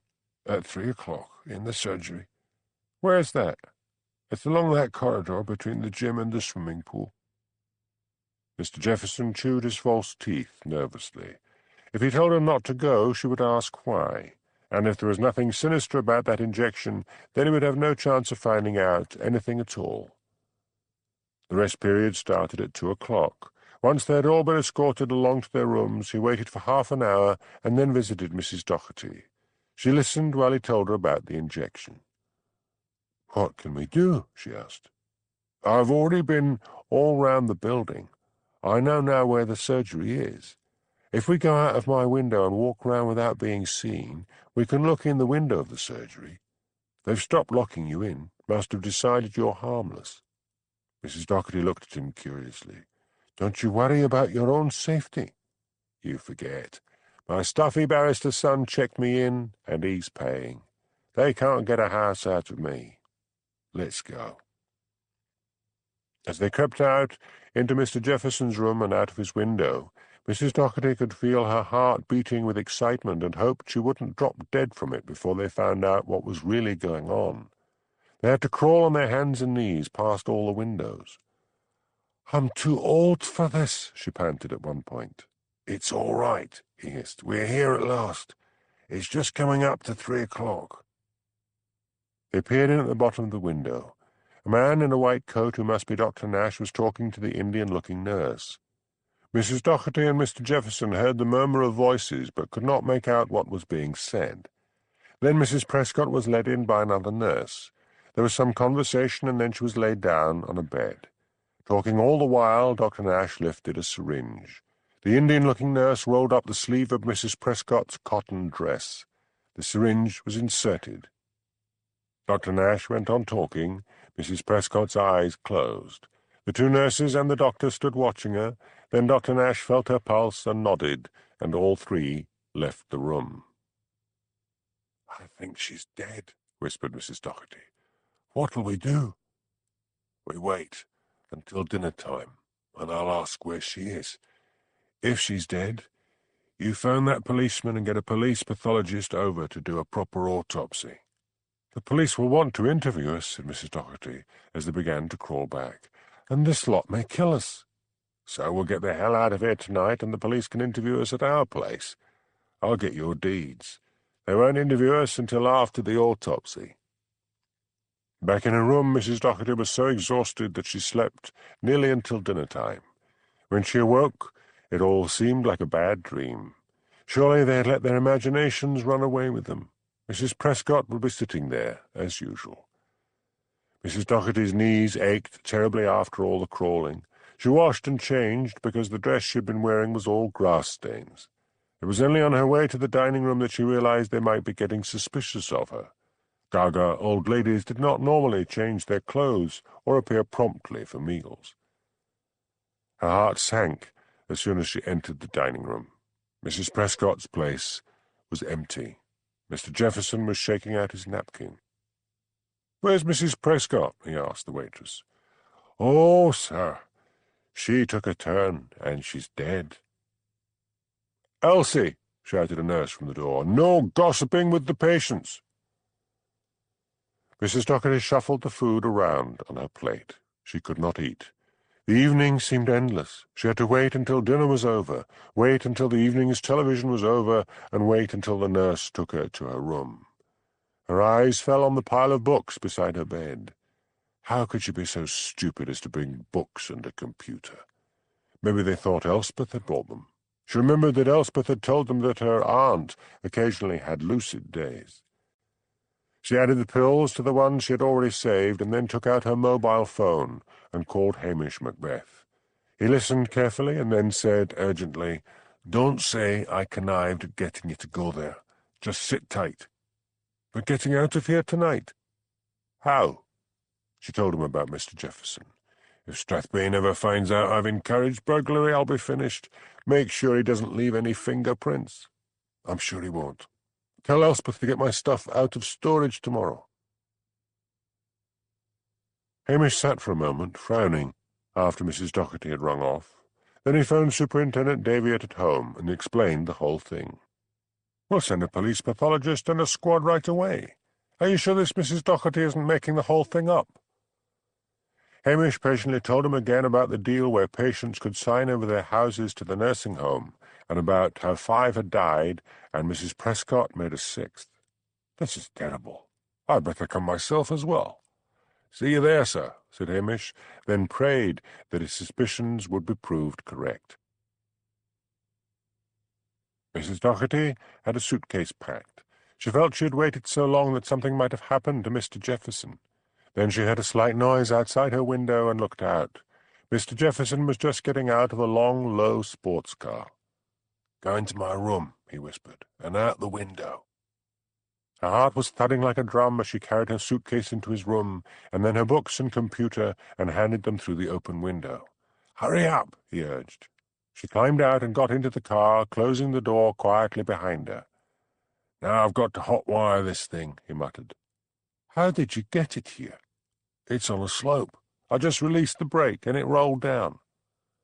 Suddenly a square of light lit up the car. The Indian-looking nurse appeared at Mrs. Doherty's window.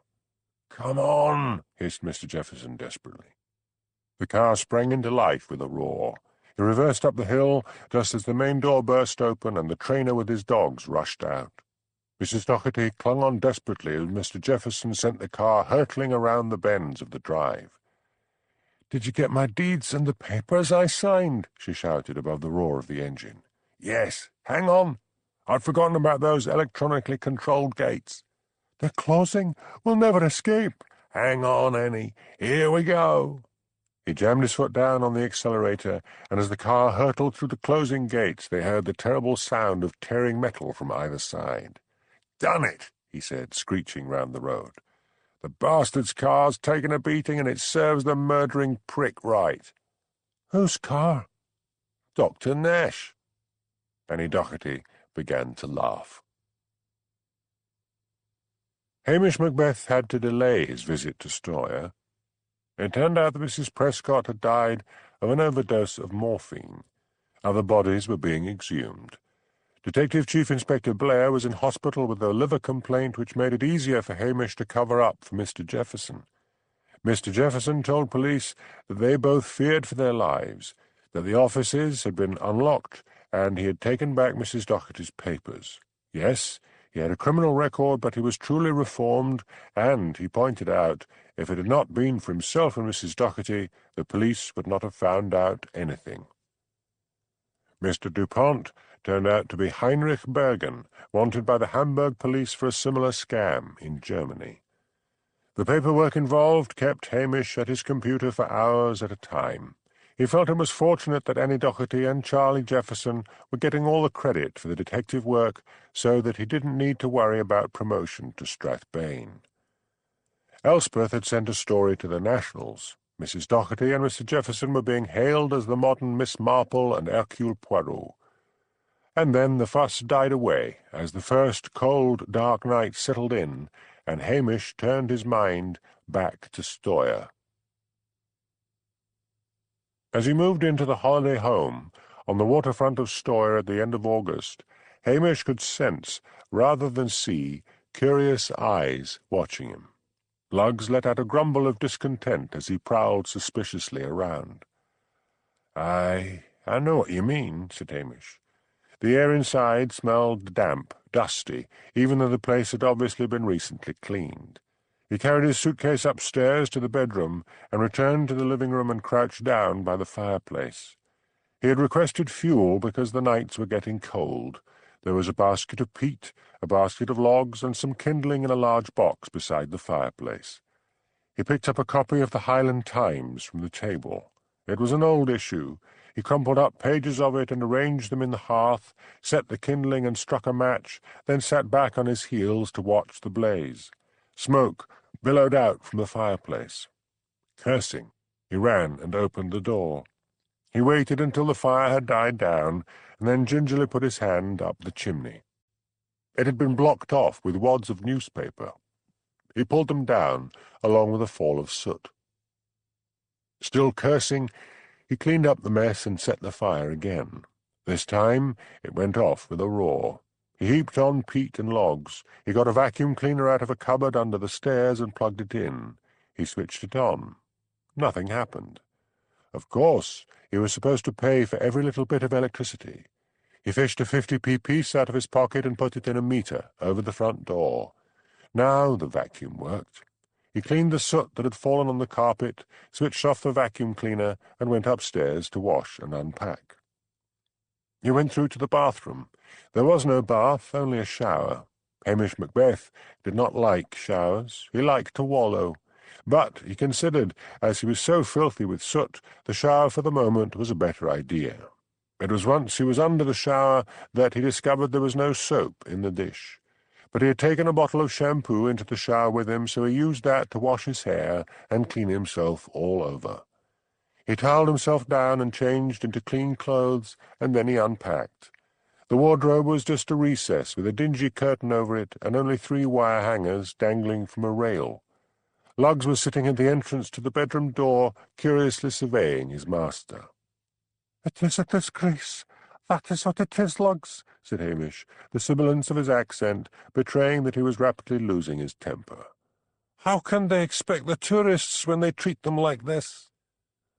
There was a chest of drawers of the yellow soap-box variety.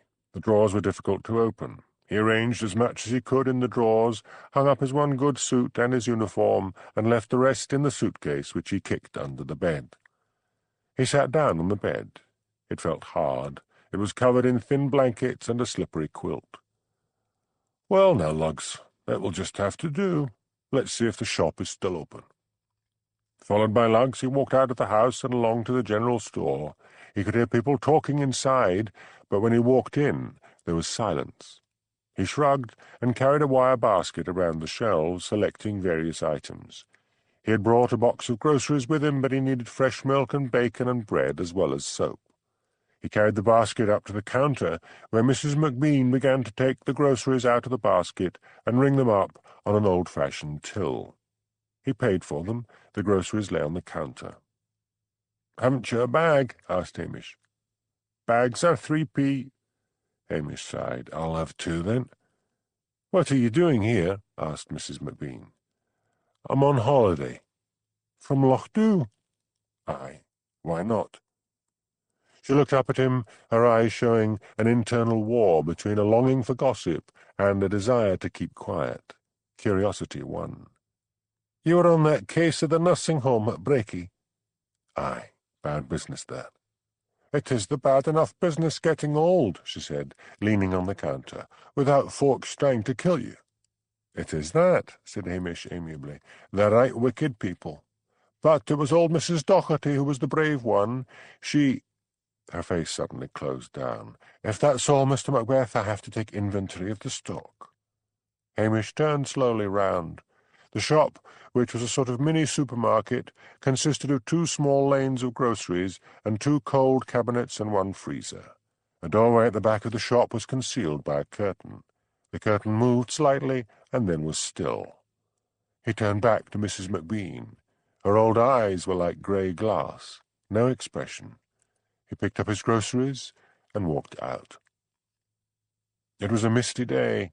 Everything was still except for the slight plash of waves on the shingly beach. He walked back to the cottage, opened the door, and set about making a late breakfast. The cottage was dark, so he switched on the overhead light, which consisted of 2 bulbs concealed in a china bowl hung on wires.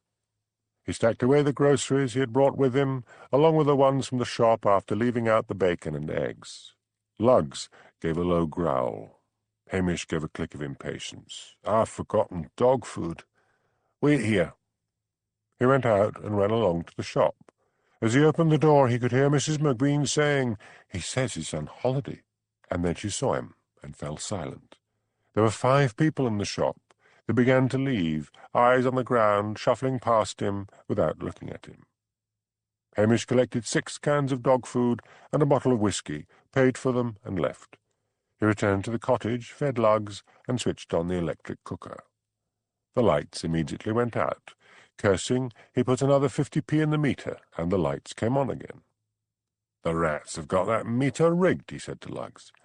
He made himself breakfast and then called the estate agent and reported a faulty meter. "For I'm sure you wouldn't be cheating the customers."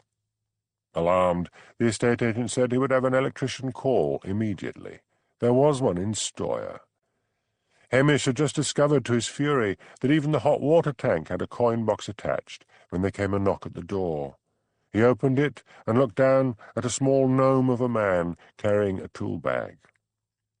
"I am Hughie McGarry," he said. "The man in Strathbane says that as you are only here for the week, I have to bypass the meter." "That's great," said Hamish. "Come in." "It'll take a bit of time. If you was to just maybe go for a wee walk and keep out of my way, it would be for the better." "All right," said Hamish, reflecting that there was nothing in his luggage worth stealing. He banked up the fire, put Lugs on a leash, and headed for the door. "How long will you be?" "About an hour." "And you live here?" "Aye, up the hill a bit near the kirk." The gnome-like man picked up a chair and placed it under the meter. "I'll just be having a look at this." Although the mist was beginning to roll back and the sun shone down, McGarry was dressed in several layers of clothes, which all smelled strongly of peat smoke. His wrinkled face was grimy, and his eyes had odd red glints in them. He pulled a lever beside the box. "I'll just switch the electric off at the mains. Why do you not be going away?" Hamish walked along the waterfront. He said hello and grand day to various villagers, who responded politely with "Aye, so it is," but there was an odd atmosphere of watching and waiting. Above the village, the last remnants of the mist were trailing off up the mountain flanks. A heron sailed lazily overhead. It was one of those forgotten villages of the Highlands, reflected Hamish, quite amazing in beauty, and yet so far off the beaten track that few outsiders ever discovered it. The air smelled clean and fresh and new. He suddenly wished with all his heart that there was nothing sinister going on in Stoyre. But there was still the question of who had blown up the Major's cottage. It stood on the hillside, a blackened shell. He began to consider seriously for the first time that he might have put himself in danger. Whoever had gone to the lengths of bombing the Major's cottage might decide to attack him. He returned and got into the Land Rover, and with Lugs beside him drove back to Brakey and bought 2 smoke alarms. When he returned to Stoyre, it was to find that McGarry had finished his work and left, leaving the door open. Hamish prowled around, inspecting everything. He cautiously switched on the light, but there was no sinister flash, no explosion. He built up the fire, although the day was quite warm outside, to disperse the remaining chill. He affixed the smoke alarms, one downstairs on the living room ceiling, and another at the top of the stairs above the small landing. There was a fire extinguisher in the kitchen. He placed it by the front door. After an early dinner, he felt he should take the evening off and read. He had bought the bottle of whiskey at the local store just in case Jimmy dropped over to pay him a visit. He poured himself a glass, picked up a book, and began to read. Lugs stretched out in front of the fire with a contented sigh. Earlier in the day, Elspeth went to Mrs. Docherty's cottage to see how the two local celebrities were getting along. "Very well, my dear," said Mrs. Docherty. "We did enjoy our bit of fame." "It's not over yet," said Elspeth. "You'll have your day in court. What's it like living with Mr. Jefferson?" "At first I thought it might be a bit claustrophobic, but it's worked out quite well.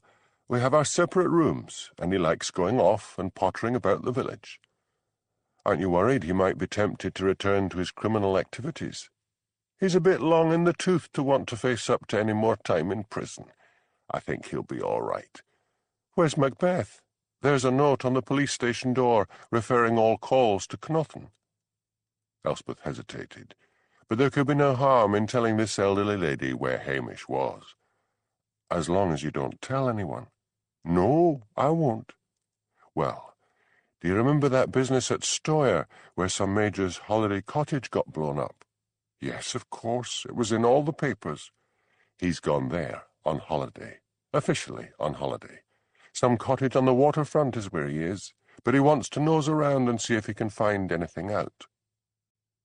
After Elspeth had left, Mrs. Docherty hailed Mr. Jefferson when he arrived with, "That policeman, Hamish, has gone to Stoyre on holiday." "Really? The place where they blew up that cottage?" "That's the one. He's actually going to stay there to see if he can find anything out."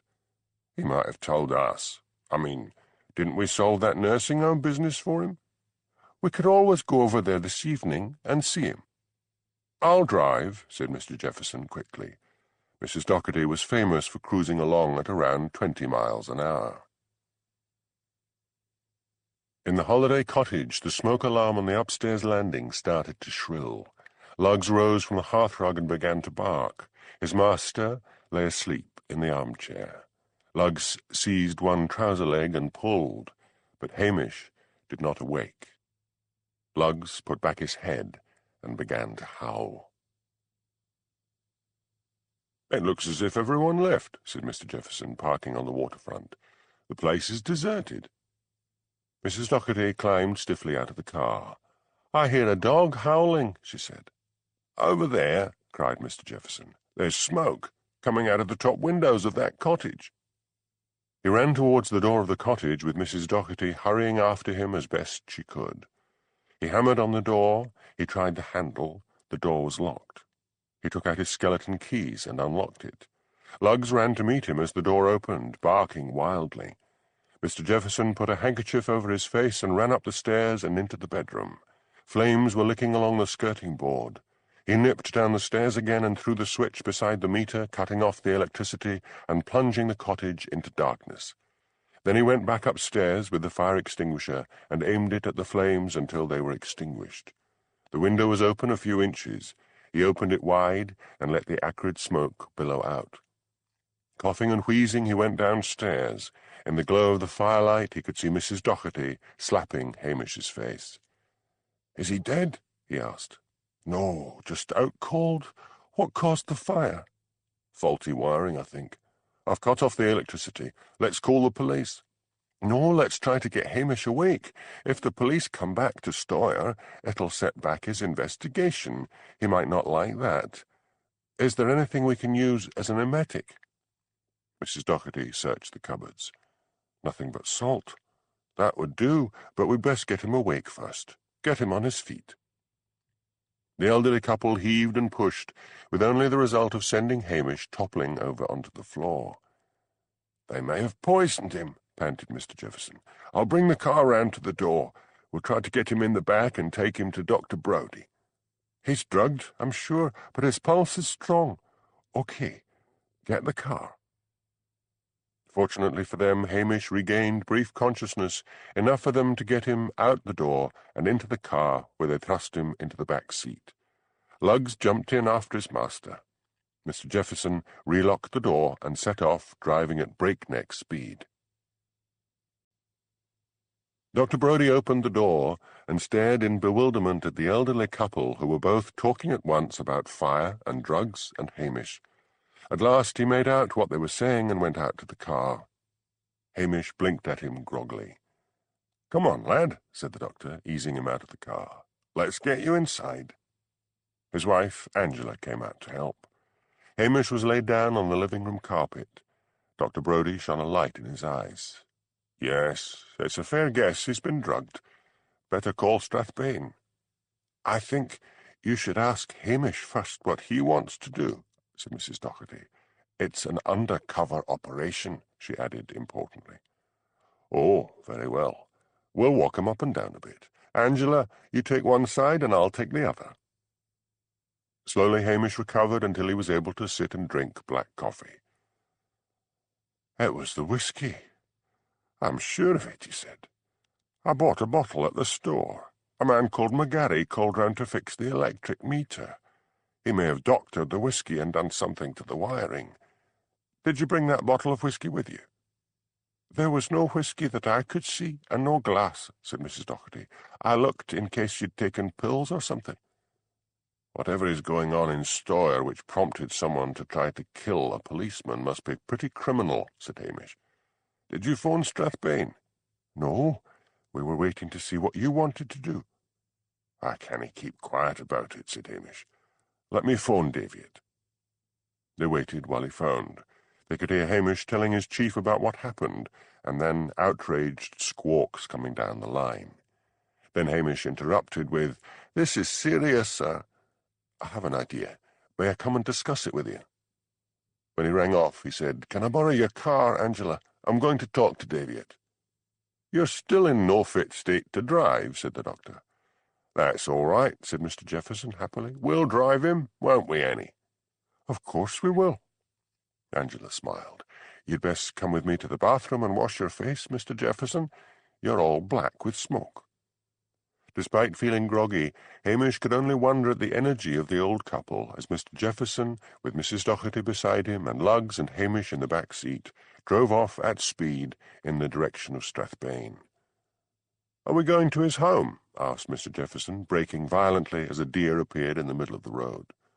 "Good thing I didn't hit that," he said amiably, as the deer leapt off into the night. "Could have totaled the car." "And us," said Hamish, who felt he had endured enough shocks. "No, he's meeting me at police headquarters. How did you guess it was the wiring, and know to switch off the electricity?" There was a silence. An owl flitted across in front of them, and for a brief time there was only the sound of the engine. Then Mr. Jefferson said reluctantly, "I may as well tell you.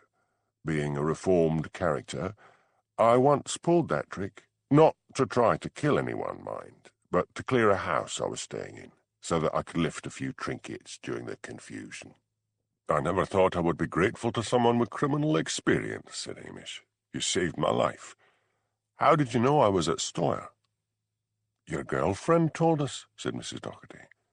"She is not my girlfriend," said Hamish testily, and leant back and closed his eyes. Chapter 7. Man is the only animal that laughs and weeps, for he is the only animal that is struck with the difference between what things are and what they ought to be. William Hazlitt. "I hope you have some definite facts to report," said David. "It's 2 in the morning." Hamish told him of the attempt on his life. "And you didn't even phone?" "I'll get the boys over there fast." "Wait a wee minute, sir. If you do that, the locals will obstruct you, as before. There's no evidence of that drugged whiskey. They'll all gang up together and swear I was drunk. I'm sure that electrician knew his job, just as I'm sure no money has been spent on that cottage in keeping it in order in years. The wiring will appear to have been faulty, and if an electrician checks through the house, I'm sure he'll find some of the wiring really is faulty. So what do you suggest? I suggest you get an undercover squad of workmen to go over to Stoyre and check everything and help me clean up. I want the locks repaired and a burglar alarm put in. Don't tell the estate agent anything about it at the moment. I'll return there tomorrow with the workmen and go on as if nothing happened. That will scare whoever's trying to get me. I think they'll lie low for a bit. Whatever is going on there, it must be something big, something that involves the whole village. There are lots of handy inlets and bays north of Stoyre, and the only way to them is along a dirt road leading north from the village. I'd like to take a look, in case anyone's landing anything illegal. Daviot studied Hamish, wishing, not for the first time, that the man were more like a regular policeman. Every time he looked at Hamish Macbeth with his long, lanky figure, pleasant face, and flaming red hair, he saw a maverick. But Strathbane police had hit the headlines with the solving of the insurance fraud and the hospital business, and both investigations had been successful because of Hamish. "All right," he said reluctantly. "You've got the rest of the week. If you don't come up with anything, it'll be a waste of money. Are you recovered from the drugs?" "Pretty much." "How did you get here?" "That elderly couple, Docherty and Jefferson, who saved my life, gave me a lift." "Keep them out of this one. Promise?" "I'll do that," said Hamish. They discussed arrangements, and then Hamish went up to the canteen, where he found Mr. Jefferson feeding Lugs sugar buns. "You'll ruin his teeth," howled Hamish. He looked at the bowl on the floor. "And you've been giving him coffee." "The poor wee dog needed a treat," said Mrs. Docherty. "So, are they sending men over there?" Hamish hesitated. Detective Harry McNabb was at the next table and obviously straining his ears to hear what they were saying. "Let's go," he said. On the drive back he was pestered with questions until he said wearily, "All right, I'll tell you. But you've got to keep away from Stoyre." He described his plan. "We could help you," said Mr. Jefferson. "No, you've done enough. You're not to go near Stoyre. Do I have your promise?" They both gave him a reluctant yes.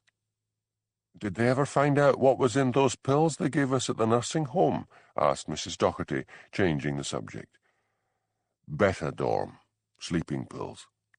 "What's Betadorm?" asked Mrs. Docherty. "Betadorm is a brand name. The drug is a central nervous system depressant similar to barbiturates. The effect on the body is a reduction in the heart and breathing rate and blood pressure. Small doses create a feeling of euphoria. Larger doses can bring about depression, irrational behavior, poor reflexes, and slurred speech. It's a grand way of making old folks seem senile." "Maybe that's what's behind all this in Stoyre," said Mr. Jefferson. "Maybe someone's landing drugs and all this religious business is a cover-up." "Forget Stoyre," snapped Hamish. "Just drop me off and don't go near the place again." The next day, Hamish looked out of the window of the house on the waterfront. Behind him, workmen were cleaning off the smoke damage and checking the wiring. One was putting in a burglar alarm, and a locksmith was changing the locks. What did they make of it all? They were the villagers. They stood in groups a little way away from the front of the house, watching and whispering. Through the open window, the hissing and murmuring of their voices reached Hamish's ears, sounding like the waves on the beach. He felt a superstitious shudder run through his body. It was like being trapped in some science fiction film where the aliens had taken over the population. And then a small, noisy sports car roared along the waterfront and jerked to a stop outside the house. Elspeth climbed out. She was wearing a scarlet ankle-length cardigan over a white shirt blouse and brief shorts. Hamish felt ridiculously pleased to see her. It was as if her very arrival had broken some sort of spell. The villagers began to move off. "Come in," said Hamish. "What brings you?" "I came to see what you were up to," said Elspeth. "Why all these workmen?" "Had a bit of faulty wiring." "Oh, yeah? So what's the reason for the new burglar alarm and the new locks?" "Walk across to the harbour wall with me." Come on, Lugs." "What's up with Lugs?" asked Elspeth. "He looks right miserable." "His coat was all smoke. I had to put him in the shower this morning. He'll perk up when he gets the sun on his back." They leant on the harbour wall. "At least there aren't any gales," said Hamish. "I think that's why the cottage was so cold and damp when I moved in. I'll bet on a stormy day the waves crash over this wall and go right up to the door." Elspeth bent down and patted Lugs. He shrugged as if to push her off and moved slightly away, looking up at her out of his strange blue eyes. "Your dog is jealous of me." "Havers. He was never jealous of Priscilla." "Damn that bloody woman," thought Elspeth. Aloud she said, "So tell me the truth. What's really going on?" "You've to say nothing, mind, and nothing in print. If I get something, you'll be the first to know." So he told her about being drugged, then the fire, and how he was rescued. Her eyes shone with excitement. "So they were prepared to kill a policeman to keep whatever they're hiding quiet?" "It looks like that." "So why aren't Strathbane rounding everyone up in the village?" "I persuaded the boss to leave me be. They won't try anything more for a bit." "Exactly," said Elspeth impatiently. "They'll lie low until you leave. When the workmen are finished, I'm going to walk up the coast a bit and have a look. I'd come with you, but I've got a story over in Knothen." "What about?" "It's a cake-baking competition, so help me. You won't last long up here with all these fiddling stories. If I stick around you, I'll get something big. I feel it in my bones." "You can do something for me?" "Like what?" "See if you can get me Admiralty charts for the bit of coast to the north of here. See if there are any caves. Somewhere a boat could be hidden." Elspeth was just returning to the newspaper office in the late afternoon when she saw old Mrs. Docherty standing looking out over the loch. "Where's your partner?" she asked when she had crossed the road to join her. "Oh, him. I'm sick of him." "Already? What's the matter?" "He wants us to get married." "And you don't want to?" Mrs. Docherty heaved a sigh. "I wish he'd leave me alone. He doesn't know I made a will out in his favour. I'm not leaving anything to that daughter of mine. She hasn't been near me in years. I mean, he thinks if he marries me, he'll be secure. He hasn't any money of his own." "If you're leaving him the money anyway, why not marry him?" "The truth is, I wouldn't mind being on my own again. It upsets me having someone around. I've got this pain in my arm. Maybe that's what's making me crotchety." "Hope it's not angina," thought Elspeth. "When did you last have a check-up?" "Not in years. I don't hold with doctors and hospitals. Dr. Brodie's all right. Might be wise to talk to him about that pain." "I'll think about it." When Mrs. Docherty opened the door of her cottage, she choked on the cigarette smoke which was hanging in the living room in grey wreaths. "I told you not to smoke in my house," she said wrathfully. Mr. Jefferson stubbed out his cigarette and opened the window. "You're turning into a nag, Annie. You should be grateful to me. If it hadn't been for me, you wouldn't have a cottage." "I'd have discovered enough for the police to work on without you." "So you say." Mrs. Docherty suddenly felt she could not stay in the same room as him. He would have to go. Hamish Macbeth. He would know what to do. "Where are you going?" asked Mr. Jefferson as she made for the door. "Out," she snapped.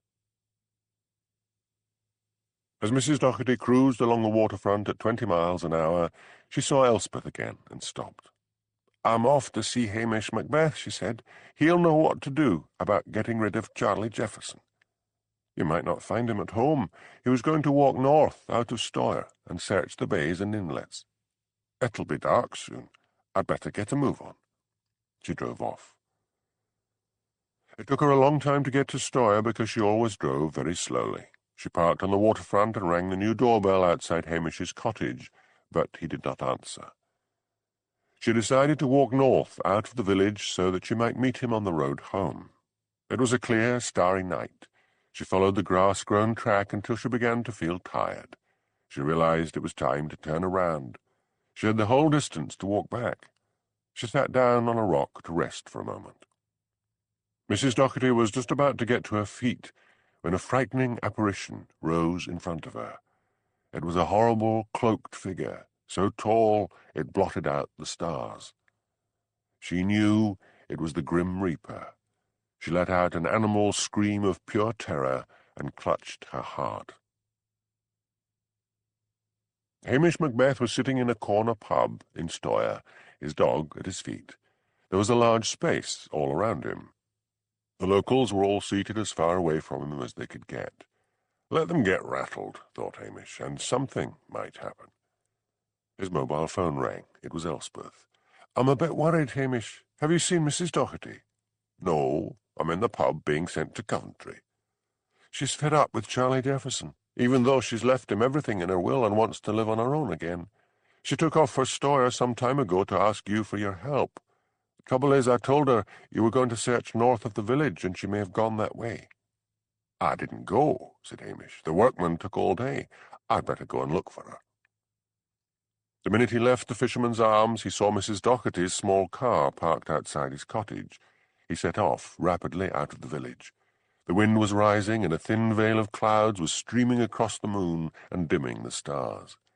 He hurried along with Lugs racing at his heels. He took out his torch and shone it in front of him. He had just crested a hill when he saw her lying there. He felt for a pulse, but there was none. He shone his torch on her face. It was a death mask of horror. He took out his phone and called Strathbane, and then took off his jacket and placed it gently over Mrs. Doherty's contorted face. The next few days were a nightmare. The autopsy determined that Mrs. Doherty had died of a heart attack. Davy had said enough was enough. Hamish's covert operation wasn't working, and if Hamish thought there was something odd going on to the north of the village, then it was time a whole squad was sent up to comb the area. He dismissed Hamish's plea that something had frightened the old woman to death. The police pathologist said she had been suffering from angina, and she could have dropped dead at any moment. Enough money had been spent on that cottage. Davitt had discussed the matter with Detective Chief Inspector Blair, who had pointed out, wisely, that it was a waste of police funds. Hamish was to go back to his beat. The estate agent would be billed for some of the repairs. It had probably been faulty wiring after all. He, Davitt, had received a report from Scotland Yard that the Major had been in debt when his cottage had blown up, and it had been insured well above its value. The fear was the Major had arranged the blast himself, although nothing could be proved. But Hamish had one more task to do before he left Stoyre. While vanloads of police arrived in Stoyre and set out to comb the coast, he made his way up to the church, where he knew a service was going on. He walked down the aisle and up to the pulpit, elbowing the startled minister aside. He glared down at the congregation and said, "You killed her. I know you killed her because you are aiding and abetting the wickedness that is going on here. You have her death on your hands. Something or someone frightened that blameless woman to death. You and your damned religious services. I hope you all rot in hell." And with that, he strode out of the church. Macbeth was in a foul mood for the rest of that day.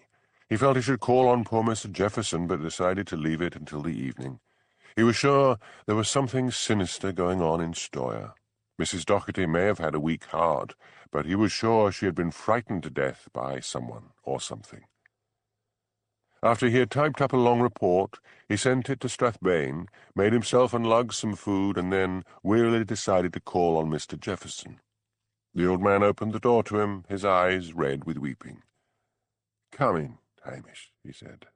"I don't know whether I'm crying because my son says I've got to go into another old folks' home, or because I miss her dreadfully. I only knew her for a little bit, but she didn't make me feel lonely. Sit down." "You obviously haven't heard about the will," said Hamish. "What will?" "Mrs. Doherty's. She told Elspeth before she died that she had left everything to you. So if you want to go on living here, you can. You'd better have a look and see if you can find the name of her solicitors."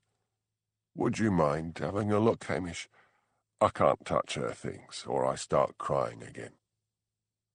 Hamish searched the cottage until he came across a black metal box at the top of Annie Doherty's wardrobe. In it were papers, birth certificate, marriage certificate, and 2 wills.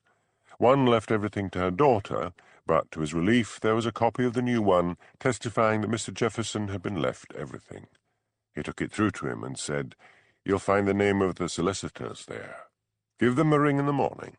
The daughter's been informed. I suppose she'll be coming up for the funeral?" "I'm afraid not." "Why's that?" "She's a hard creature. When I told her that her mother was dead, she said calmly it was only to be expected. She then asked me how much she could expect to get from the sale of the cottage. I told her everything had been left to you, and she shouted that you could pay for the funeral, and no, she would not be attending." "I've arranged everything anyway," said Mr. Jefferson. "I just went ahead because I knew she was on bad terms with her daughter. I'm surprised the solicitors didn't phone me." "It's too early yet, and like all their kind, they'll probably be sending you a letter, second-class post, but at least you'll be able to send them the expenses for the funeral." "Will you be there?" "Man, this is the Highlands. The whole of Loch-Dhu will be there." "It's at 2 o'clock tomorrow, isn't it?" "Yes, the body was released yesterday. Archie McLean said it would be nice to lay her out here, in the old tradition, but I couldn't bear that.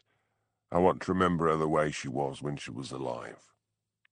"Archie McLean," thought Hamish suddenly. "I wonder whether he's been able to find out anything about Stoyre from Harry Bain." "I was shocked to learn she was actually 92 when she died," said Mr. Jefferson. "She told me she was younger." "She probably didn't feel like 92, said Hamish. "She was full of life." "I feel guilty about her death." "Why?" "I should have done all the investigating at the nursing home myself. I shouldn't have got her to crawl on her hands and knees all the way round to the surgery that day. I fear the strain of it all killed her."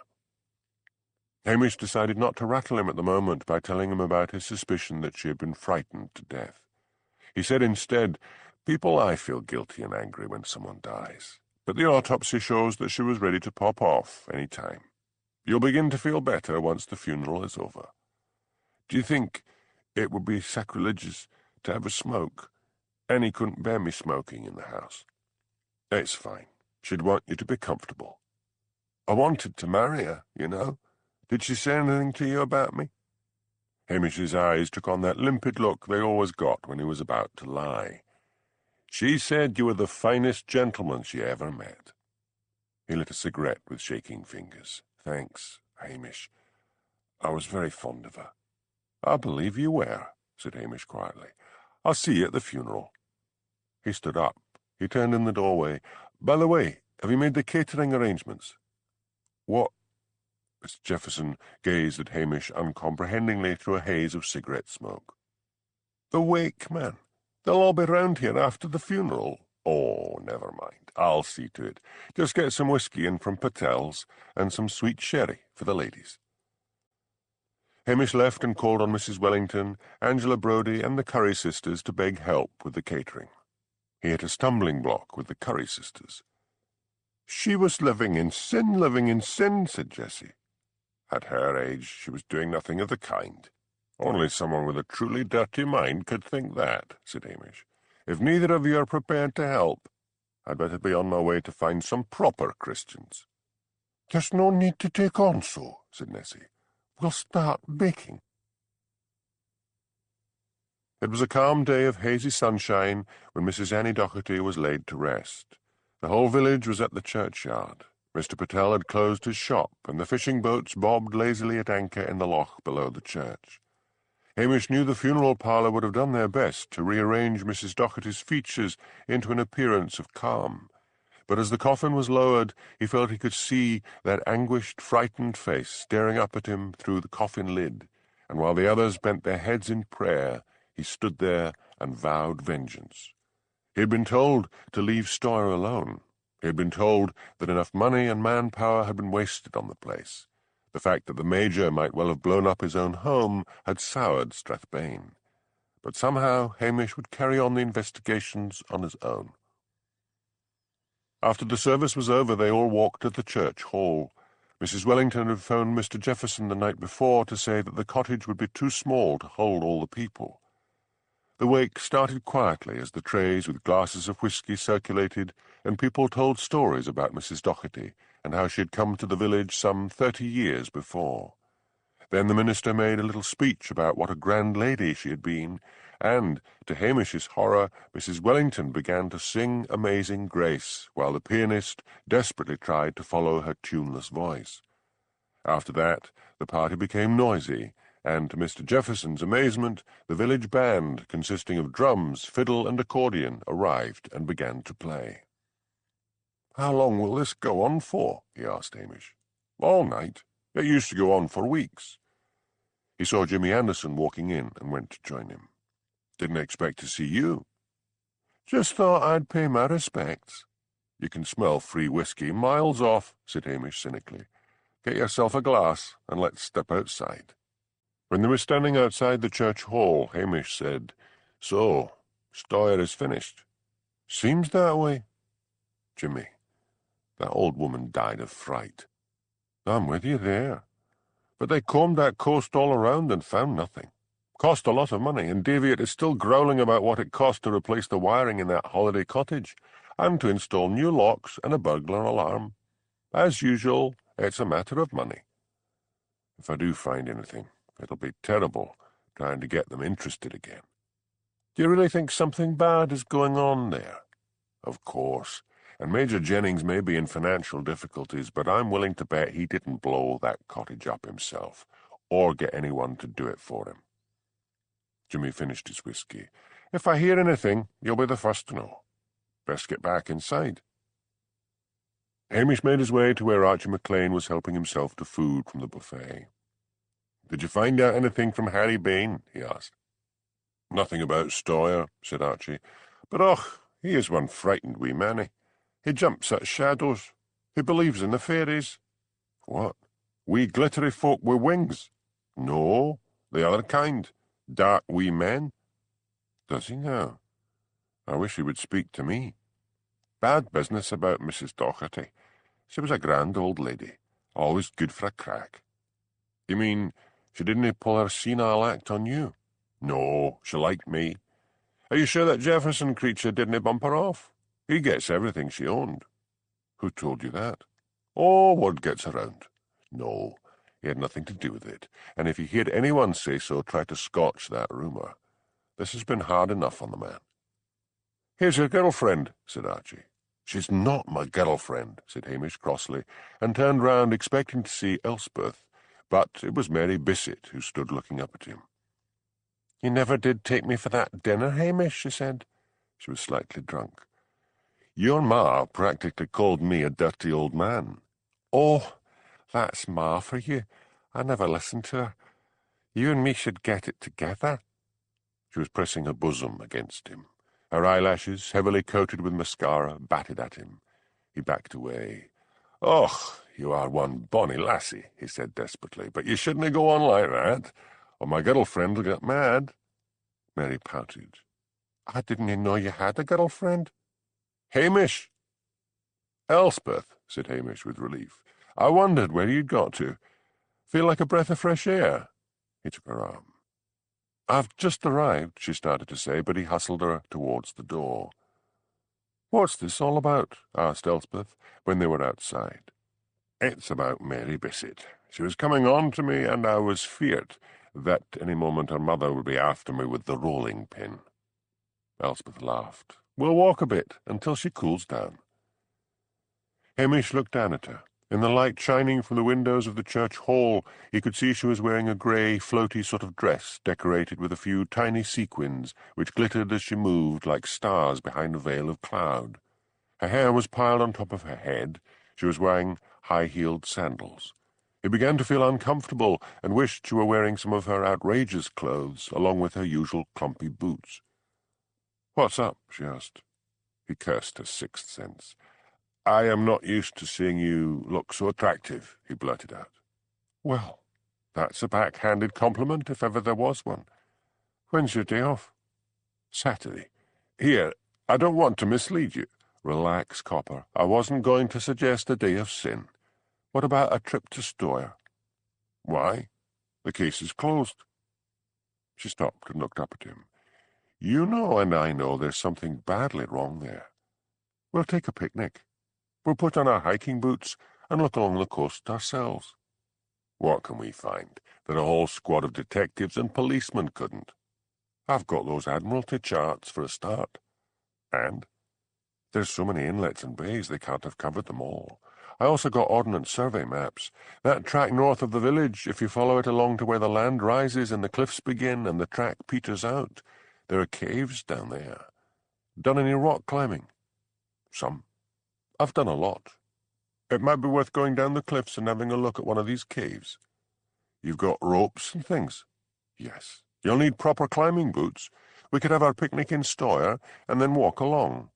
It would be a bit much to carry the picnic stuff and the climbing equipment. All right, said Hamish. We'll need to leave Lugs behind. He might try to go down the cliff after us. He's a sensible dog, said Hamish. He'll pine if I leave him behind. I could cope with another woman, said Elspeth, half to herself. But a dog? What? I said leave Lugs with Angela. He likes her, and he can chase her cats all day long. Then we'll do it. Best get back to the party. They turned round and began to walk to the church hall. Mary Bissett was standing outside. Elspeth put an arm around Hamish's waist and leant her head on the side of his arm. "Darling," she said loudly, "no one can kiss quite like you." Mary flounced back into the hall.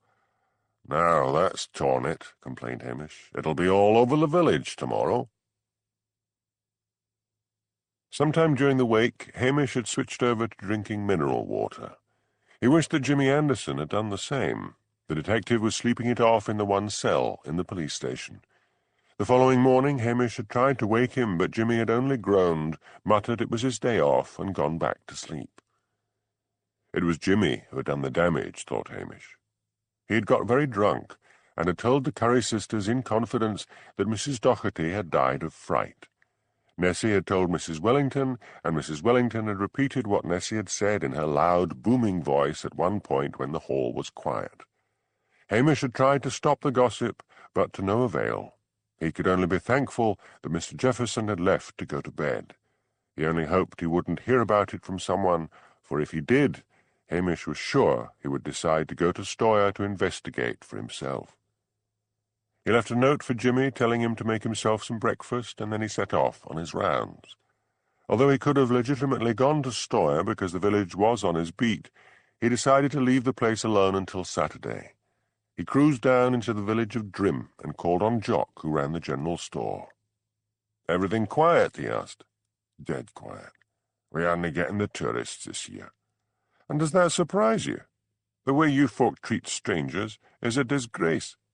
We aye like keeping ourselves to ourselves, meaning you never try to be friendly to tourists and then you wonder why they don't come back. There were some strange folk in a boat." "Really? What kind of a boat?" "A big, powerful cruiser. They came in for supplies. Foreigners, they were." Hamish took out his notebook. "Description?" "Och, I was never the one for noticing people. Foreigners all look the same to me." Anyone else might have wondered whether the shopkeeper was being racist and was referring to Japanese or Chinese, but Hamish knew that Jock even considered the English to look all alike. "Try," he said patiently. Jock turned round. "Elsa!" he shouted. His wife came out from the back shop. "Those foreign men," said Jock. "Macbeth here wants to know what they looked like." "Oh, them. 2 of them came in, but there were others on the boat. One was tall with blonde hair and a thin face, and the other was small and dark. They spoke together in some foreign tongue." "Did you get the name of the boat?" "I did. So what was it?" "Blessed if I can remember." "Jock, don't ask me. I can't remember yesterday." Hamish sighed and closed his notebook. He knocked on doors around the village. The best bit of information he got was from an elderly lady who said she liked watching the birds on the loch through her binoculars. She said that she remembered it at the time as odd. There were boards over the side hiding the name, and when they had cruised off down the loch, there was something hanging over the back which obscured the name as well, and it hadn't been flying a flag. So how had Ailsa managed to see the name?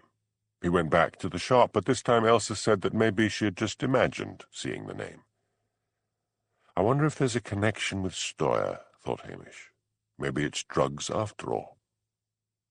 He drove off and called at various other villages, checking on old people, stopping here and there for a chat, and returned to the police station in early evening. Jimmy had gone, leaving his dirty breakfast plate and cup on the kitchen table. Lugs, who had accompanied Hamish, started rattling his food bowl noisily. Hamish cooked food for the dog and then fried a trout for himself. He had just finished eating when Lugs put a paw on his knee and looked accusingly up into his face. "What is it?" asked Hamish. "You're not getting any more food." He bent down to pat the dog's head. Lugs jerked away. Hamish looked down at him, puzzled. The kitchen door opened, and Elspeth called, "All right if I come in? I've got the maps and things." Lugs gave a low growl and slumped off into a corner and lay down, turning his back on them. If that dog were human, I would swear he was jealous, thought Hamish, looking at his dog in amazement. And yet Lugs had not been jealous of Priscilla. Maybe because the beast knew there was no hope there, thought Hamish cynically. So why should he think there's anything going on between me and Elspeth? "If you've finished brooding over your dog, Hamish," said Elspeth sharply, "we could take a look at these maps." "Oh, sure. Wait until I clear the table." Hamish collected his dirty plate and cutlery and threw them in the sink. "Right, let's see what we've got." Together they pored over the maps. "There are some caves below the cliffs," said Hamish. "But the cliffs are steep there. Wouldn't the land swell make it tricky for a boat to get in there?" "Maybe not at low tide. Still, it would be tricky. The weather's been fairly calm this summer. Think what it would be like at the foot of these cliffs in the middle of a storm." "We can have a look. I'll go into Strathbean tomorrow and buy climbing boots." Hamish felt quite sulky when they set out on Saturday in Elspeth's sports car. The climbing boots had cost what he considered an evil lot of money. Hamish did not like what he considered unnecessary expense, and he usually wore his police regulation boots even when he was out of uniform. And Lugs had to be carried to Angela because he had dug his paws in and refused to move. But the day was fine, with that bracing chill in the air that always heralded the arrival of the early Highland autumn. "Isn't it a glorious day?" said Elspeth. "We'd better stop before we get to Stoyre and have our picnic. Don't want to draw attention to ourselves." Elspeth pulled off the road outside Stoyre, and they spread the picnic out on the blazing heather on a hill which overlooked the village. "No wine," said Elspeth. "No wine," snapped Hamish. "We'll need all our wits about us for the climb. God knows this is costing me enough." "I could have brought the picnic," said Elspeth. "I didn't know your bank balance was so perilous that a few sandwiches and coffee would be considered such an expense." "It's not the food, lassie. It's the boots." Elspeth looked puzzled at Hamish's large black regulation boots. "I thought you got those free along with your uniform." "Not these. The climbing boots." "Oh, I didn't think. You can't earn much as a copper. Couldn't you have borrowed a pair?" "I tried. No luck." "I'll tell you what. If we do fight out anything big and I sell a story to the Nationals, I'll pay for the boots." Hamish suddenly smiled at her. "I'm being churlish," he said. "If we do find anything, it'll be worth every penny." They ate in companionable silence. Then Hamish said, "It might be an idea to leave the car here and circumvent the village. If we go by way of the foothills round the back of the village, they might see us at a fair distance and just put us down as hikers." "Okay," said Elspeth, beginning to put plates and cups back into the basket. "Let's set out and find out what's in these caves." They walked in a large circle until they came down to where the grassy track leading north out of the village petered out. On they went until they reached the top of the cliffs. They could hear the waves pounding below and the screech of seabirds diving and wheeling over their heads. Hamish took out the maps and spread them on a flat rock, a remnant of the Ice Age which jutted out of the purple heather. "About a mile on," he said at last, rolling up the maps. "We'll start our descent there. It's low tide and there should be a bit of a beach. No point in ending up with nothing but the sea below us." They walked on, in single file, Elspeth's small, sturdy figure leading the way. Her legs were strong and tanned, and she carried her rucksack with ease. She was wearing shorts and a red and white checked gingham shirt. At last Hamish called a halt. I think this is the spot." Charlie Jefferson was walking along the waterfront when he met Mrs. Wellington. "You look well," said the minister's wife. "The rest of the village seems to have one monumental hangover. I hope you are bearing up." "Yes, I'm fine," he said sadly. "At least it wasn't murder." A look crossed her face and his eyes sharpened. "That's odd," he said. "What are you talking about?" "I said, at least it wasn't murder, and you've got a funny look on your face." "No one likes the subject of murder," said Mrs. Wellington, and she hurried off. He stood watching her. Then Angela came towards him with lugs on a leash. "Where's Hamish?" asked Mr. Jefferson. "He's gone out for the day somewhere," said Angela. "I'm looking after lugs." "Where's he gone?" "I don't know," said Angela, and Mr. Jefferson guessed she was lying. She said goodbye to him and walked on. His curiosity sharpened, Mr. Jefferson went into the general store. He walked quickly behind a rack of groceries and stood there. If there was any gossip, someone would tell Mr. Patel. Then he heard a man's voice saying, "That detective fellow was really drunk. And you know what he was saying?" "I left early," came Mr. Patel's reply. "He was after saying that poor old Mrs. Doherty was frightened to death." "Never. I saw Macbeth heading off with that reporter lassie. Maybe he'll find something." Mr. Jefferson hurried up to the counter. He recognized Mungo Patterson, a forestry worker. "What was that you were saying about Annie being frightened to death?" he demanded. "I never said a word," lied Mungo. "I was just saying that the prices these days would frighten a man to death." Mr. Jefferson clicked his false teeth in disgust and walked out. He would drive over to Stoyre. He was sure Hamish was there. Hamish and Elspeth stood on a beach of shingle and watched, mesmerized, the huge Atlantic waves rearing up and crashing at their feet. "Let's look around," shouted Hamish above the roar. "I think we might have come down at the wrong place. Can't see any caves." "There's a cleft in the rock over there," said Elspeth. "Might lead somewhere." "We'd better hurry. The tide has turned." They left the beach and clambered over the seaweed-slippery rocks. "Even if it leads somewhere," shouted Hamish, "it won't help us. Can't get a boat in there." Elspeth entered the cleft in the rock with Hamish after her. They found themselves in a large cave. They both took out torches and flashed them around. "Nothing," said Hamish. "We'd better climb back up and try further along." "Wait," said Elspeth. "It goes far back. It might lead somewhere." She set off, and Hamish reluctantly followed. "It goes round the corner here at the end," she shouted back. They walked on down a natural passage hollowed out over the centuries by the pounding of the waves. "I think we'd better turn back," said Hamish. "We'll be caught by the tide if we wait much longer." "Just a bit further." They turned another bend and heard the sound of the waves growing louder. The passage suddenly opened out into another cave, and in front of the open mouth of the cave the waves rolled up a narrow beach. "Someone's been here." Elspeth stooped down and picked up a Coke can. "Could be the place," said Hamish. "When the tide's up, you could ride a boat in here. Tricky, but it could be done." He walked to the mouth of the cave and looked out.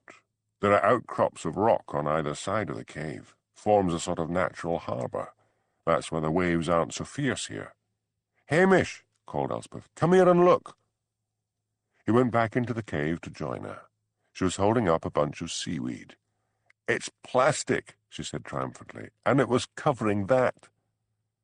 His eyes followed her pointing finger. Revealed was a mooring post painted black. "This is new," said Hamish, his eyes gleaming. "We'd better get out of here and get back up that cliff and decide what to do." Mr. Jefferson's old legs were getting tired. He decided to go along the cliffs a little further and then turn back while he still had any energy left. He marched on, thinking, "I'm doing this for you, Annie. Stay with me." At last he felt too tired to go any further and sank down into the heather. He lay on his back and looked up at the sky and at the wheeling birds. Maybe just a nap to recharge his batteries. He closed his eyes. Then, abruptly, he opened them again. Nearby there was a scraping sound. He might not have heard it had he been upright, but lying as he was, buried in the heather, he could hear the sound as it travelled along the ground. He cautiously raised his head. Along the cliff top, a man was crouched over something, scraping away. He was wearing a black anorak with the hood up, shielding his face. Mr. Jefferson sank down in the heather, his heart beating hard. There was something sinister about that figure. He lay there listening until the scraping stopped. Then he heard footsteps approaching him, passing him and going on in the direction of the village. He waited 10 minutes and eased himself up. Then he cautiously got to his feet and looked about. No one in sight. He walked to where he had seen the man crouched down.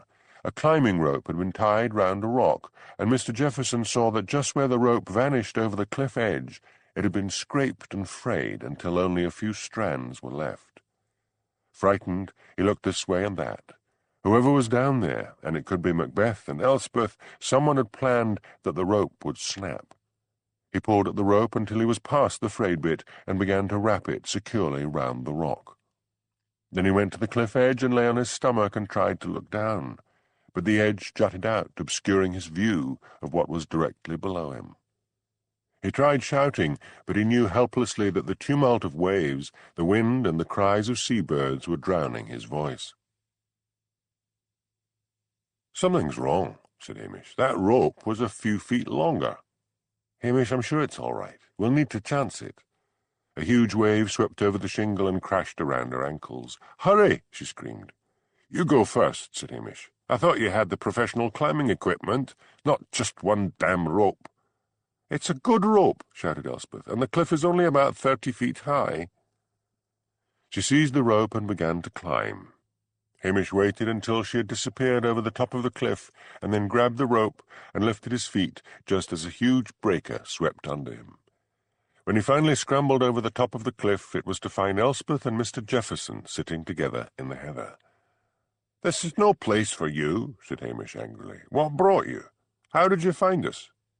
Hurriedly, before Mr. Jefferson could speak, Elspeth told Hamish about the frayed rope. Hamish bent down and examined it. "What did the man look like?" "I couldn't see his face," said Mr. Jefferson. "He was wearing a black anorak with a hood covering his head." "Let's get out of here," said Hamish, untying the rope. "We'll walk back through the village and be damned to them. The damage is done." "How did you manage to find us?" he asked again. Mr. Jefferson told him about hearing that Mrs. Docherty had died of fright, and how he had assumed they had gone north from the village and had walked until he had seen the man fraying the rope. They walked back slowly, letting the now exhausted Mr. Jefferson stop and rest from time to time. When they entered the village, no one was about. No curtains twitched as they passed.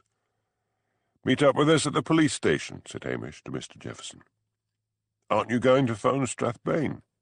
"That's what I want to discuss with both of you." Once they were all in the kitchen of the police station, Hamish said, "It's like this. If I phone Strathbane, they'll send men out. They'll find the mooring in the cave, but they won't find anything else. Whoever the villains are, they'll lie low until the police disappear again. And they've terrified the villagers into silence." "They've done something other than terrify them," said Elspeth. "They don't seem in the least terrified. They're all in the grip of some spiritual experience. I wonder what it is. Do you think someone is trying to land a large consignment of drugs?" Hamish sat quietly for a moment. "They've no need to frighten or manipulate a whole village into silence. There are plenty of secret landing places in the north of Scotland, and that cave will take a very experienced boatman to pilot a boat in there." "A wreck," said Mr. Jefferson. "Now, there's an idea," said Hamish slowly. "What's the law on wrecks?" "I've got my laptop in the car," said Elspeth. "I'll get it and look up wrecks." She went out to her car and returned with her laptop and switched it on. Let me see. Here we are, wrecks. It says here, "The Protection of Wrecks Act, 1973, confers powers on the Secretary of State with respect to any site in United Kingdom waters which is or may prove to be the site of a vessel lying wrecked on or in the seabed, which ought to be protected from unauthorized interference on account of the historical, archaeological, or artistic importance of the vessel, or of any objects contained or formerly contained in it which may be lying in or near the wreck. There. So how would someone go about getting permission? Asked Hamish. From the Secretary of State. But it says here, only to persons who appear to him to be competent and properly equipped to carry out salvage operations in a manner appropriate to the historical, archaeological, or artistic importance. Even if anyone gets permission, then anything they find must be reported to the receiver of wrecks, who must advertise that the wreck has been found in order to inform potential claimants of the find. Well, that's a start, said Hamish. I'll get on to the Secretary of State's office to see if anyone has applied for permission to salvage anything up here. If not, I'll get a list of wrecks and take it from there. Mr. Jefferson, it was grand you came along at the right time, but don't go near Stoyre again. Promise? I promise, said Mr. Jefferson, and crossed his fingers behind his back. When Elspeth and Mr. Jefferson had left, Hamish walked over to Angela's to fetch Lugs. "Come in and sit down," said Angela, after Lugs had exhausted himself by barking and leaping around Hamish. "Lugs has been quite depressed. He hasn't even bothered my cats. Coffee?" "That would be grand. I'll just be taking it black," added Hamish quickly, noticing that one of the cats had its head in the milk jug. "So what's going on?" asked Angela. "Or are you dating that pretty reporter?" "No, I am not." "Is she pretty?" "If you haven't noticed, you're the only one who hasn't. Mary Bissett is telling everyone that the pair of you are an item." "I only told her that to keep her away from me." "So what were the pair of you doing?" "Nosing around Stoyre." "Find anything?" she asked, placing a mug of coffee in front of him. He removed a cat hair from the edge of the mug and wondered if Angela would notice if he didn't drink it. "Not a thing," said Hamish. Although he usually confided in Angela, he didn't want anyone else from Lochdu taking it into their heads to play detective. "Apart from Harry Bain, is there anyone else in Lochdu who once lived in Stoyre?" "There's old Mr. Gorry, out on the Drim Road." "I'll be having a word with him." "Why?" "Just curious about something." "Like what?" "Dinna nag me, Angela. I don't feel like talking at the moment." Hamish drove out the following morning to see Mr. Gorry. He supposed Mr. Gorry was pretty old, but it was hard to tell in the Highlands, where whisky and the often ferocious weather made people look older than they were.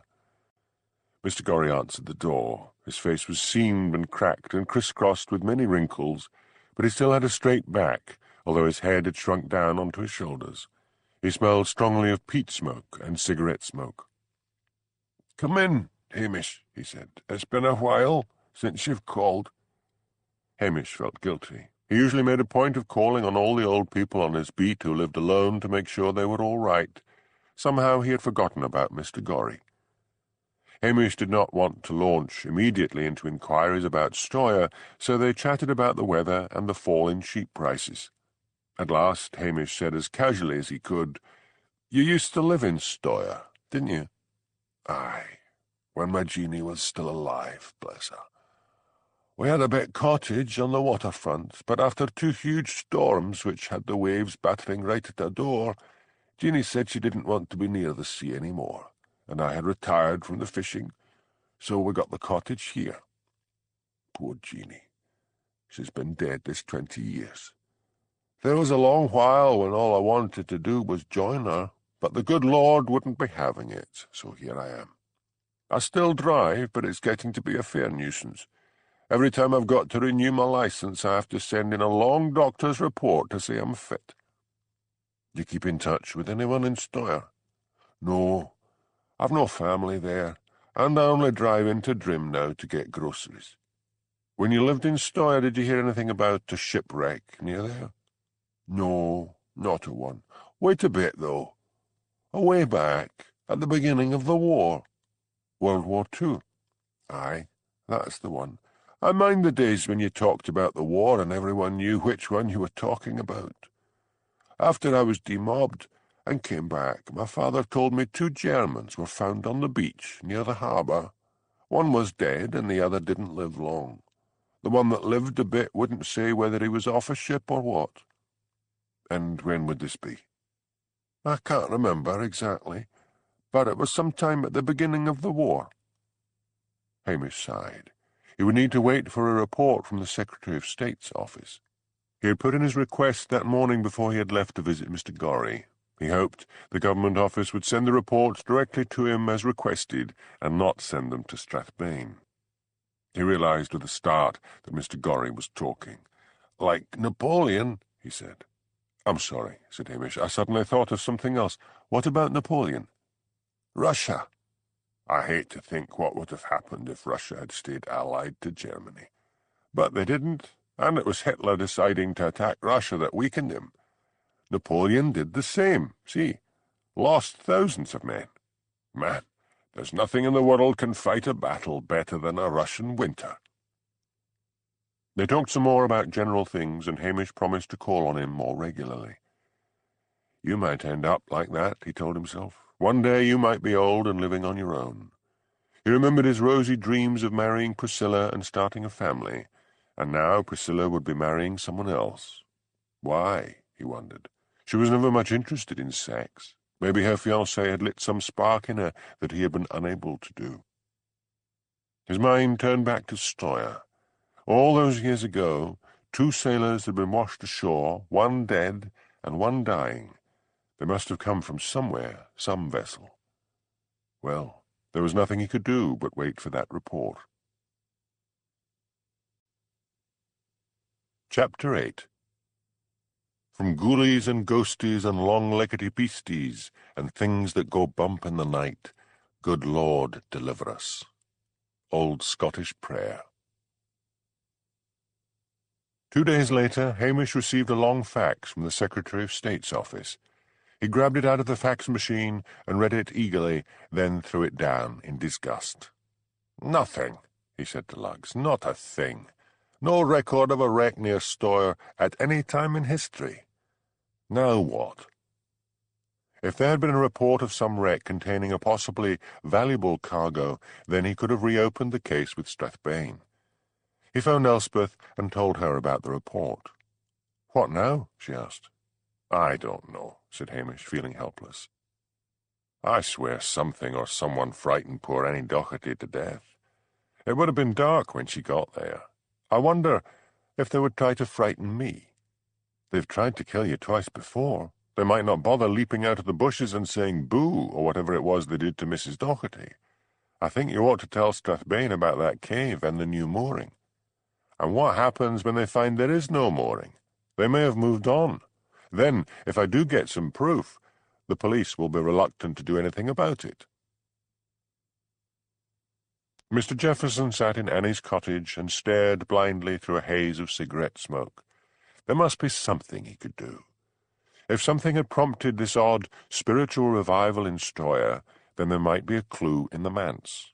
He could wait until they were all in the church and break into the manse. He phoned Hamish Macbeth. "What's the name of the man who runs the pub in Stoyre?" "Andy Crummock." "Why?" "That's the name. I might have run into him before." "Look here, Mr. Jefferson, I think Stoyre is a very dangerous place. You are not to go there." "Of course not," said Mr. Jefferson. "I gave him my promise, didn't I?" He said goodbye and rang off, and then looked up the number of the Fisherman's Arms in the phone book and dialed. A man answered, and Mr. Jefferson asked, "Is that Andy Crummock?" "Yes. Who are you?" "Just a tourist. I wanted to have a look at your church. When is the next service?" "Tomorrow, at 11. Mr. Jefferson thanked him and rang off. If they were prepared to give the time of the service to an outsider, then nothing was going on inside the church itself that they were worried about anyone finding out about. He would arrive in Stoyre in the morning, just when he was sure they were all in the church, and get into the manse and see what he could find out. He owed it to Annie. Mr. Jefferson set out the following morning, feeling excited and rejuvenated to be doing something at last. He timed his arrival in the village to 10 minutes past 11. The place looked deserted. He hurried up to the manse and went round to the kitchen door at the back. He tried the door and found it was open. He walked inside and went through the kitchen, looking for the minister's study. He came to a locked door and took out his skeleton keys and opened it. Eagerly he hurried in and went straight to the desk. He began to riffle through the papers. Sermons and parish business, nothing of interest. He slid open the drawers on the right, nothing of interest there either, just reams of paper, bank statements, and old sermons. He opened the desk drawers on the left. In the top drawer was a print of a painting. He turned it over. On the back it said, "Joseph, Bishop of Sarras and son of Joseph of Arimathea, promises to entrust the Holy Grail when he dies to Alain, who kneels in prayer." From History of the Holy Grail, French manuscript, early 14th century. Was this anything, he wondered? Was this the reason for the religious revival in Stoyre? Had the superstitious locals been persuaded that someone was going to give them the Holy Grail? He heard a slight movement behind him and turned round, too late. A bag was thrown over his head, and his arms were pinned to his sides. For the next 2 days, Hamish had to leave speculations about Stoyre alone. A 7-year-old child, Tommy Gilchrist, had gone missing from his home in Brakey. Police combed Brakey and the area around it. Detective Chief Inspector Blair was in charge of the investigation, and when not holding press conferences, he was making sure that Hamish did not go anywhere near the parents. He wanted the glory of solving this case all to himself. Hamish had to rely on snatched conversations with Jimmy Anderson to get news of the background. "They seem pretty simple folk," said Jimmy. "Ian and Morag Gilchrist had the child late. To my mind, maybe they were a bit strict with the boy. I saw his room. No posters or games or anything you might expect." "What about relatives?" asked Hamish. "An aunt and uncle in Strathbane. Nothing there. Any of his clothes missing. The things he was wearing to school when he disappeared, that's all. Any food or money missing from the house?" "I don't think anyone asked them that. Why?" "The wee lad might have done a runner," said Hamish. "It's getting on 2 days. I think maybe he's had an accident. Oh, here's Daviot. Run off and knock on some more doors." "Macbeth!" called Daviot. At the same time as Hamish approached his boss, the squat and sweating figure of Blair came hurrying up. "We don't seem to be getting anywhere," said Daviot. "We're doing our best," growled Blair. "Go about your duties, Macbeth." "Wait a minute," said Daviot. "Have you had a word with the parents?" he asked Hamish. "No." "No what?" barked Blair. "No, sir." "I think perhaps you should talk to them." "I don't see," began Blair wrathfully, but the superintendent held up his hand. "Macbeth knows the people here. He might get something out of the parents that you've missed. Get along and see them." Hamish went speedily off to where the Gilchrists lived on a council estate on the edge of town. He explained to the policeman on guard at the door that he had been ordered to speak to the parents.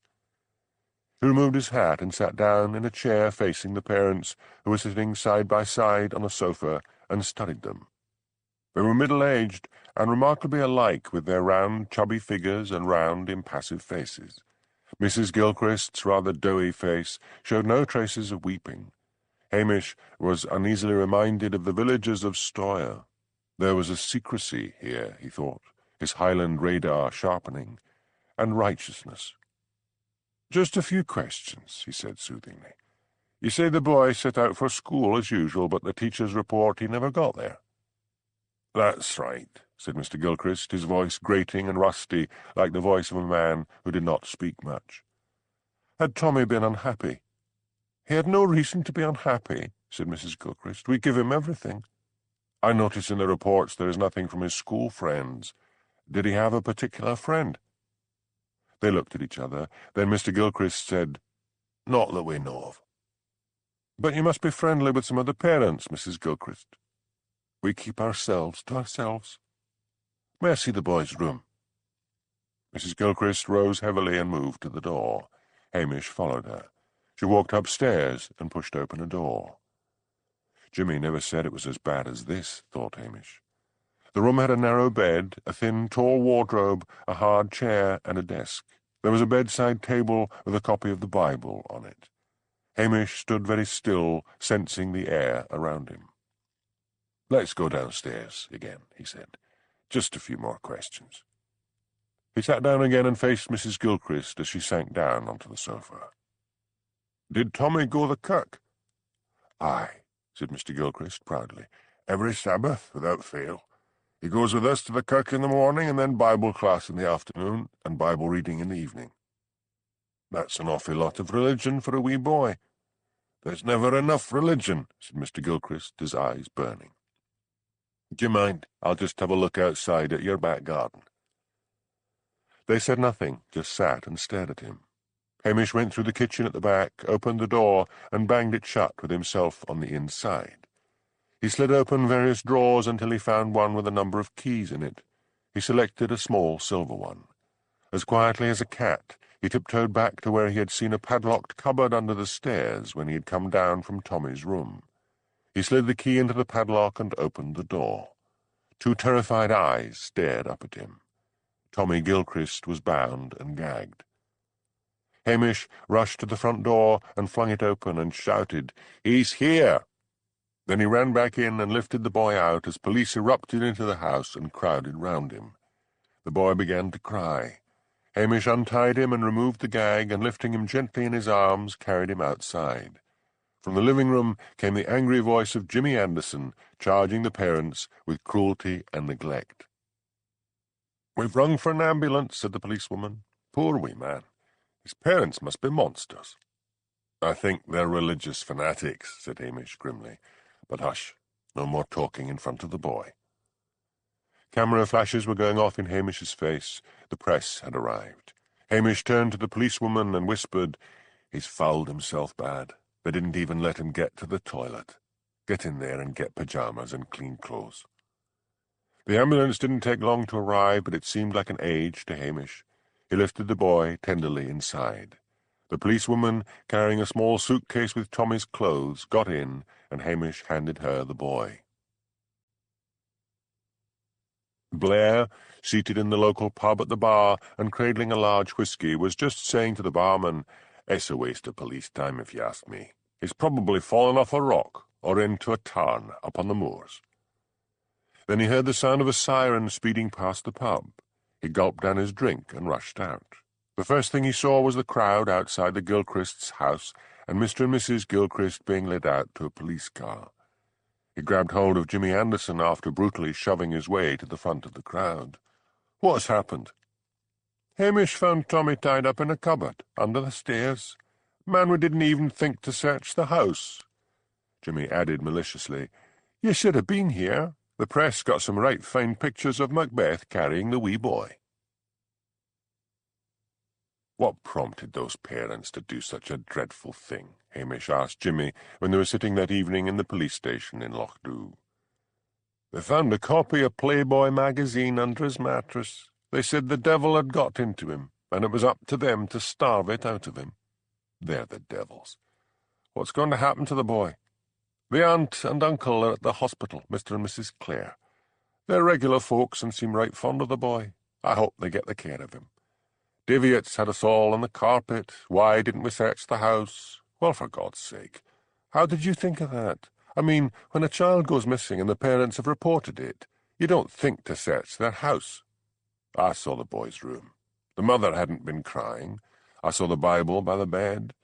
But why did they report him missing? They didn't. There's a young schoolteacher who teaches Tommy. When he didn't show, she went round to the house. The parents said he had set out for school, and that was that. So she began to ask questions around the town, and then she phoned the police." "Can I come in?" called Elspeth, opening the kitchen door. Before Hamish could reply, she walked in and sat down with them. "You're the hero of the hour," she said to Hamish. "You'll get that promotion yet, like it or not. But I've another mystery for you." "Like what?" "No one's seen Mr. Jefferson about the place, and the car's missing. I've just been up to his cottage. The door was locked, but I found a window at the back and climbed in." "Breaking and entering," teased Jimmy. "We should arrest you. Listen, I found a note on the kitchen table. It's typed. It says, 'I've gone down south for a bit. See you soon, Charlie.' Got it there? Here." She pulled it out of her pocket and handed it over. "Is that his handwriting?" "I wouldn't know," said Elspeth. "And why leave a note like that in a locked cottage? I don't like this. It's something to do with Stoyre.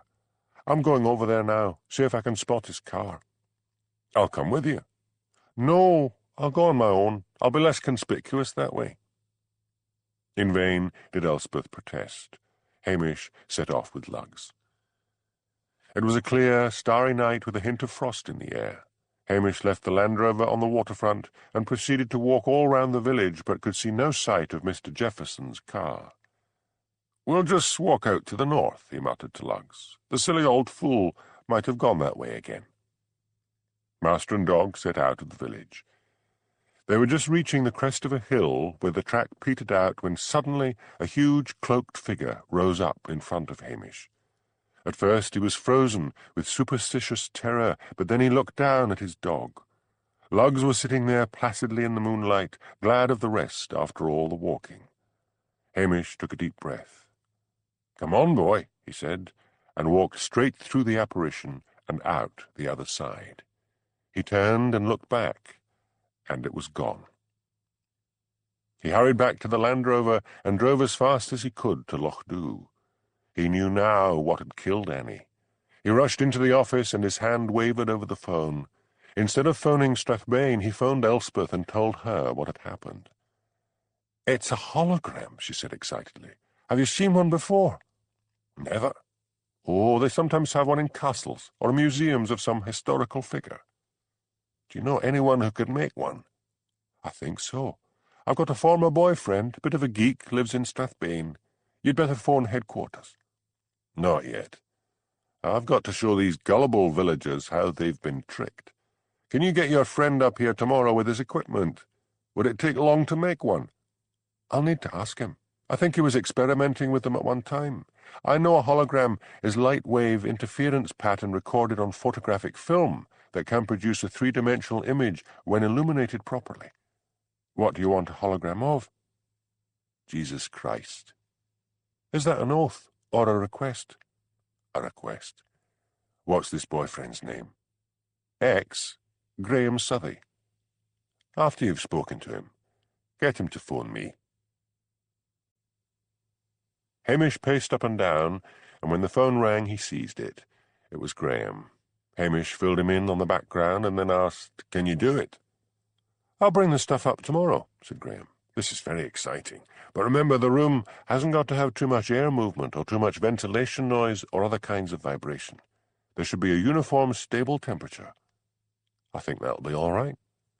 I'll work all night and be over tomorrow." Hamish thanked him and rang off.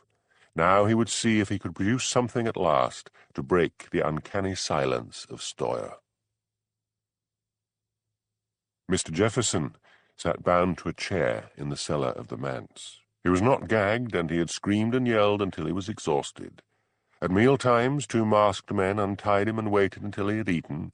Then they marched him over to a bucket with a lavatory seat on top of it and stood patiently while he tried to perform, like a child being pot-trained, and then they tied him up again. He was unusually fit for his age, but he was beginning to feel weak and frail. The villagers of Lochdu had been very solicitous about his well-being since Annie had died, and he was sure they would have been calling at his cottage, and having not found him there, would have alerted Macbeth. If this was the manse, then what kind of minister was this? At least they hadn't beaten him up. The food, although he had been able to eat little of it, so great was his fright, had been tasty and nourishing.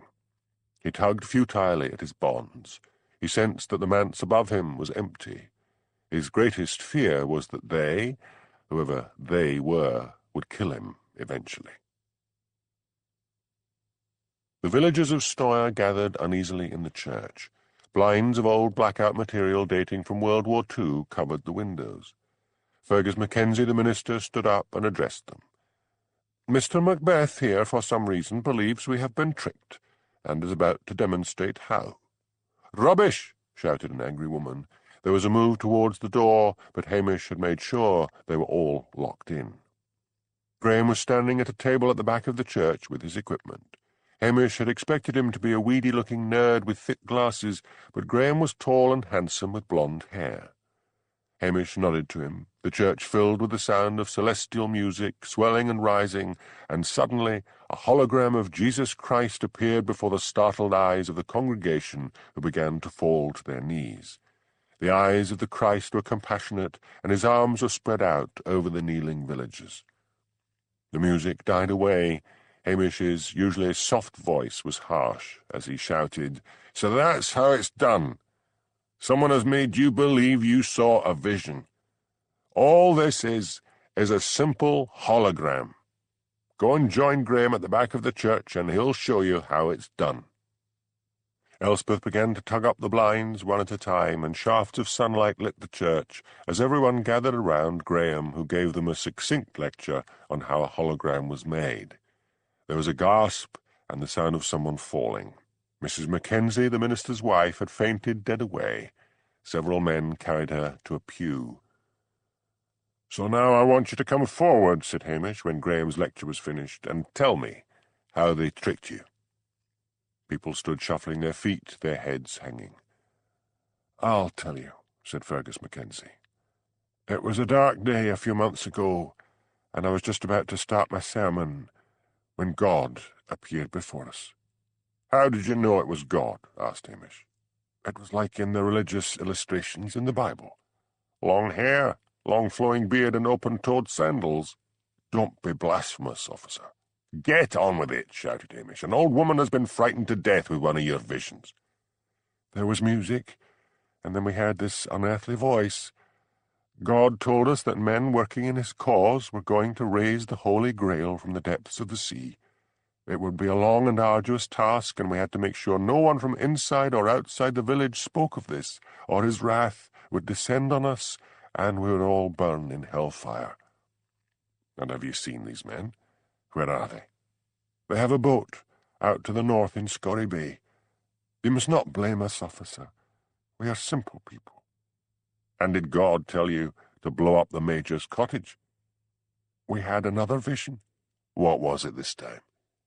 "It was the angel Gabriel. He told us that the Major was a sinful man, and that the Grail could not be brought into the village church if he was present." "So who did the dirty deed?" The minister hung his head. "We are all responsible." "I'll deal with that later. You've all to keep your mouths shut and go about your business as usual. I don't want these men alerted. Now," said Hamish, "what have you done with an elderly gentleman called Charlie Jefferson?" Mr. Jefferson heard footsteps clattering down the cellar stairs. He could feel a wave of fear engulfing him. What if they had come to finish him off?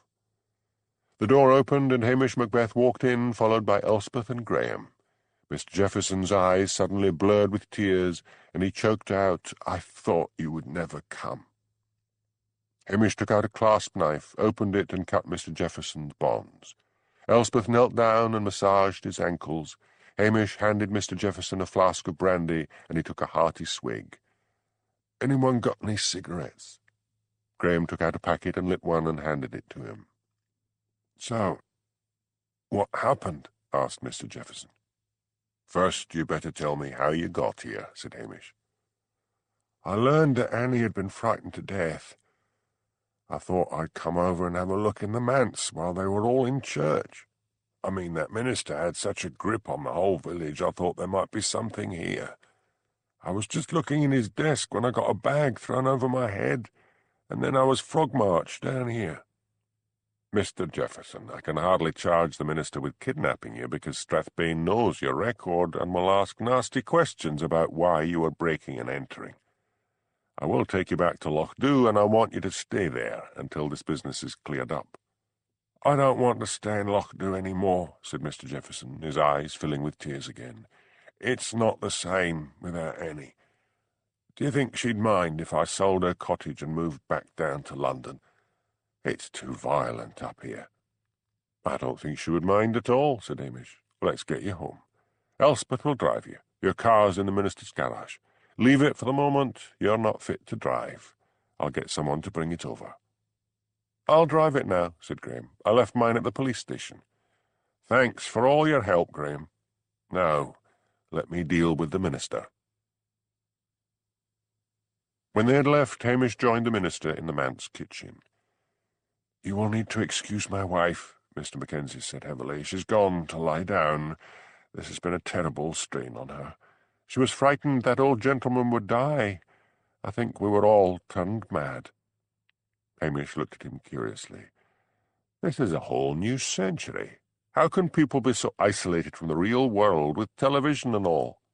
We don't have the television in Stoyre. The mountains block off reception, and they are not going to bother about a little place like this. We have a very strong belief in God. And damn little common sense, said Hamish. Now, I do not trust you enough yet to confide in you, but you are all to sit tight, or I will book the whole village for murder and kidnap. Do you understand me? He nodded his head. If you do this, I will let you off for the kidnapping of Mr. Jefferson. I will do what you say. Have you seen these men diving in Scotty Bay? We were instructed to keep clear of it, but I think they hide their boats somewhere during the day and dive at night. You must forgive us. We thought it was the will of God. You ought to try Christianity or Judaism for a change, said Hamish sarcastically, and stop going on as if you're members of a weird cult. Do you know how the myth of the Holy Grail started? It dates back, just like the beliefs of the people of Stoyre, to the old Celtic legends of magic drinking vessels. A vision of Annie Doherty's contorted face rose before him, and he added savagely, "Just grow up, man. Grow up." When he left the manse, he thought, now for Strathbane. I've some explaining to do. Back in Lochdu, Hamish tried to leave Lugs with Elspeth, but the normally good-natured dog growled and bared his teeth, and so Hamish had to beg Angela for help again. Then he drove to police headquarters and marched up to Chief Superintendent Daviot's office, only to find his way barred by Daviot's secretary, Helen. "You are not to go in there," she said, standing in front of the door. "He is busy, and is not to be disturbed." Hamish lifted her aside and marched straight in. Daviot was seated in an armchair in front of a small television set watching a Rangers versus Celtic football match. He struggled to his feet and demanded wrathfully, "How dare you burst in here?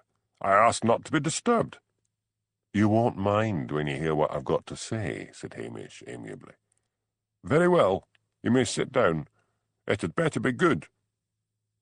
Hamish patiently began at the beginning, telling about the hologram that had been operated to frighten him and Annie Doherty, and about his demonstration to the villagers of Stoyre.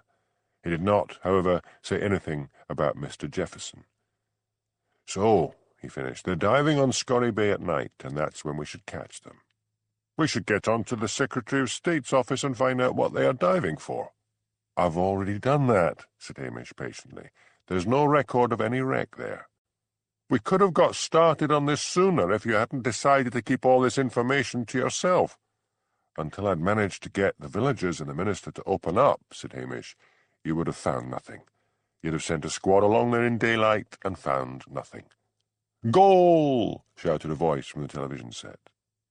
Mr. Daviot twisted round and looked at it and sighed. "Very well, I'll see to it and keep you posted."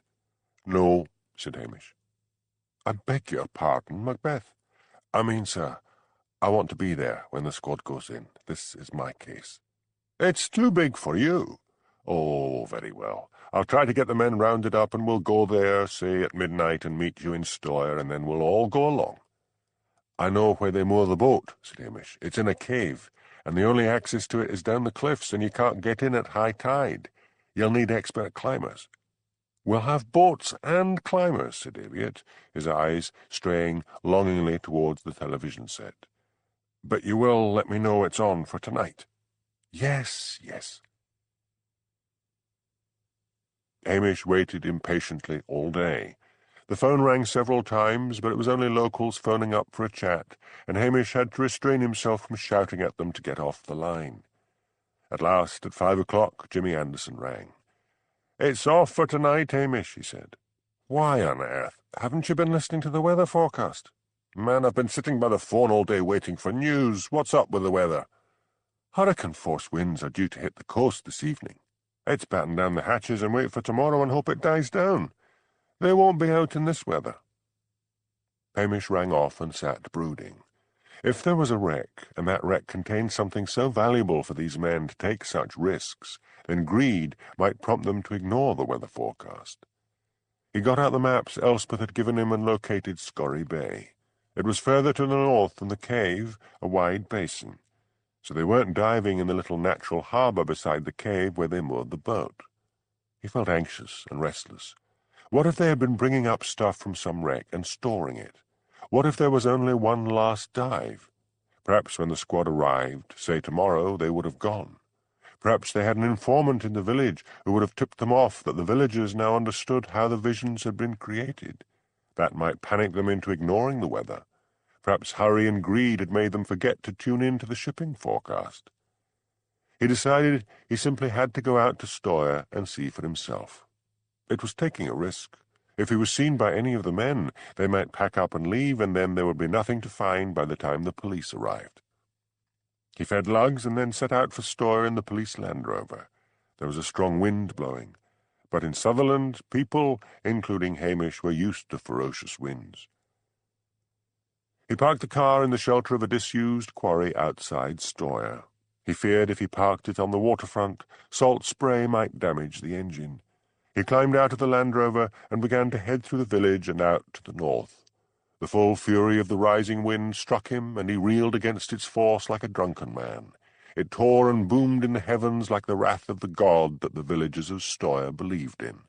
The air was alive with stinging spray from the waves crashing on the shore. Bending his head, he forged on up to the top of the cliffs. It felt as if the whole world were in tumult. The weight of the large and powerful light he was carrying in a knapsack on his back strained at his shoulders. One enormous roaring gust sent him sprawling in the heather at the side of the track, and he lay there, gasping. He could not take out the map because he knew it would be ripped out of his hands. He staggered to his feet and forged on, using a torch to light his way. At last he recognized the rock round which he had tied the rope. Not far to go now. It was as bad as walking in a fog, he thought. The air was thick with spray. The noise was tremendous. He felt as tired and beaten as if he had been in a fight. His eyes were stinging with salt. The wind was shrieking now like a demon. He gained the top of the cliffs. Below him, if he had guessed correctly, was Scurry Bay. His torch showed a small track like a rabbit track leading downwards. There had been a beach shown on the map. Hamish slid off his knapsack and dragged it to the very edge of the cliffs beside the track. He doubted whether the beach would still be there. He undid the straps of the knapsack and took out the large light, set it up, and switched it on. Its powerful beam shone down on waves like mountains. No one would be out on a sea like that. He tilted the powerful light on its stand and pointed it left and right. And then it shone on a boat, a cruiser. It had just crested a giant black wave. The skipper at the wheel shielded his eyes from the light and soundlessly cried out something. The boat disappeared down a trough. Hamish waited. He thought of Annie Docherty's twisted, frightened face, and could feel no pity for the men on board. The boat rose again. The skipper was still shouting. He could see other men, about 4 of them. The boat was held on the top of the wave for what seemed like an eternity. It balanced on the crest, a toy on the ferocity of the ocean.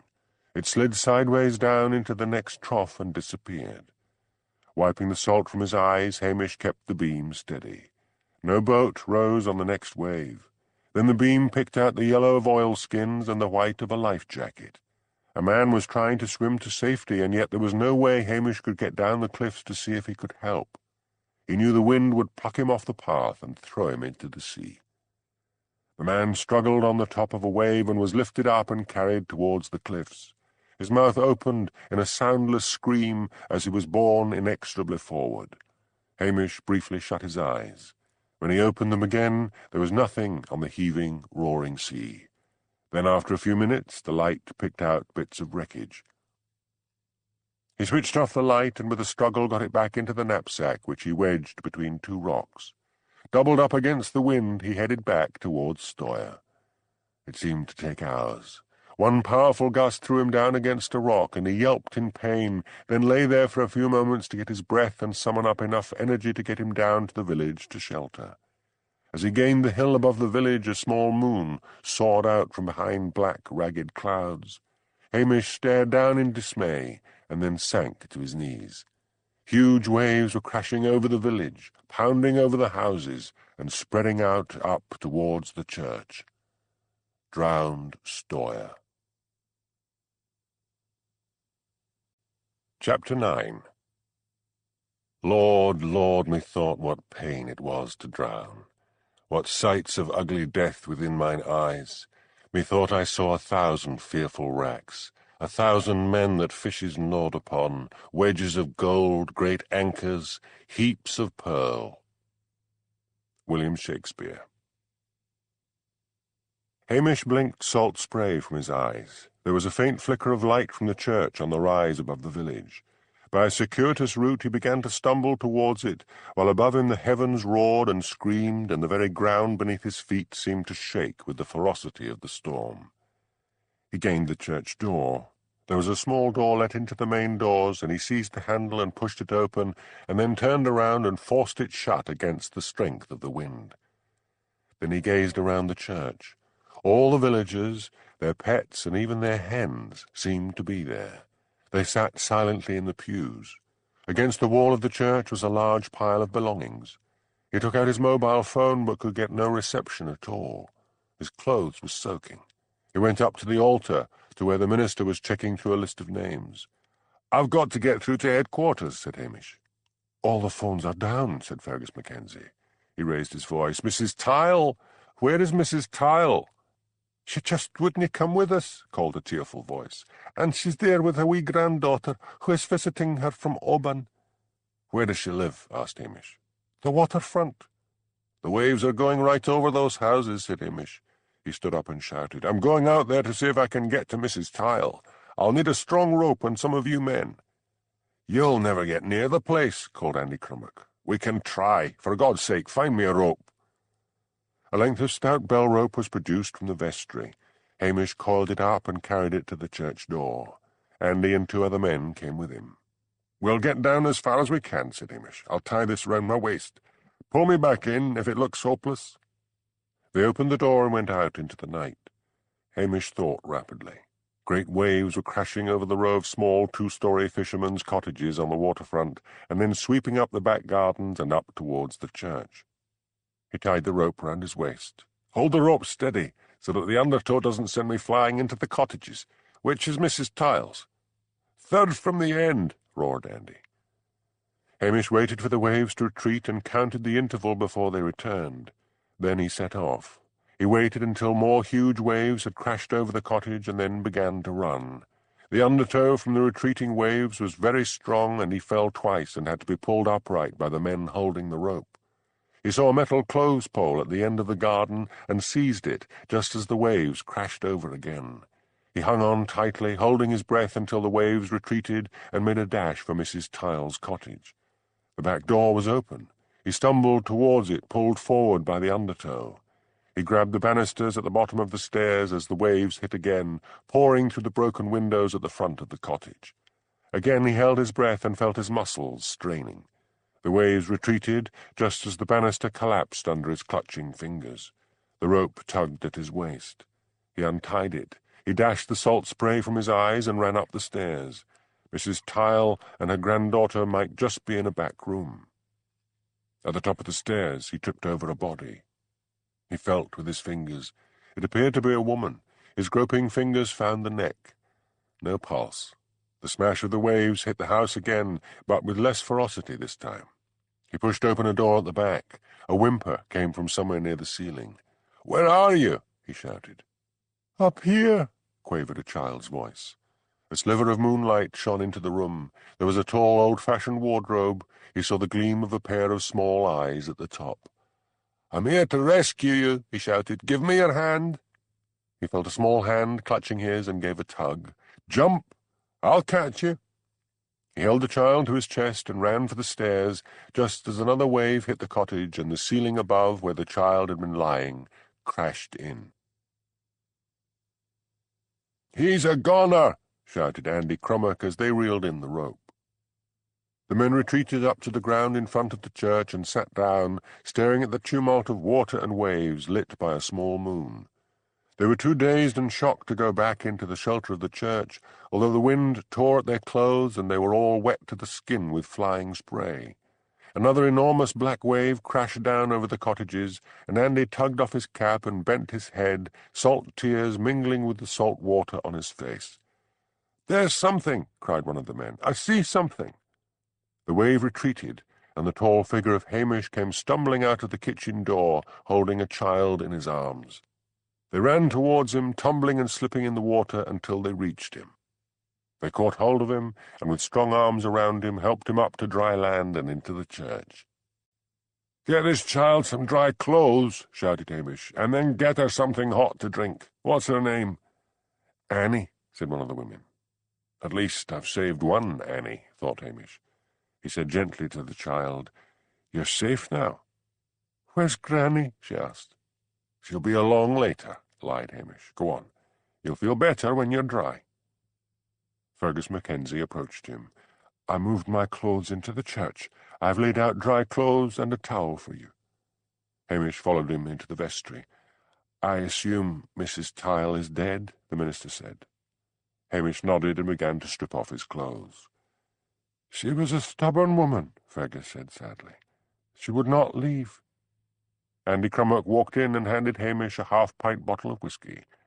"Have a swig of that." "I will have no drinking in God's house," said the minister severely. Hamish ignored him and took a gulp of whisky and handed the bottle back to Andy. Then he rubbed himself down and put on the underwear, jeans and sweater that the minister had laid out for him, along with thick socks and a pair of carpet slippers. Hamish saw a battered armchair in a corner of the vestry. "I'll just sit down for a moment," he said. "I'm mortal tired." He sank down into the armchair, his eyes closed, and he fell immediately into an exhausted sleep. Andy went out into the church and came back with 2 blankets which he draped over Hamish. He turned to the minister. "I suppose you'll be saying this storm is God's punishment." "I don't know anything any more," said the minister, and began to cry. Hamish awoke with a start. He looked at his watch and shook it, but it had stopped. He had bought it from a booth at a Highland Games fair for £2. It was an imitation diver's watch. The salesman had said it was waterproof and shockproof. "I should have known better," thought Hamish. He went out of the vestry. The church was empty except for a few hens and 2 cats sleeping on one of the pews.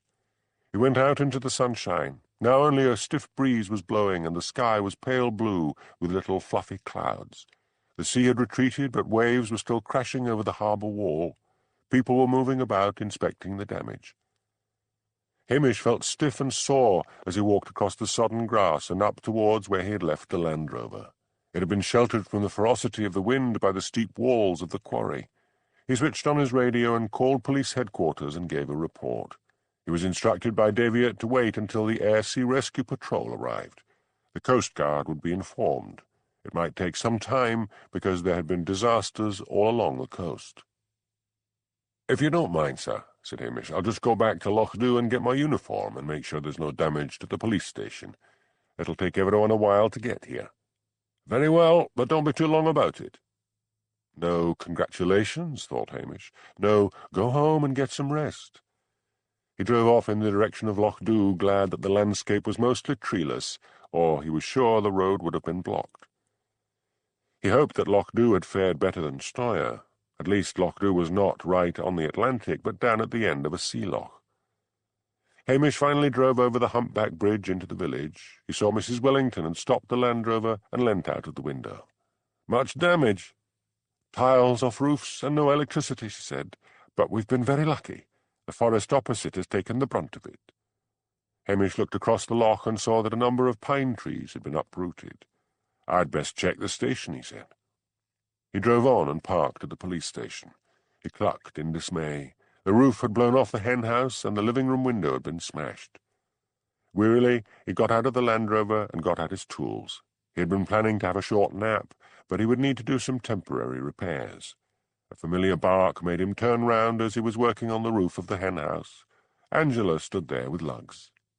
"I was getting worried," she said. "When you didn't come home last night, I took lugs. I had to stop Elspeth going off into the storm to look for you." Hamish climbed down the ladder and patted Lugs.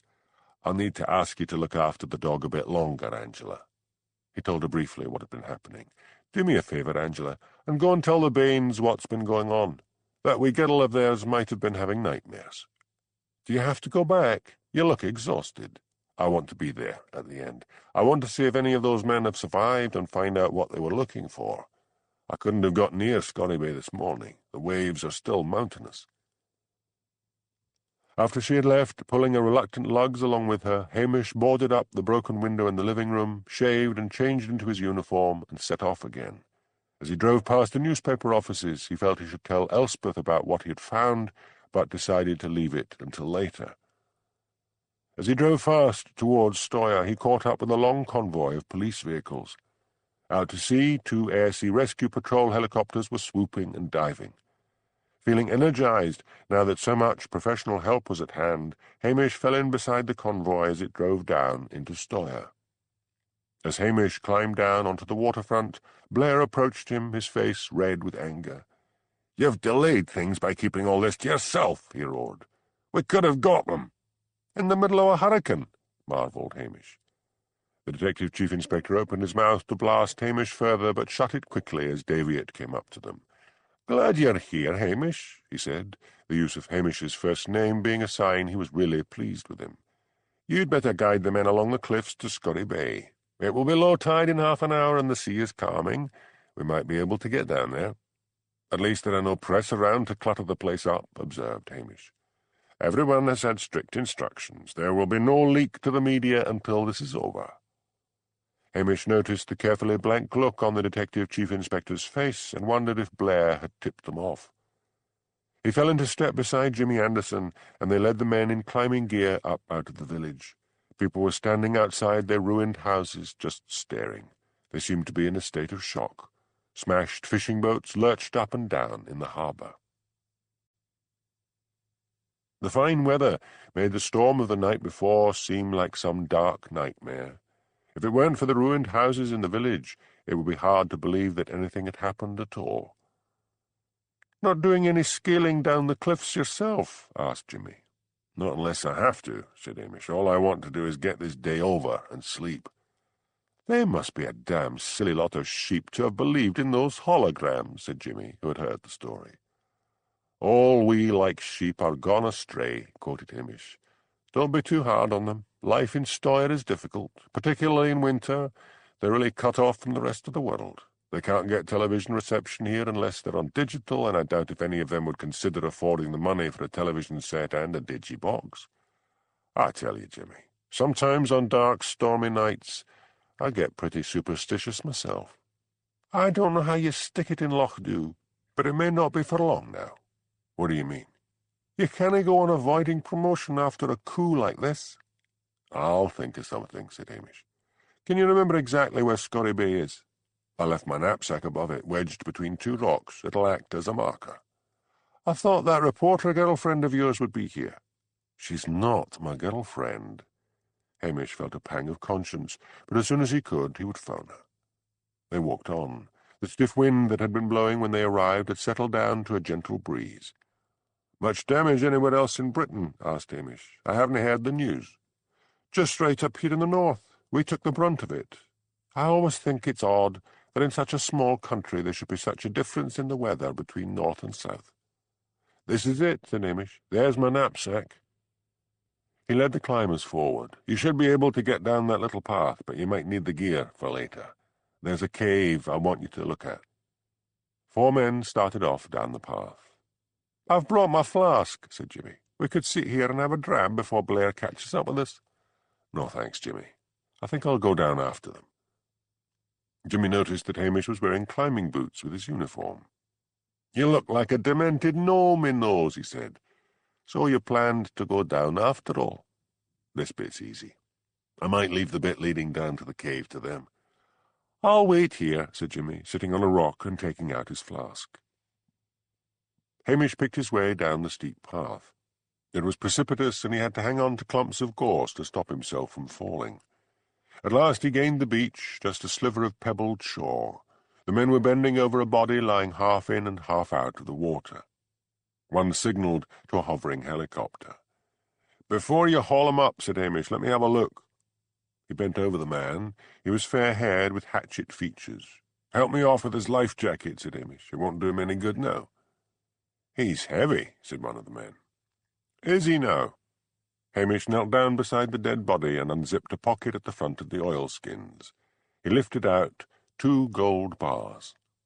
That's probably what helped to kill him, he said, sitting back on his heels. Greed. Behind them came a crashing sound and stream of oaths as Blair made his descent down the final part of the path on his bottom. Behind him came Daviot, as sure-footed as a goat in his city shoes.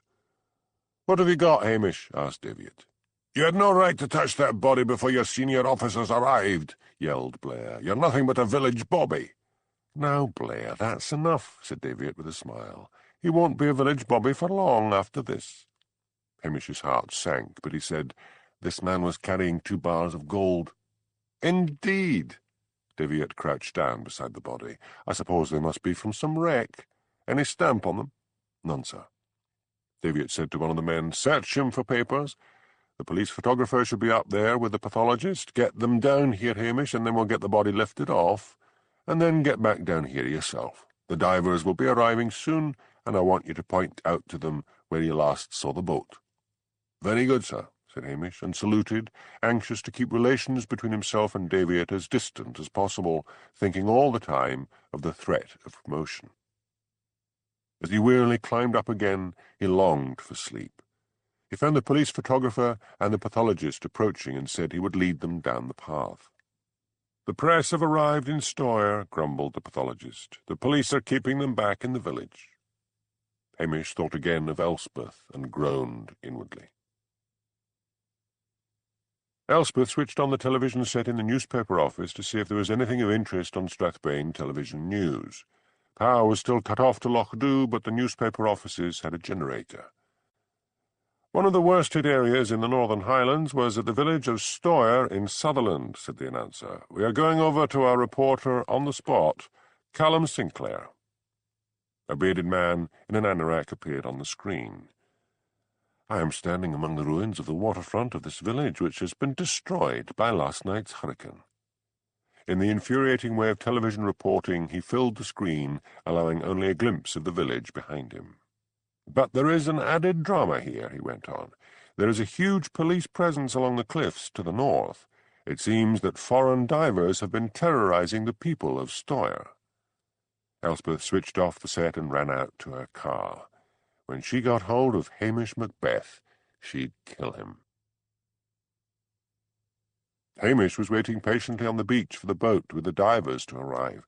If only Daviot and Blair had not been present, he would gladly have lain down on the shingle and gone to sleep. At last a boat with divers rounded the headland. Hamish signalled to them the spot where he had last seen the boat. The pathologist and the photographer having finished their work, Daviot signalled to the helicopter to take up the dead man. "I'd best take the climbers along to that cave," said Hamish. He followed the climbers back up the path. "It's along here," he said to the leading man. "You'll find a cleft in the rock, and if you go into it and follow the passage round, you'll find where they moored their boat." "We'll rope you up," said the man. "You'd best go down first and lead us." Wearily, Hamish led the way over the cliff, sighing with relief when he reached the beach. He waited for the others and then said, "The tide is on the turn. We'll need to be quick." He led them through the cleft and round the passage until it opened out into the large cave he had explored with Elspeth. "Oh, Elspeth," he thought gloomily, "you are never going to forgive me." The first thing they saw, piled on a ledge of rock beside the mooring post, was a pile of gold bars. "Man, will you look at that?" said one. "Must be a fortune there." A wave crashed towards the cave. "We'd best get out of here while we can," said Hamish. "I've got a camera," said one of the climbers.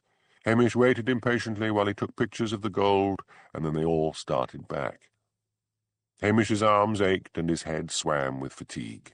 When he gained the top of the cliff, he sincerely hoped he would never have to go down there again. He reported the find to Daviot and then asked, "Have they found any more bodies?" "One more, at the outside of Scorry Bay. He had gold on him as well."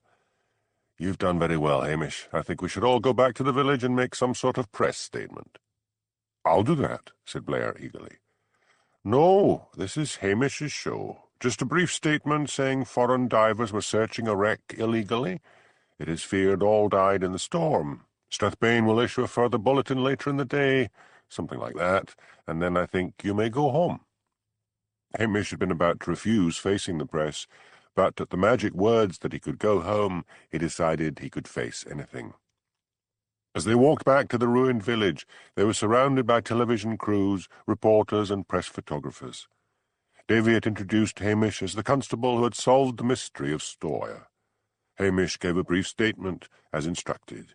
He was just saying, "No more questions," when Andy Crummock shouted, "They should know how you saved wee Annie's life." "What's this?" cried several voices, and cameras and tape recorders and boom microphones all swung in Andy's direction. Andy gave a graphic description of how Hamish had risked his life in the storm to save Annie. Blair ground his teeth as camera flashes exploded in Hamish's tired face. "I think that's all," said Daviot. "You may go, Hamish. Well done." Hamish suddenly took off, and with all his remaining energy sprinted to his Land Rover. But before he could get there, a furious figure caught his sleeve. "Bastard," she hissed. "Oh, Elspeth," said Hamish, "I hadn't the time. You work for a weekly anyway. I cover for some of the nationals as well. I never want to speak to you again." Hamish saw the press gaining on him, jumped into the Land Rover, and drove off. He promised himself he would make it up to Elspeth. He would give her more background on the case than any other reporter would get. And she knew about the holograms.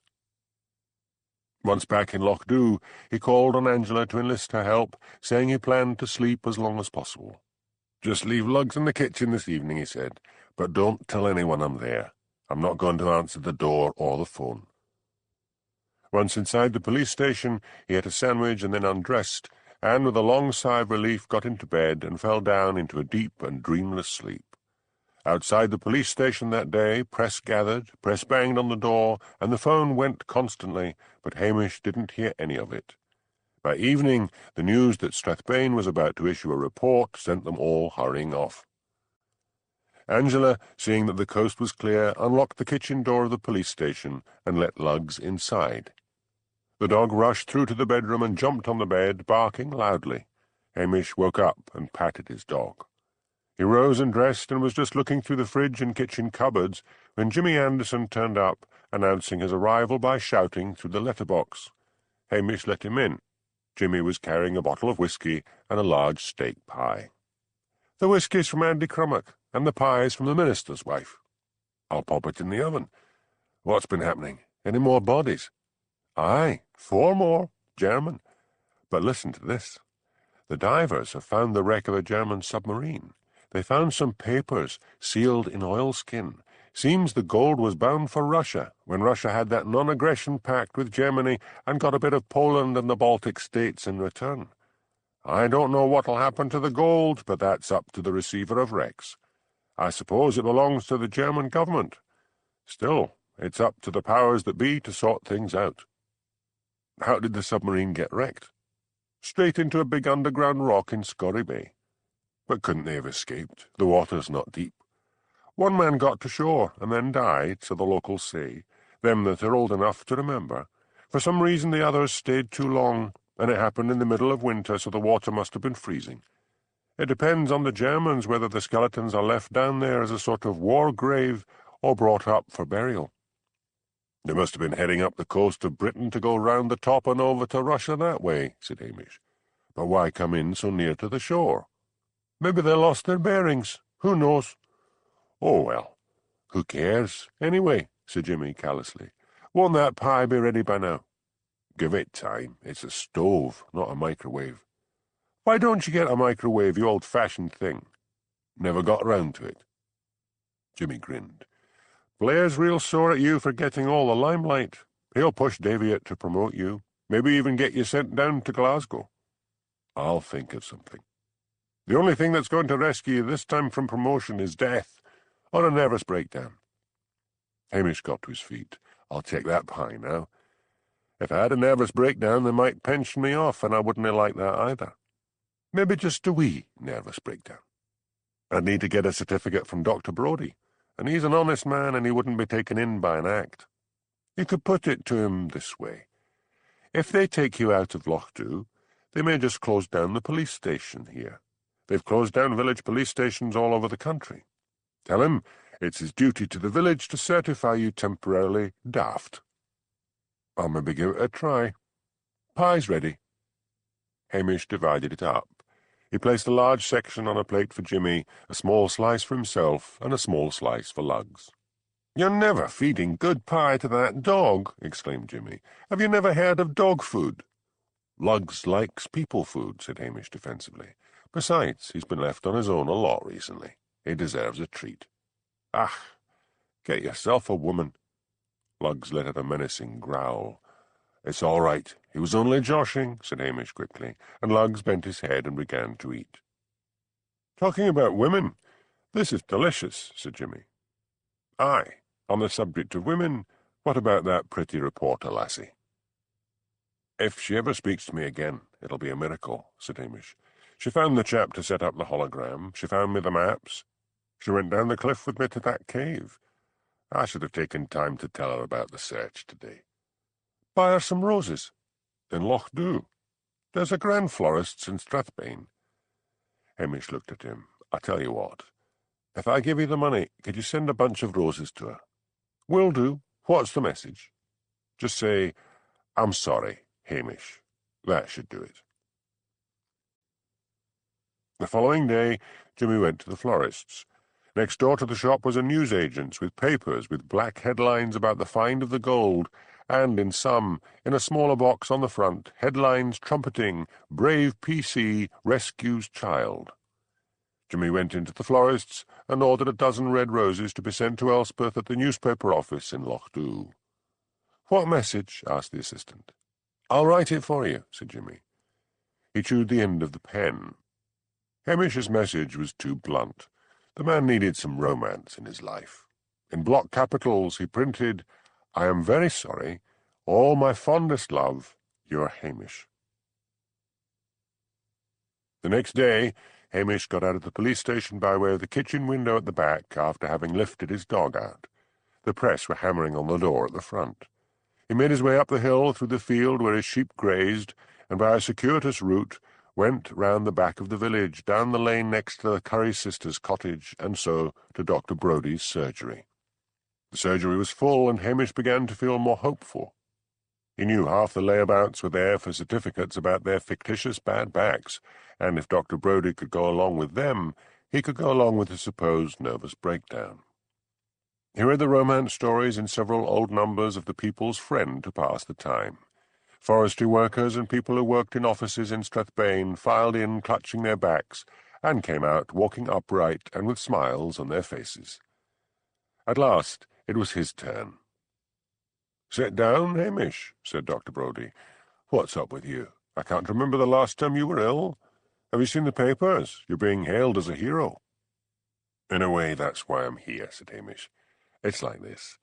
I know they're going to offer me a promotion, which means moving to Strathbane, or worse, maybe even Glasgow. Maybe it's time you moved on, but what's this got to do with me? I want you to certify that I am having a nervous breakdown." "I can't do that. That would be an outright lie." "So what about all the certificates you've been writing out for bad backs?" "That's different. Some do have bad backs. Some have psychosomatic bad backs because they hate their work but can't afford to be unemployed. A couple of days off every so often keeps them employed." "Then, to ease your conscience, look at it this way. If they move me, they'll probably close down the police station in Loch Dhu." "You can't get me with that," said Dr. Brodie. "Look at all the cases you've solved recently."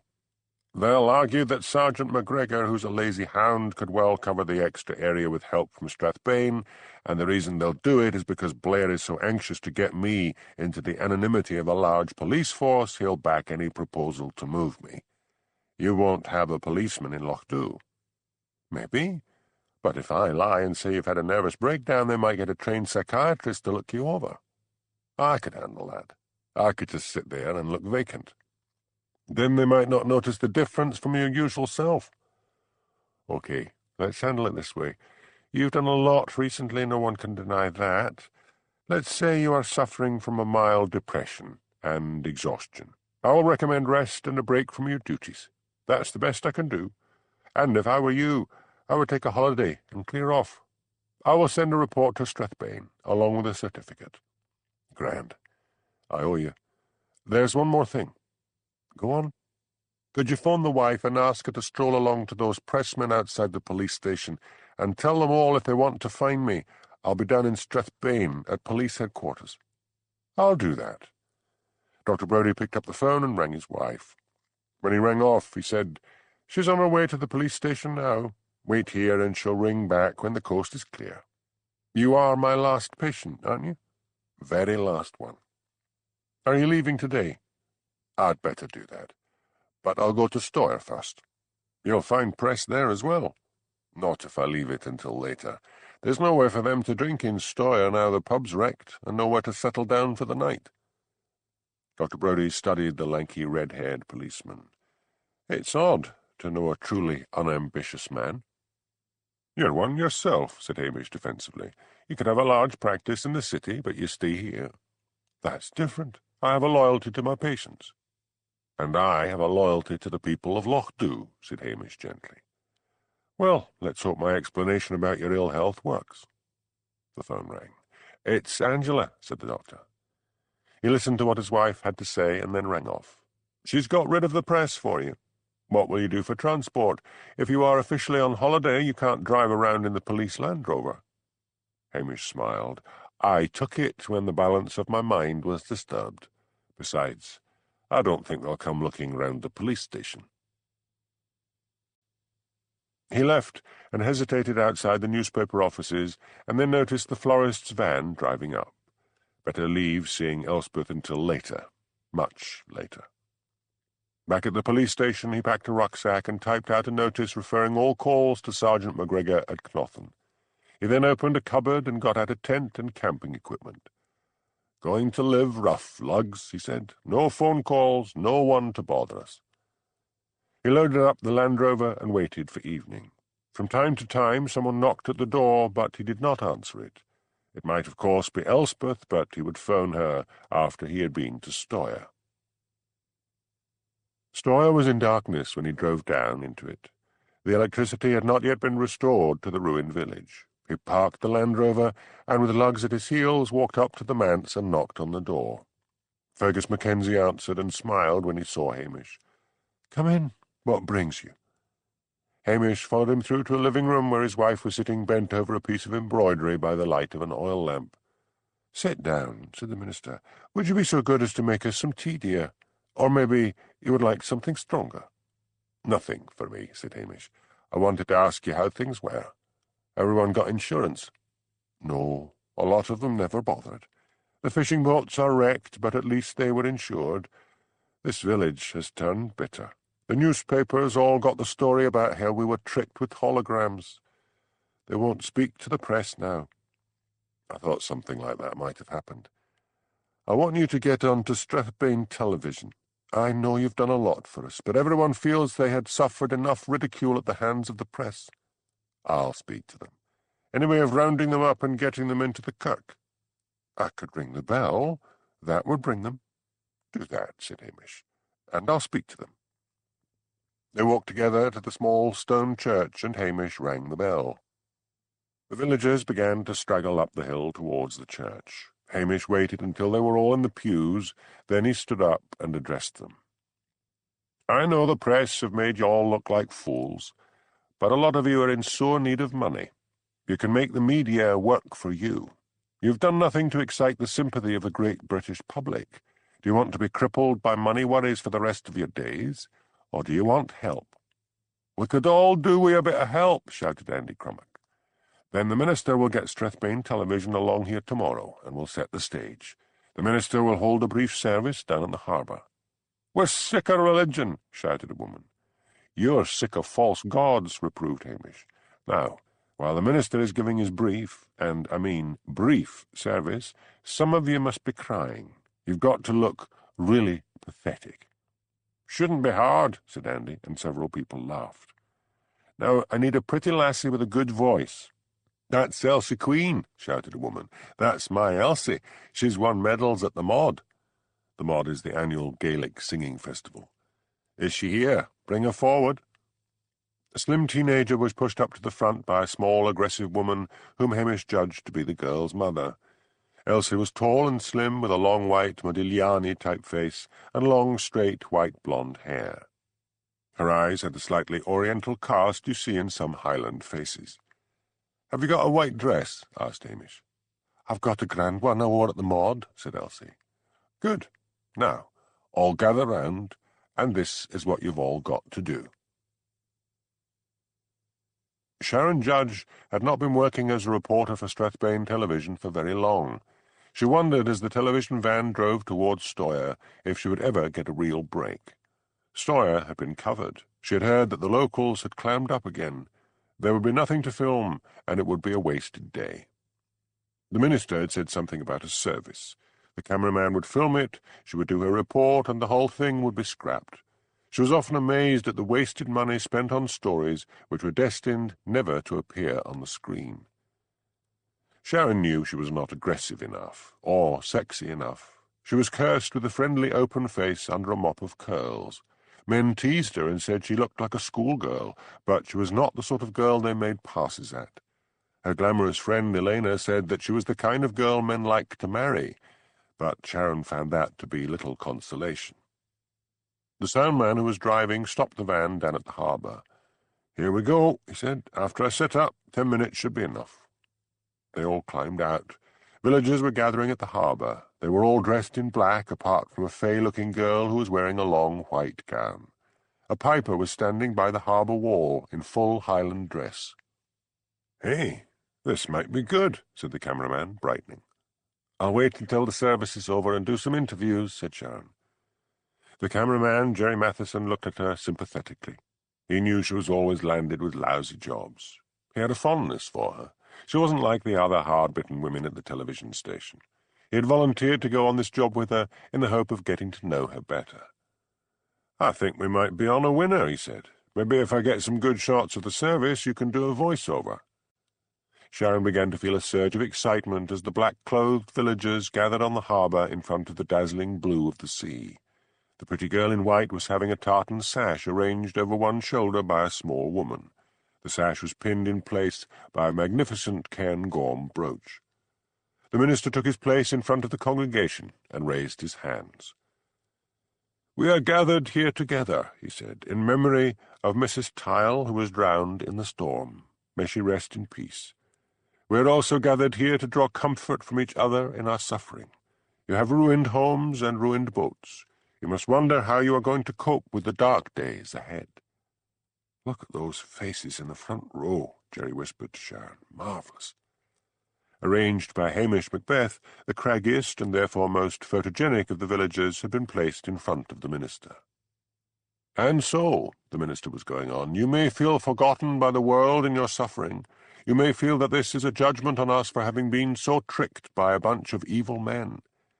But I am asking you to have hope. There are good people in the world, and I am sure there are people who will help us. May the Lord bless you all." The congregation fell silent. Then Elsie Queen began to sing a Gaelic lament. Her pure, clear voice soared up the hills. Several of the women began to cry openly, and some of the men had tears running down their faces. Sharon felt a lump in her throat.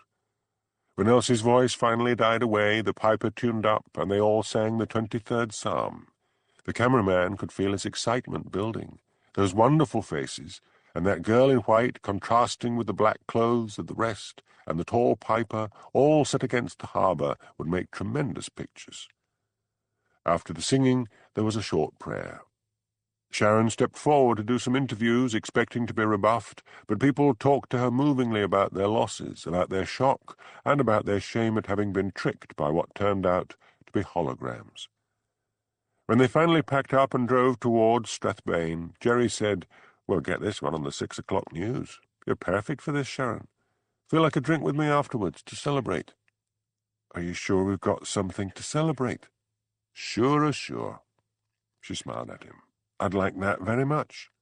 "I don't know if my eyes were deceiving me," said the soundman, negotiating the big van round the hairpin bends, "but I thought I saw that tall copper, the one who saved the wee girl, at the back of the congregation.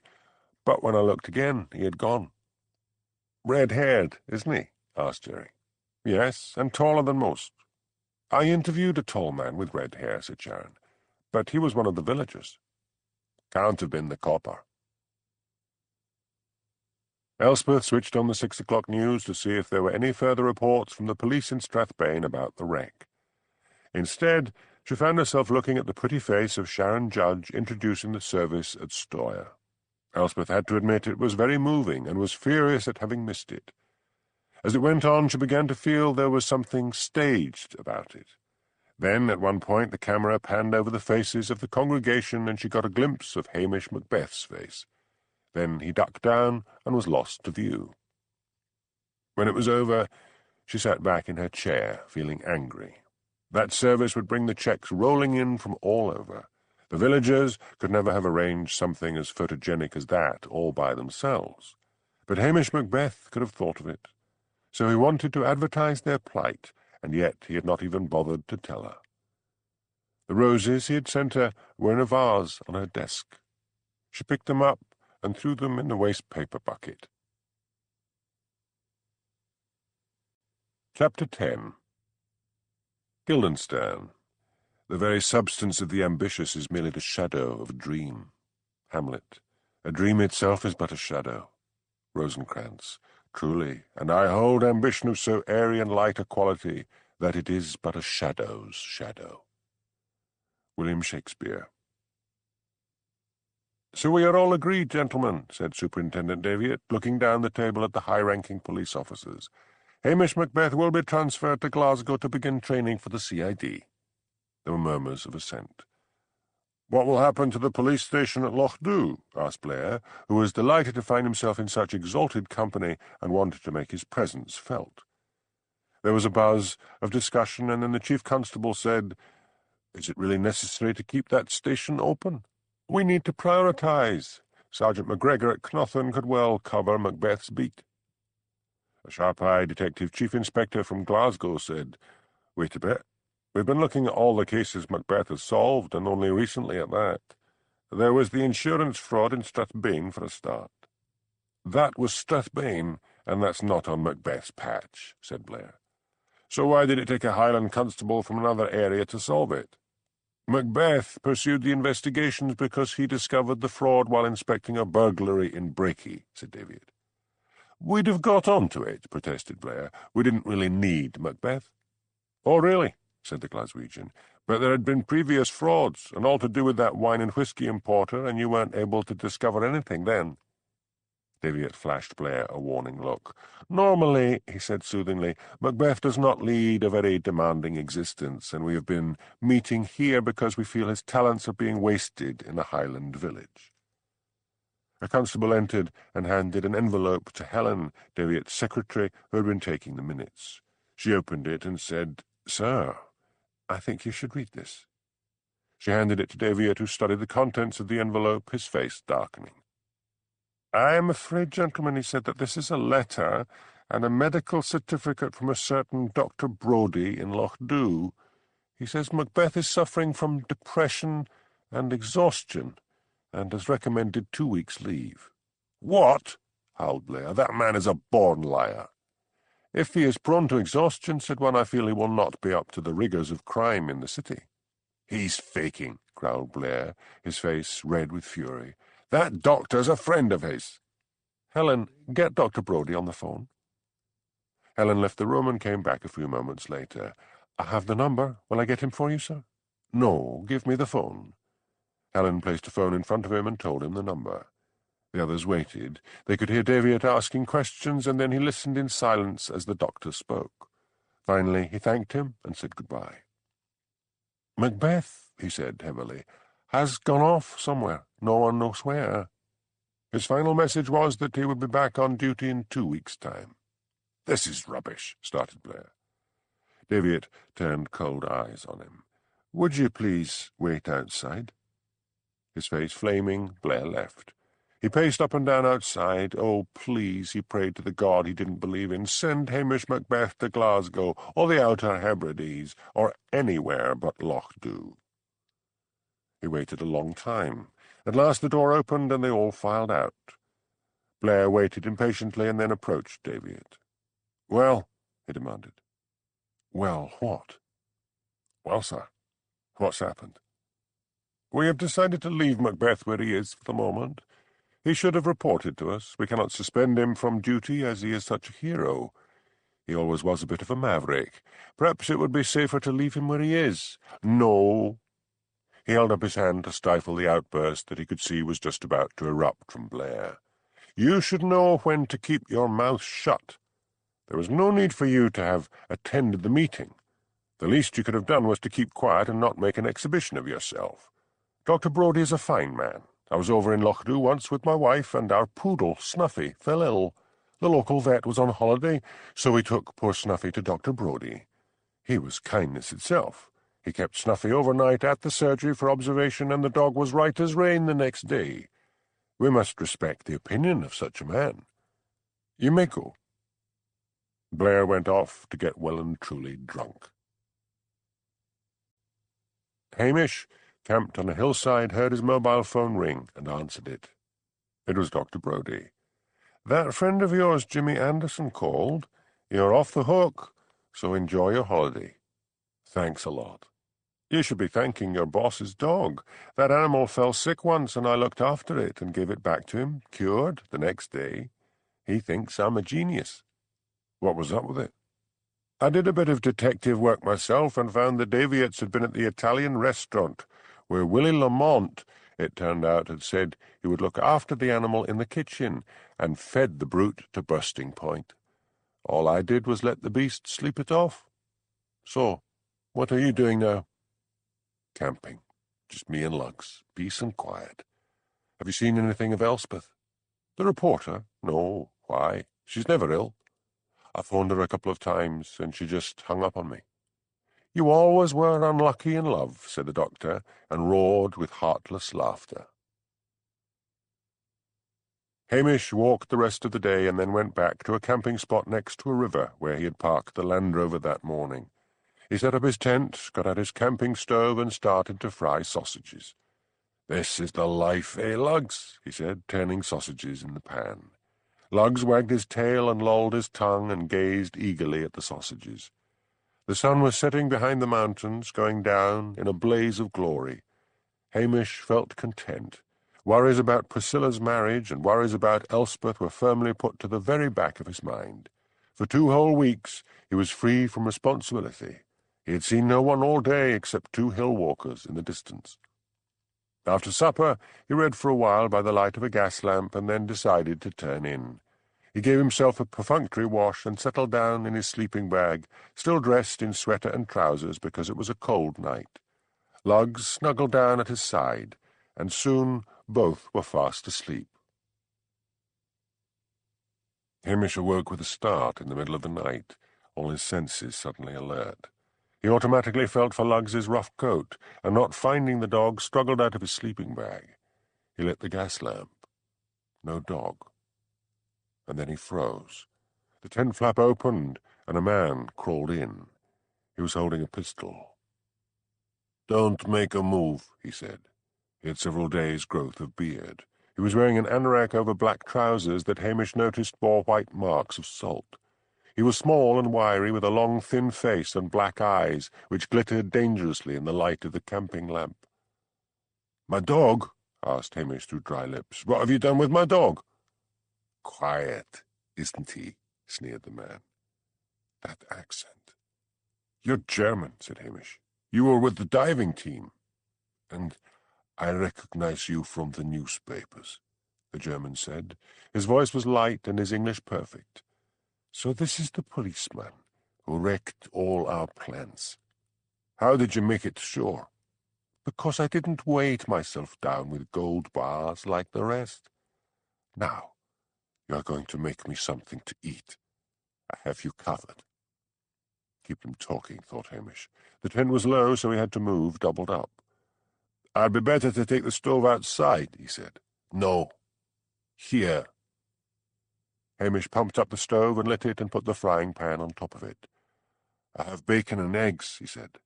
"That'll do." "And then what?" asked Hamish. "Then I will kill you and take your police vehicle." Hamish looked at the gun. "We're not very up on guns in the Highlands," he said, his voice soft and amiable, as if entertaining a friend. "What kind is it?" The man laughed. "You're brave. It'll be a pity to kill you. This, my friend, is an HS 2000 semi-automatic pistol made in Croatia. It's the best of its kind anywhere." The fat was hot. Hamish laid in 2 rashers of bacon. This man may kill me, but I'll try to at least damage him first, he thought. He knew that the landscape for miles around was empty of habitation, and who was going to come by in the middle of the night? And then he heard voices. He could hardly believe his ears. Then a woman saying loudly, "Shine your torch! It's a dog! He's wounded!" The man swore. "Move outside and join them. Fast!"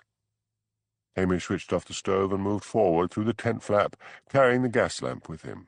The light shone down on Lugs. The dog was lying still, a nasty-looking wound on his head. Hamish could feel rage boiling up inside him. 2 figures were crouched down beside Lugs, a man and a woman. They were probably the hill walkers he had seen earlier. The man was shining a torch on Lugs. "What happened here?" he asked. "Get to your feet," ordered the German, "and put your hands on your head." Startled, they rose up and stood staring at the gun. "You join them," the German said to Hamish. "Back against the Land Rover. It looks as if I'll have to kill all of you," he said. "Don't you want to eat first?" He grinned. "You're a cool one. I can cook myself." "Did you hit that dog?" asked the woman, tears starting to her eyes. "Had to silence it. Lured it out of the tent with a bit of cheese. I've been stalking this man all day." "Shoot him, but let us go," cried the woman. "We won't say anything." "What were you doing, walking the hills in the middle of the night?" asked Hamish. "We're on our honeymoon," she said. "We thought it would be so romantic to walk under the stars." "I'm Hamish Macbeth, police constable of Loch. What are your names?" "I'm Peter, and this is Linda," said the man. "For God's sake," said the German, his accent thickening, "let us get this over with." He raised the pistol. "Do you mind if I turn my back?" asked Hamish. "I never did like to look death in the face." "Oh, very well. All of you turn round, against the Land Rover. Do you mind if I say a wee prayer?" "You're crazy," he said. "Make it short."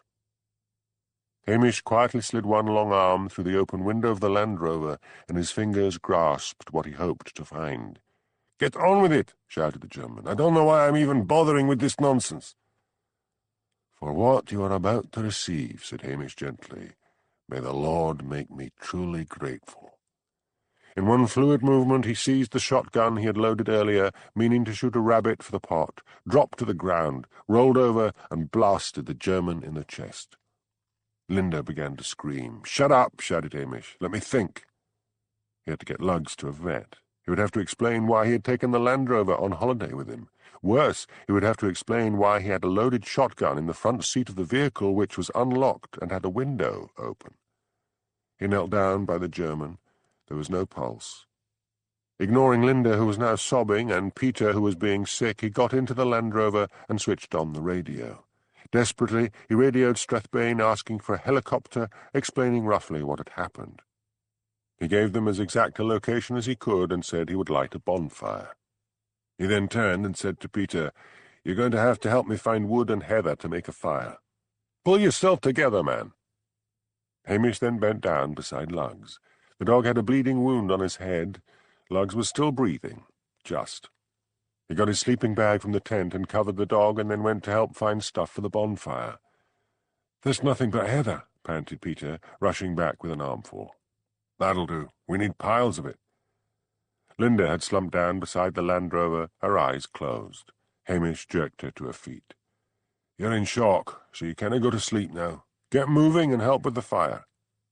"Can't you cover that man up?" She shuddered and looked at the dead body of the German. Hamish went into the tent and came out with a rug and threw it over the body. When a great pile of heather had been gathered, he threw petrol over it and struck a match. "They should see that," he said. "Keep getting more heather." An hour passed while they desperately fed the fire, and all the time Hamish prayed for the life of his dog. He could have cried with relief when he heard the whir of a helicopter soaring over the mountains. Then came another. They both sat down in the heather. Police poured out, headed by Jimmy Anderson. "It's Lugs," cried Hamish. "He's mortal bad. Got to get him to a vet." Jimmy's sidekick, McNabb, was there with him. "Hamish, we've got to get a full statement. We've got to wait for the pathologist." "We've got 2 helicopters," said Jimmy, "and Macbeth here needs hospital treatment." "For what?" asked McNabb. "I'll think of something. Get along, Hamish." Hamish lifted Lugs tenderly into the helicopter. "Hospital?" asked the pilot. "No, the vet," said Hamish. All the way to the small airport at Strathbane, Hamish held Lugs. The pilot had radioed ahead, and a police car was waiting for them. There was a vet in Strathbane. Hamish knew where he lived, so he directed the driver to the man's house. Once there, he hammered on the door until the vet, blinking sleepily, answered it. "It's my dog, Fred," gasped Hamish. "He's dying. Someone hit him. I don't want him to die." "Take him round to the surgery next door. I'll need my coat." In the surgery, Lugs was laid out on a table. "Pretty bad," murmured the vet. "You'll need to leave the animal with me, Hamish." "No, there's nothing you can do here. Go and get some sleep." Hamish reluctantly went back to the police car. "They've just radioed," said the driver. "Mr. Davitt's out of his bed and heading for headquarters. He wants a full statement from you." Hamish groaned. Superintendent Davitt saw Hamish in an interview room, not in his office. Another detective was there, a new one Hamish did not recognize, and the tape was started as Davitt explained. "I want you to give me a full report. I gather he was the only survivor from that boatload of Germans. The 2 hill walkers say you pulled a shotgun out of the police Land Rover and shot him. They do say he was ready to kill all of you, but what we must know for the record is why you took a police vehicle with you when you were supposed to be on leave, and why you had a loaded shotgun in an unlocked vehicle with a window open."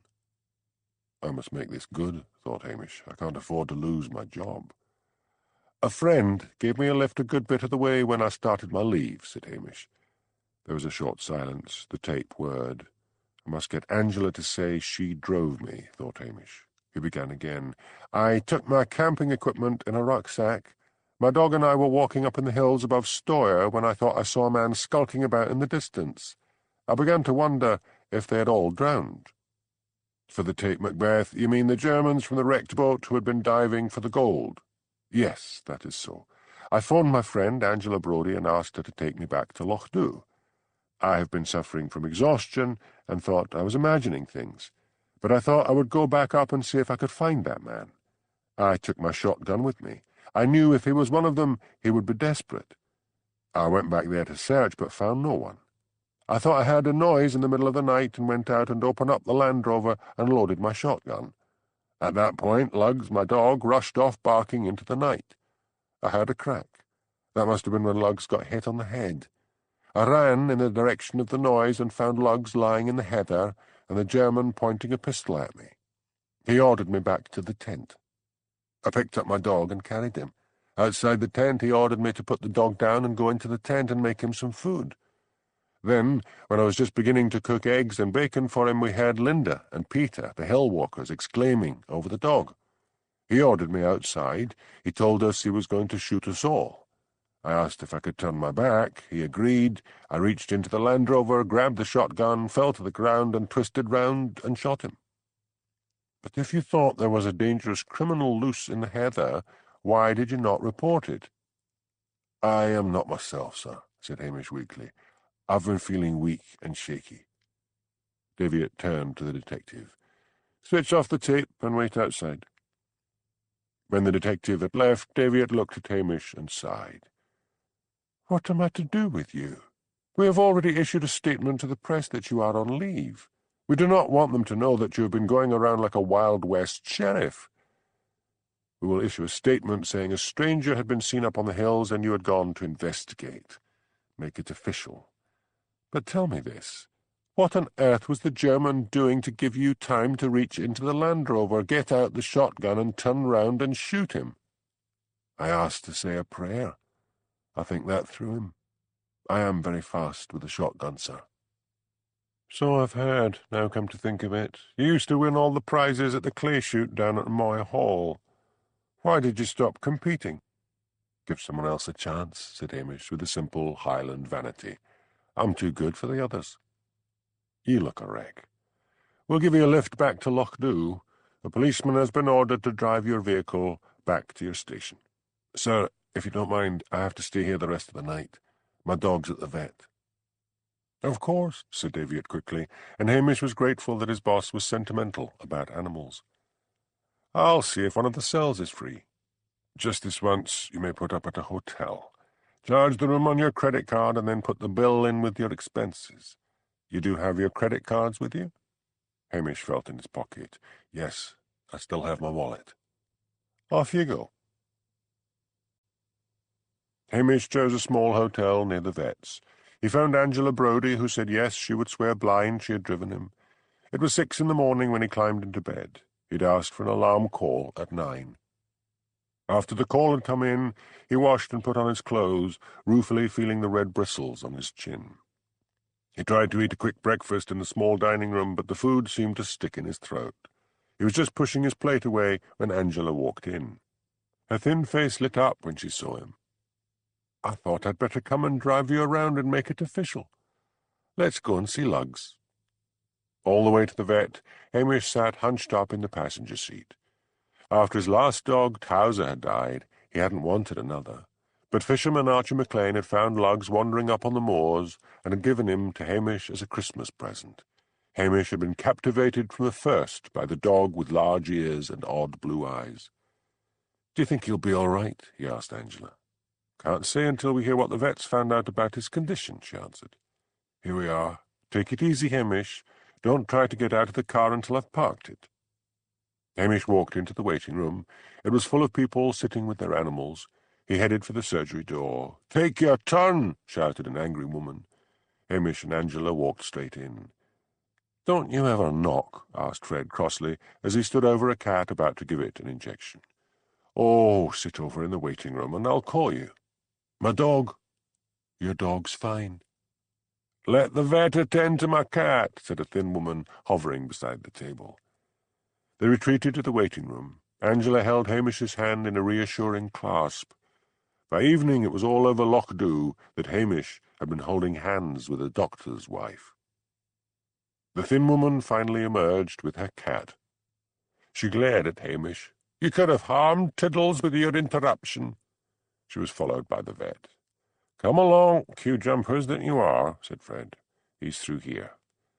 That dog of yours must have a skull like iron. I x-rayed him. He took a sore dunt, but no bones broken in his skull. Just a bad concussion." There were various large pens holding sick animals. "Here we are," said the vet. Lugs had a white plaster on the crown of his head. He was lying on his side with his eyes closed. "Lugs," said Hamish softly. The dog opened one blue eye and feebly wagged his tail. "Can I take him home?" "No. You'll leave him here until I phone you. Now run along. I have other animals to see to." Back in Angela's car, Hamish said, "I could sleep for a month, but I'd better get back to Loch and write up my full report. I'll tell you what, I'll type for you. You dictate. You're so tired your fingers will fall between the keys." "Elspeth all right?" "I think she was coming round," said Angela, "but she'll be mad again when she hears the news. More drama, and you didn't even let her know." "I hadn't time to let her know." "Let's hope she sees it that way. They phoned up to check I had driven you, and I confirmed that. And then you'll be glad to know my excellent husband got on to Daviot and told him you definitely needed peace and quiet and rest. So you're still off work. Once we get the report off, you can sleep for days, if you like." The Land Rover was standing outside the police station. Hamish collected his things from it, and he and Angela went inside. He dictated his report, which she neatly typed up on the computer and sent to Strathbane. All the time the phone rang with requests from newspapers for an interview. "It won't be Blair who leaked it this time," said Hamish. "He'll think I've had enough publicity. Have you heard how things are in Stoyre?" There was a really moving piece about the villagers on Strathbane telly. Cheques are starting to pour in from well-wishers. They'll need to set up a trust. Oh, and some lassie called Elsie Queen, who sang a Gaelic song, has been signed up by a London agent. Stoyre will never be the same again. "Yes, it will," said Hamish. "The world will move on and Stoyre will be forgotten. Isn't it sad that we only get upset about nasty things happening to people and places if television decides we should? Did you have anything to do with that business in Stoyre? I'm sure they would never have thought to stage anything like that themselves. It was like a sort of Brigadoon setting. Whiff of Hollywood about it all. Oh, really? Sorry, I missed that. So, you didn't have anything to do with it? Gosh, I'm tired. If you don't mind, Angela, I'm off to bed. But when Hamish finally stretched out on his bed, he found his mind was racing with worries about Lugs. Would the dog really be all right? Priscilla, was she really going through with getting married? And Elspeth, would she ever speak to him again? He picked up an American detective story and began to read from where he had left off. The American detective had been beaten up with an iron bar, had gone 2 nights without sleep, and was still soldiering on. Makes me feel like a wimp, thought Hamish. The book slid from his hand onto the floor, his eyes closed, and he was asleep at last. Hamish slept right through until the next morning and found to his irritation that the press were outside the police station again. He phoned Strathbane and asked for permission to speak to them because he knew they would not go away until he did so, and he was anxious to get on with his normally quiet life. The word came back from Daviot that as he was supposed to be ill, Detective Chief Inspector Blair would be over to have a word with them. Blair eventually arrived. He looked in high good humour. Hamish opened the kitchen door a crack and listened. "You lads want a statement," said Blair, "so I suggest we all go to the pub, and I'll give you one." "What about Macbeth?" shouted one. "You won't get him. He's off on vacation. Come along." Hamish waited until they had gone, then phoned Archie McLean. "Blair's taken the press along to the pub to make a statement. Could you do me a favour and get along there and see what he's saying?" "I'll do that," said Archie, "but you owe me a dram." Hamish waited patiently that morning until he heard a knock at the kitchen door. He opened it, and Archie slid in. "I have never heard such a load of twaddle," said Archie. "I doubt if the press will be bothering you for a long time." "What did Blair say?" asked Hamish, lifting down the whisky bottle and setting a glass in front of Archie. "Help yourself." "The big man started off by telling them you still had the exhaustion, but would be back at work in a couple of weeks. Then he began to tell them what a great detective he was, getting drunker and louder by the minute. One by one they left, and by the time they had all gone, he was bragging away to an empty space. Then he got in his car and drove off." "He drove?" "Aye, but he won't get very far." "Why?" "I phoned Strathbane and said there was a fat man, drunk as a skunk, that had just left the pub and taken the Strathbane Road, driving a W-Reg Volvo. You look fine to me. Are you suffering from the exhaustion?" "Not really. Just want a holiday." "Are you going away?" "I might. My dog got injured." "Lugs, what's been happening? There was a bit in the paper, they say, but I haven't seen him yet." Hamish told Archie about his adventures. "So," he finished, "I'd better enjoy my bit of rest because I'll be spending a lot of time in court giving evidence. Do you know, it's all around Loch Dhu that you and Angela Brodie were seen holding hands." "Oh, for heaven's sake," said Hamish crossly. "The Curry sisters tackled her with it, and she told them herself I'd been in love with you for years." "I'd better see Angela and put a stop to it. She never did realize what a lot of damage a misplaced sense of humour can do in a village." Angela, confronted by him half an hour later, looked guilty. "You know how it is, Hamish. They are so gossipy and righteous, I couldn't resist it. The trouble is, Angela, if I go around denying it, folks will really begin to think there's something in it. Maybe you should be seen around with Elspeth. I tried to phone her, but she hung up on me. Have a word with her.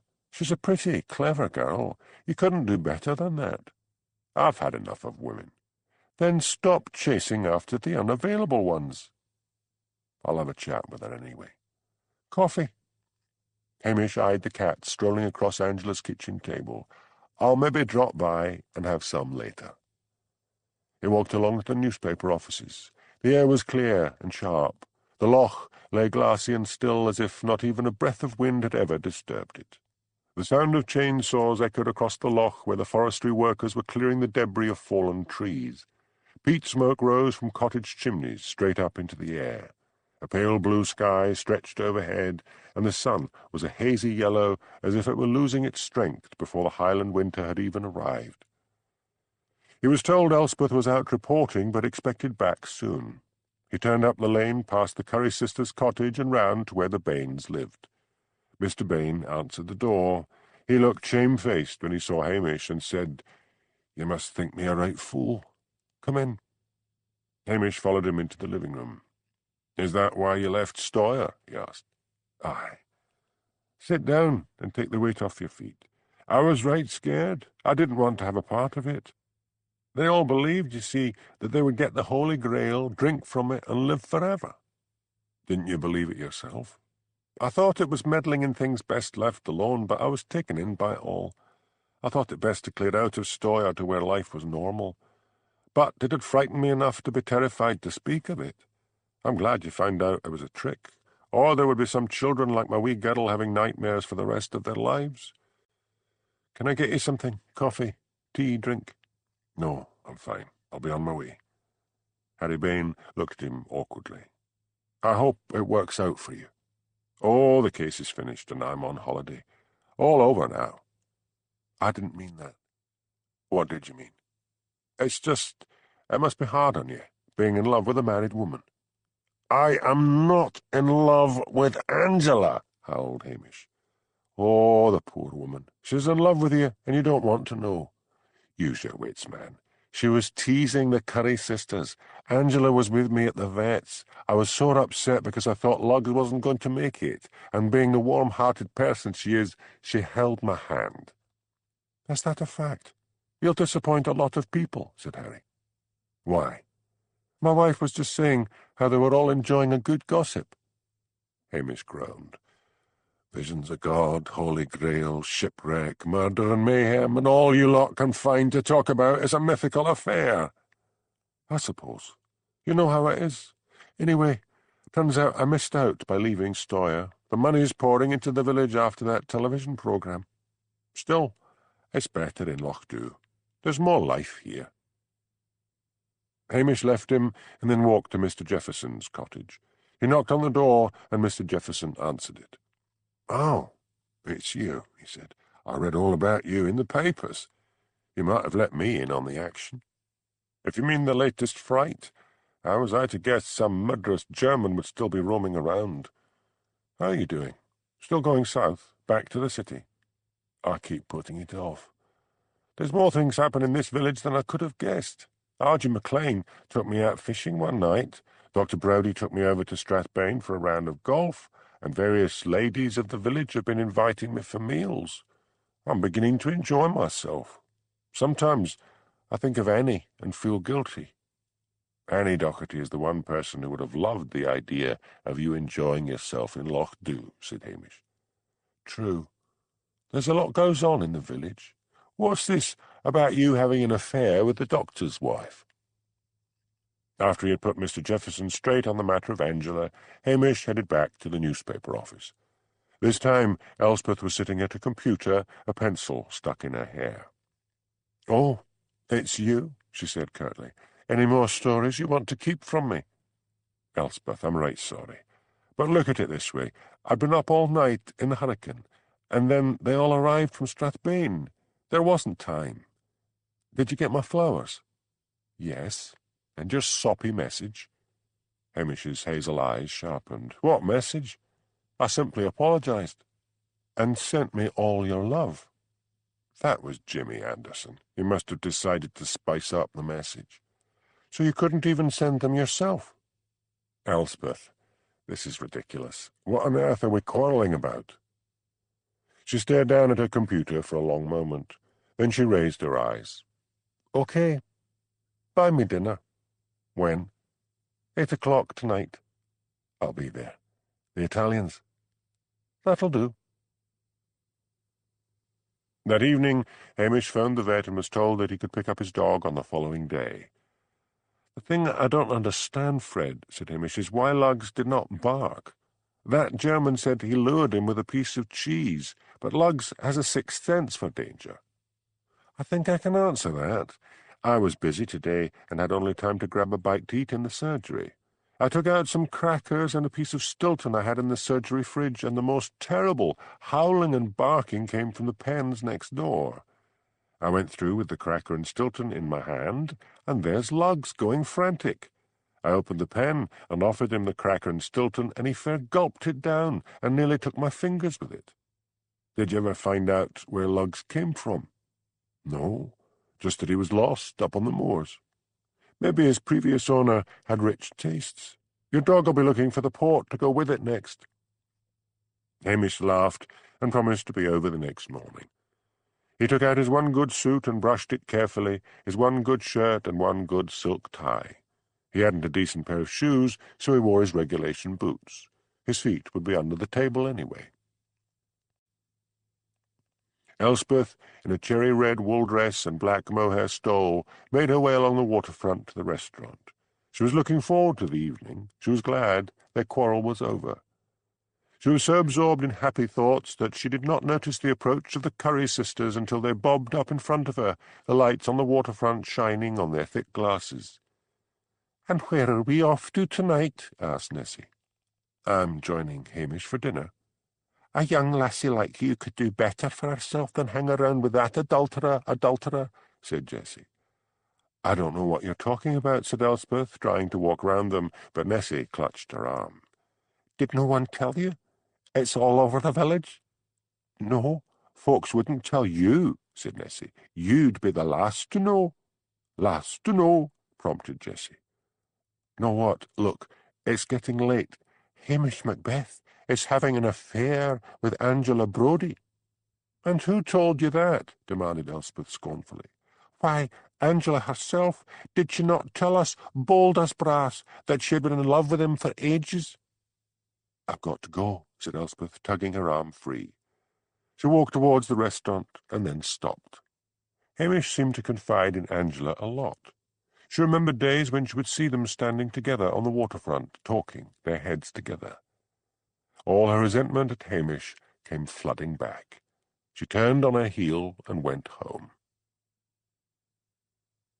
"Are you not going to order?" asked Willie Lamont. "Not yet," said Hamish. "I'm waiting for Elspeth. She's late. I'll give her a ring." He waited until Willie had retreated, then he took out his mobile phone and dialed her home number. "Yes," came Elspeth's voice on the phone. "Where are you?" asked Hamish. "I mean, aren't you coming?" "No, and I don't suppose you'll be lonely for long. Why don't you ask Angela Brodie, or have you finally had some decent consideration for her husband?" Hamish did not often lose his temper, but he lost it now. "For God's sake, you silly cow!"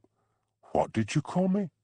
"I'm sorry, Elspeth. It's just that—" She slammed down the phone. He tried ringing several times again, but got the engaged signal. He waved Willie over. "She's not coming. I'll just have a bowl of spaghetti and a glass of your house wine." "Right, Hamish. You know, Hamish, I'm always here for you." Hamish looked at him in surprise. "Thanks, Willie. I mean, a man in trouble could always do with someone to speak to." Hamish's eyes narrowed. "Out with it, Willie." "I know the Kirk says that adulteration is a bad thing, but—" "The word is adultery," shouted Hamish. There was a silence in the restaurant as the other diners stared at him.